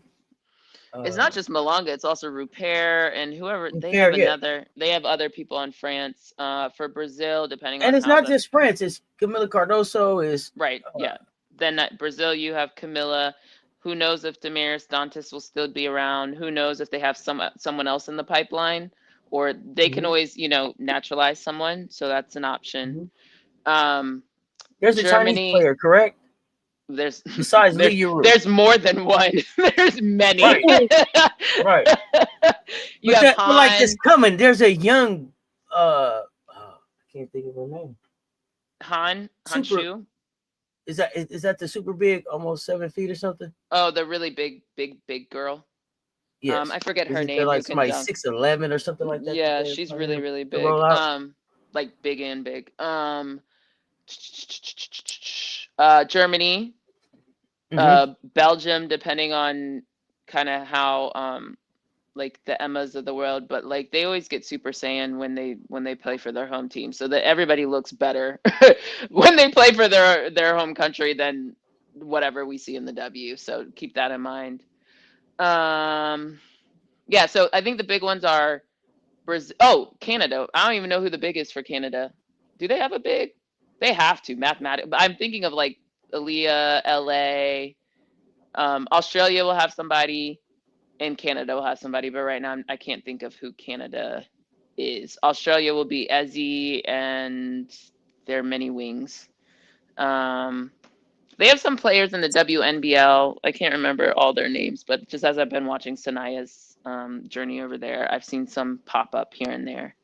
So, does that help? Oh yeah, absolutely, absolutely. So now you said you got Asia, you got Aaliyah. Yeah. Can't Brink. What I would like to see from Cam this year is Cam be able to defend without fouling. Correct. I'm not, I know that Cam has the heart.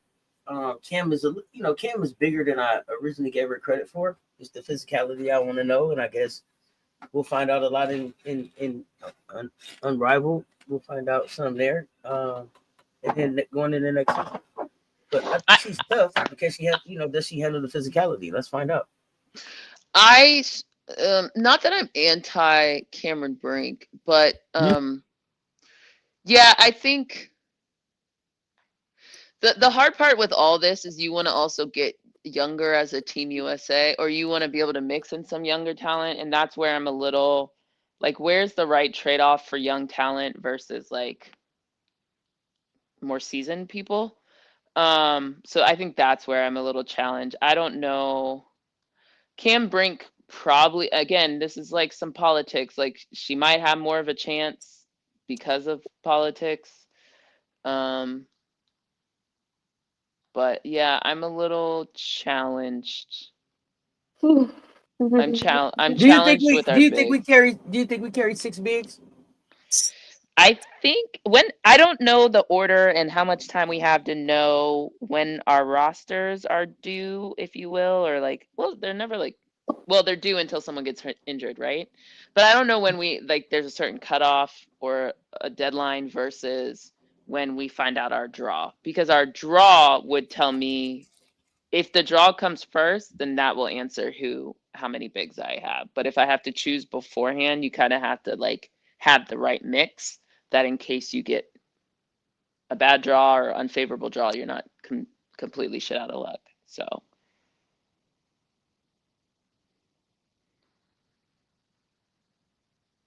what I'm also safeguarding against. Are you taking Bree Jones? Oh, go ahead. I that's why I'm looking. I just saw Danny Joyce say that Cam would like to see Cam Brink.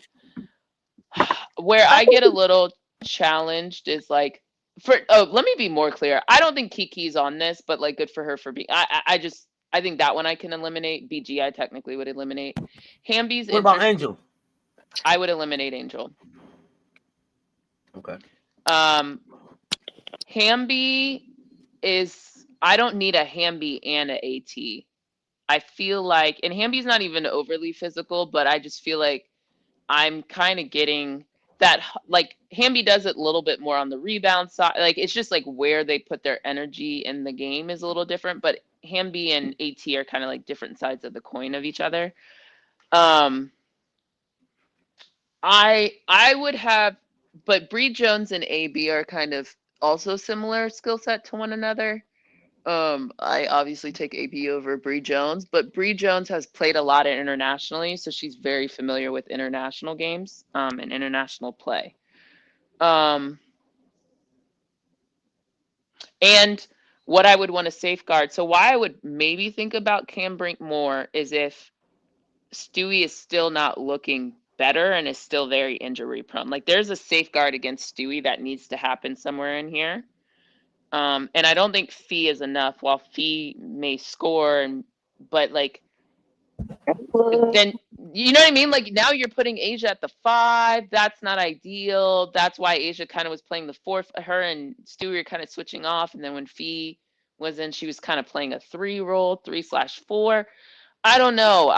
I'm stuck on the bigs. Like, quite frankly, I don't love it, and that's almost the reason why I would have a Lauren Betts, is just purely for the size, and she can carve out space, similar to Aaliyah Boston. I feel like Aaliyah Boston's game will be more, I mean, she's older and she's more seasoned, but like in another 2 years, Aaliyah Boston's game is going to be even more refined than Lauren Betts at that point in time. So I don't know. It's kind of like there's like a lot of duplication. Like, I wouldn't there's a lot of duplication of people. So I like Bree Jones though, but Bree Jones and AB, you're kind of not you're getting like that shorter, thicker bang in the paint. Bree can clearly shoot from the outside, but then I don't think you're getting the athleticism to match up with like a Dom Malinga as well, which is why Kim Brink is kind of there. You know, it's kind of a mixer matchy type of thing. See, I think you can get away with taking both. I think so too. Yeah, Bree Jones and AB. I think you can get away with taking both. Just because of the physicality of it. Yep. That's what you're gonna need, because that's something that I do question with Kim. Yes, Kim will have like 2 more years, but will Kim be able to handle that physicality without fouling? That and it's just like, okay, especially with trying to figure out where Stewie is going to be and what Stewie is going to look like in like by 28. So it's okay. Can we kind of curve? Who can we put at the 5 to kind of curve minutes for Asia at the 5 and Stewie at the 5?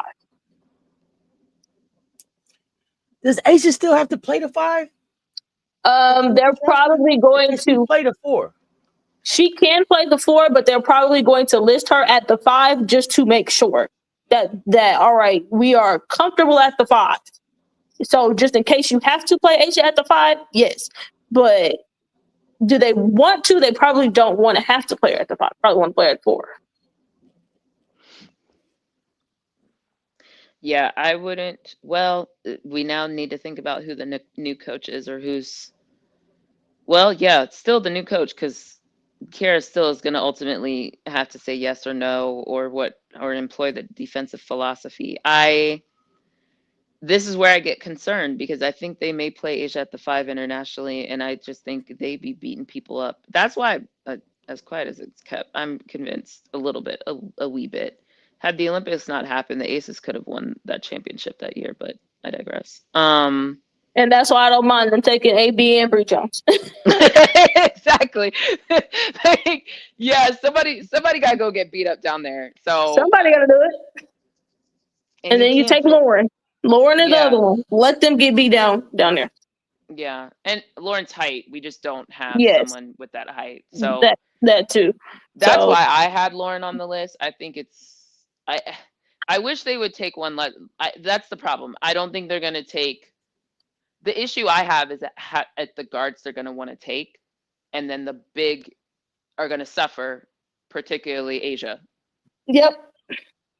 So that's why I have a problem with the team construction, but that's a whole. I mean, we clearly articulated that. I wouldn't. I need to limit the amount of guards that are defensive liabilities. Right. Yeah, that's the. Y'all got anything else on Team USA? No. Just like they just got some interesting decisions to make, and be careful what decision you make, because there is a wrong one. Well, then the only thing we got left to talk about is your thoughts on South Carolina Duke. Yeah, let's do it. I mean, expectations. What are we looking for? What do you expect? Because I know you said we expect to get their very best, right? We expected them to approach this like this is their natty. Everybody's been saying, they got the time off. They'll look like a different team. How do we expect them to come up? What are our thoughts?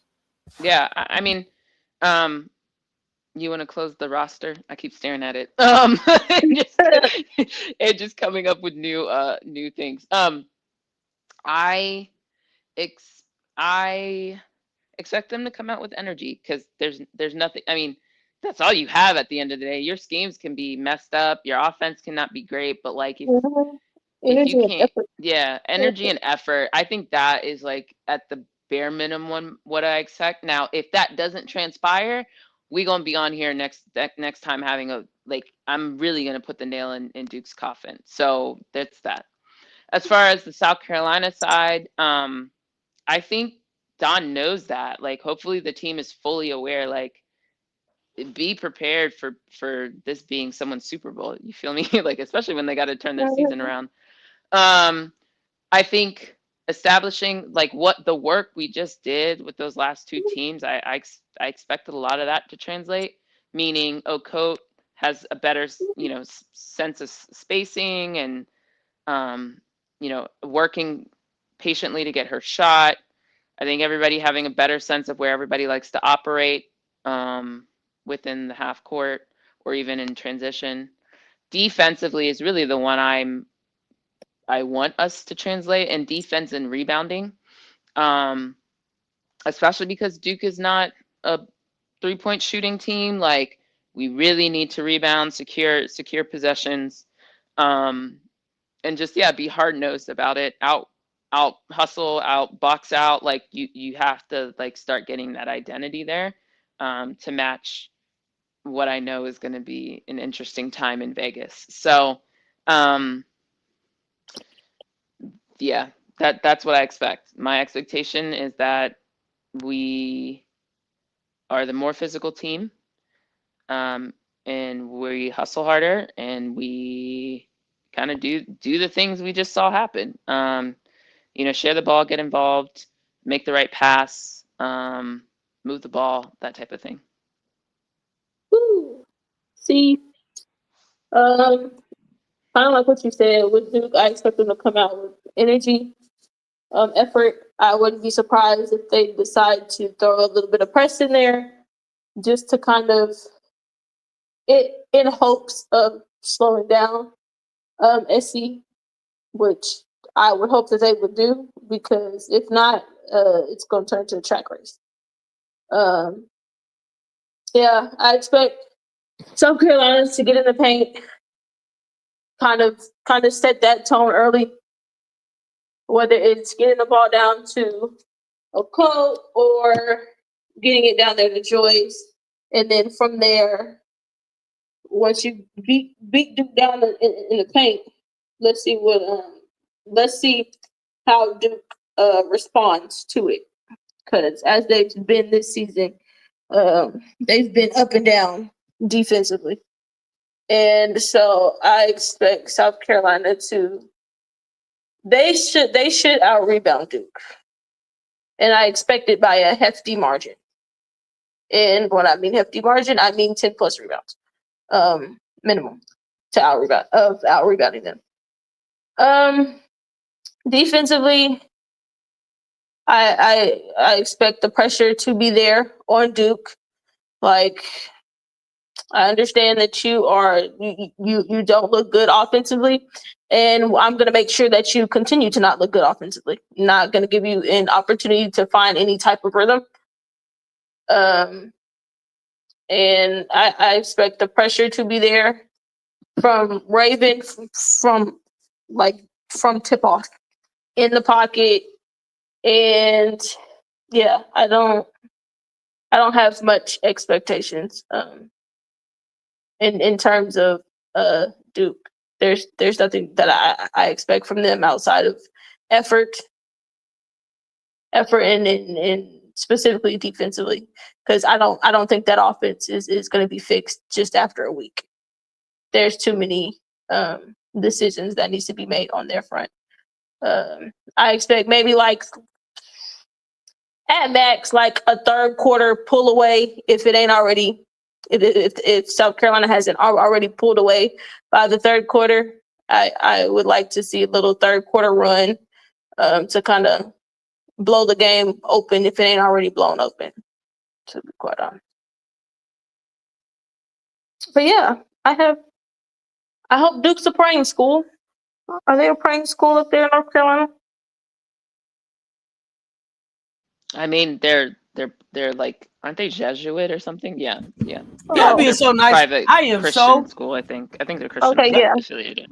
I mean, they're the Y'all being so nice. I am ruder about these, because we got shooters. Listen, I expect, we've been to Las Vegas before. That's where we played Michigan, right? Yes. We're not gonna be fooling around about in Vegas this time. Been there, done that. Got a t-shirt from that. We come there all business. Raven ain't playing. We come there shutting the lights off, cutting people water off. I expect a suffocating defense from the beginning, tone setting, no run. I want to see us hold Duke to 2, 5, 7 or something in a quarter. Shut their water off. Don't even let them cut their lights on. That's what I'm expecting. Come set the tone in the players' era. The standard is here. Now what y'all gonna do? That's what I'm expecting. That's what I'm expecting. That's how I expect us to show up. We not coming to play around. We coming to set a tone. We through playing around. It's redemption time. Revenge season 2.0. Let's get it. We're definitely gonna learn more about this Duke team. Well, to see if they have a heartbeat left after this game. If they completely sit down and just curl up in a ball, all right, y'all. We can about wrap this season up, buddy. Go ahead and wrap them up. Put them in a coffin. DOA. DOA. If Duke go in there and play like that, look, play like how you did against West Virginia in South Florida if you want to. DOA, man. DOA. I think what I'm saying is it don't even matter what they do. It's about what we do. That's the scary part. You know, they can practice all week, draw a lot of stuff up on the board, you know, do some scouting, send some clips to watch, all that. It's nothing like what you think you saw. And you're not coming with the same clip that you bought the last time. Your clip's short, homie. Ain't no Lucci, ain't no Richardson, ain't no the Jesus. I see them all around here having a good time everywhere they at. I don't know, homie. Yeah. I don't think they have answers to the test, as I tell y'all. They don't have enough answers to the test. I think just there's read the chapters. They opened the book. They at least purchased the book. No, I think this is just not, how do I say this? You don't want to see us right now with the problems they have. No. Like you just don't. And there's a lot of things that are going on. You have a coat getting more comfortable. You have Latson getting really comfy. Really comfy. Like, that's scary. Yeah. You have Tessa more confident in her work. You have Raven, who is with her bestie doing TikToks and shooting in the gym before. Like, Raven's in a good spot. Like, Raven feels good. Raven is like starting to learn. Her teammates, her and Okote, are doing their roommate thing.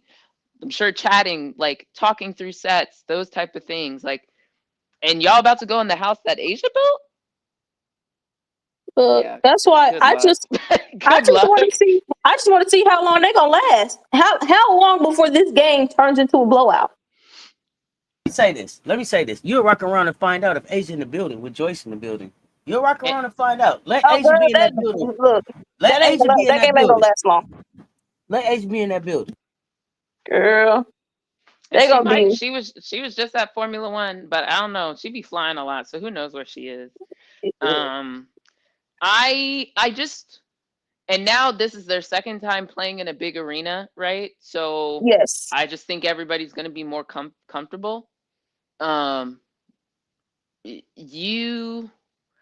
It's just not there's just not a time you want to, it's like you having relationship problems, and then the sermon or the homily at mass, whatever, is about, loving someone else no matter what. Like, you don't want to hear that right then. Like, this is not a time where you don't want to be hustling. You just got beat by a team, a back string of bench warmers, second stringers. You don't want to be having whatever identity crisis y'all going through.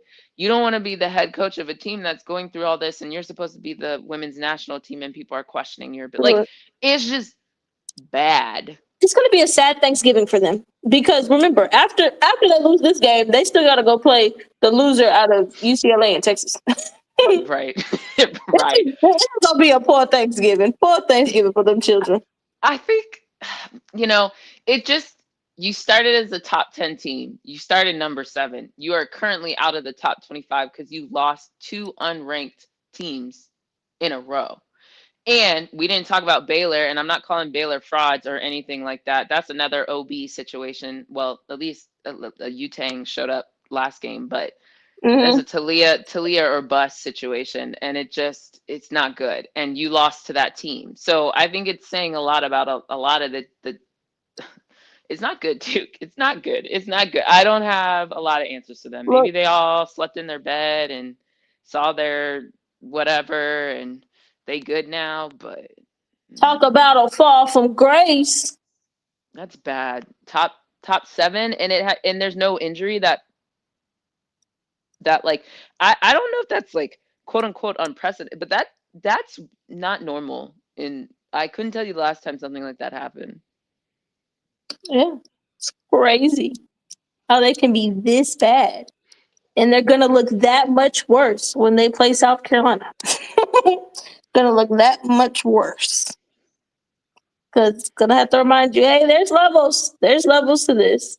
Y'all thought they were a top 7 team at one point. Let me tell y'all what the number 2 team in the nation looked like. Not even close. Not even close. Well, I hope they get all the turkey and dressing and like I hope they get it all. At least they'll be in Vegas.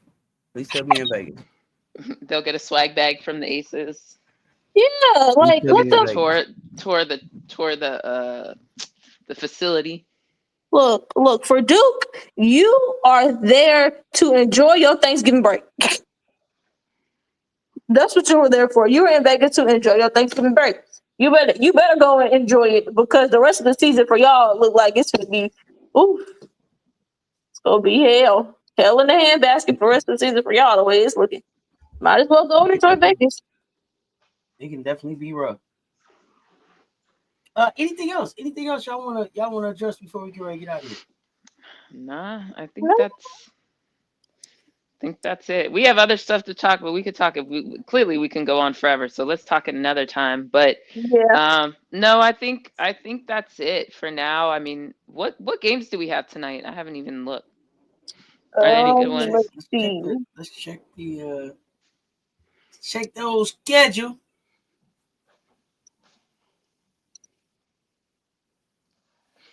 But we should be feasted these next couple of days. Feasting. Yeah. I basically wanted SMU and Mississippi State are playing right. Well, SMU is playing St. Louis. Mississippi State's playing Middle Tennessee. Texas Tech plays at 5:30. Washington plays at 8. Well, 9 y'all time. Late games. Yeah, Washington plays at 9. Southern Cal plays today.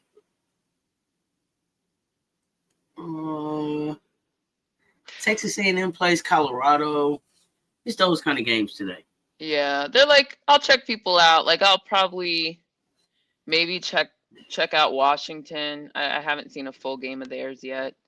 Wait, we gotta check on Joni. Y'all, somebody check on Joni. Oh yeah. Are we ready to talk about it? Or I didn't go back and watch the game. I just saw the final. Somebody check on Does she have a pulse?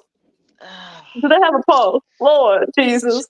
This is so when I saw that someone said they lost, I said, "Oh no, it's giving me Noelle Quinn flashes." Like, I don't want you gone, girl, but I think we all had that reaction when we saw it. It was like, "Dang it, Johnny! Damn! We're rooting for you, dang!" Me and my in it. I can't say in it if you're not there no more. Come on, bruv. Look, but she'll be able to redeem herself. They play West Virginia in December. Redeem yourself, Joni. West Virginia is ranked 21. Redeem yourself.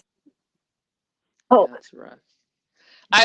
So I wanted to see if there were any games we wanted to. I mean, we talked about South Carolina Duke, of course, but if there were any other big games coming that anybody wanted to like watch out for this team or this game, I wasn't sure if there was anything like that, but it doesn't really seem like there's really anybody like that. No, not for today. That Princeton Rhode Island game was interesting to me.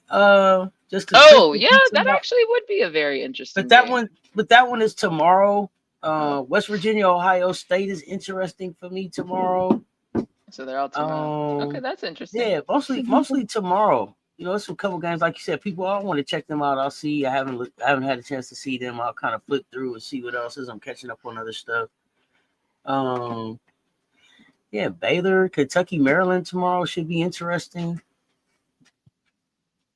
Oh, fun! I don't think I'm gonna totally. And Cal Auburn should be interesting. Okay, yeah, I'm not gonna tune into this because it's during our game. But at 4:30, Winthrop plays SMU tomorrow.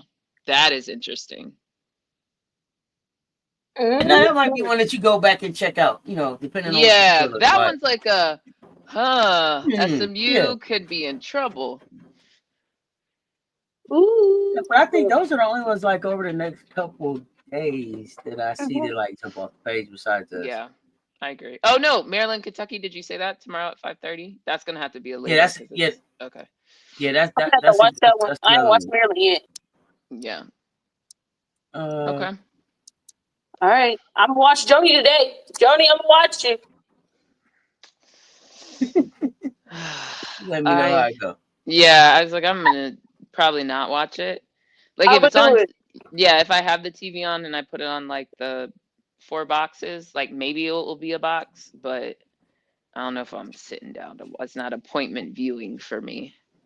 I will say that our adopted Presbyterian Blue Hose took a loss the other day, so hoping that they get back on track here. They are not mine. They are yours. I do not claim them. Blue Hose, man. Blue Hose, man. I'm rooting for them.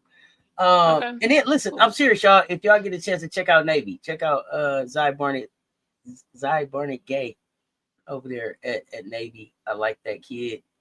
Other than that, we'll see if Cody can. We'll see if Cody can stay hot. We didn't talk Ole Miss. We'll see if. Well, Ole Miss almost got themselves in trouble the first time. They lucky we didn't talk about it. You gonna be on the docket soon. I feel it. You playing too much. She playing too much. Is Cody healthy? Is she okay? I think Cody's getting healthy, and I think Cody's finding a groove. Like the last 2 games, I like Cody's at least production. But now I thought she got hurt in the last game. Oh gosh, I hope not. They said she ended up getting hurt. She scored like 29, but she got hurt. So I don't know how bad the injury is. Oh no, yeah. Well, I'll check on that. But yeah, Cody, I thought that she was finally getting comfortable. And here's the thing: I'm just waiting on it to be Cody's team. Like it seemed like, is it Cody's team? Is it Thinu or Chinu? I'm not. I want to make sure I'm saying her name. Chinu. Yeah, Sierra Chinu. Whose team is it? I don't know whose team it is. But I think it needs to be Cody's team. This is why this transfer portal, maybe this is definitely a pennant. We need to have a conversation about that because I think it's hard because it's like Cody is clearly further along, but should it be her team just because she's further along because she transferred there?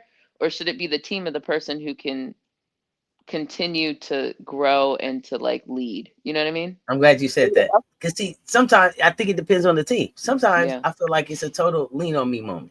If you feel me. Like Joe Clark, I'm here. If you could do it, I wouldn't be here. I'm here because you didn't get it done. Right. So you had your chance, now it's my turn. If you could do it, I wouldn't be here.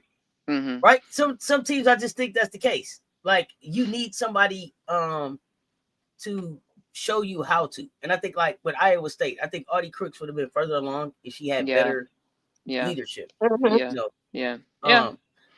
So I'm here because people that was around here ain't getting it done. Let me show you how it's supposed to be. But I also need you too. So I think it's like you said, it's still a conversation around the portal because I'm coming here because it's my team. But how I come in and make it my team and include everybody here, I think matters in them being able to be successful. I think for the point you just made, right? Like even though Raven's telling us everyone's a leader, which I believe in some capacity, but whatever. Okay, Raven.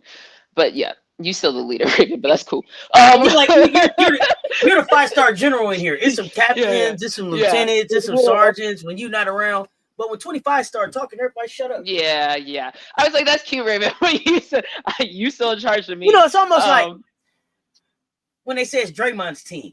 Yeah, okay, Draymond's the leader. Draymond is vocal, but when 30 talk, everybody shut up.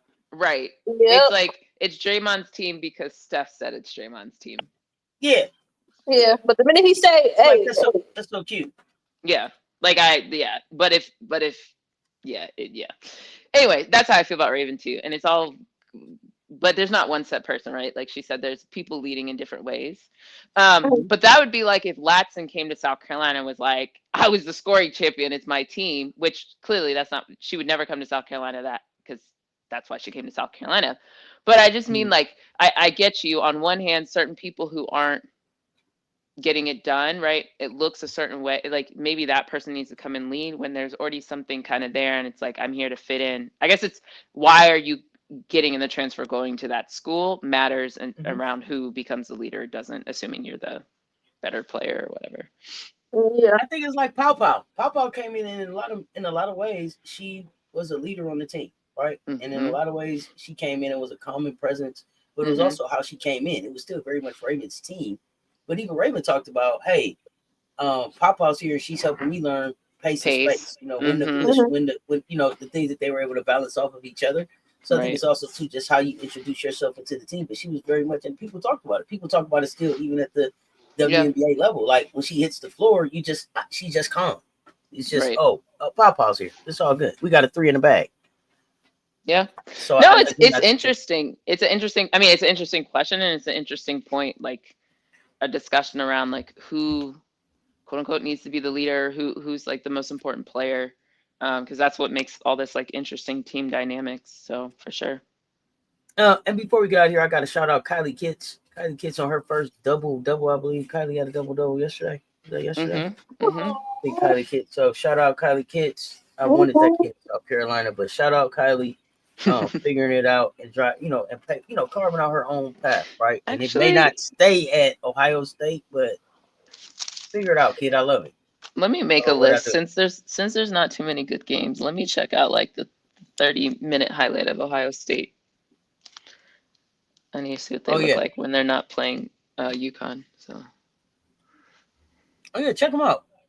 Check them out. Let's see what they look like. But I think tomorrow's game too will tell us a lot about Ohio State too. Because who did I say they play? You did say, but I forgot. Oh, West Virginia. They play West Virginia. That'd be a good one. That's gonna be a good one. It'll tell us something. They playing in the Bahamas, so I got to see how we watch those. They have to watch them on that Flow Sports shit. Yeah, I don't know if it's Flow Sports or Baller TV. It's a couple of both of them. Something on each. Something.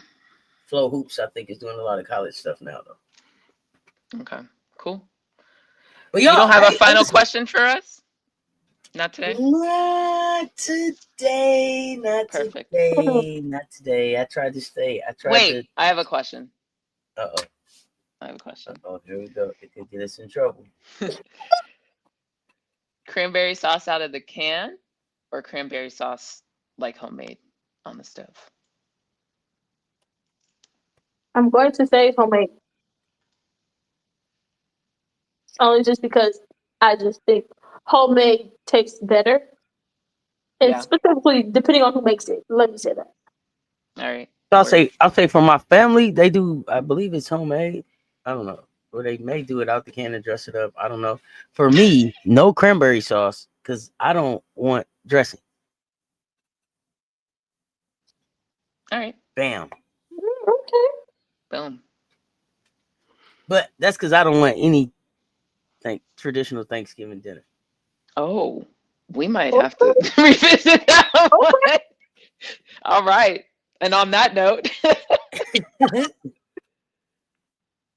Got you through work. All right, Big Draco. We got to get you back up. We got to get you back up so we can hear from you what you saw in person when we get a chance. So let us know. Y'all, listen, we appreciate y'all pulling up and hanging out with us for this special Tuesday baseline brunch. It was just so much to talk about. We couldn't wait until later because it's gonna be so much to talk about after feast week. So we appreciate y'all pulling up and rocking with us, man. If we don't see you again before then, happy Thanksgiving, happy Turkey Day, happy holiday. Enjoy that time with your family. Ladies, appreciate you, Commish, Brittany, High Life, as always. It's a pleasure. Looking forward to the next conversation, y'all. Until then, y'all stay tuned. Talk soon. Cess Talk Sports, y'all. We out.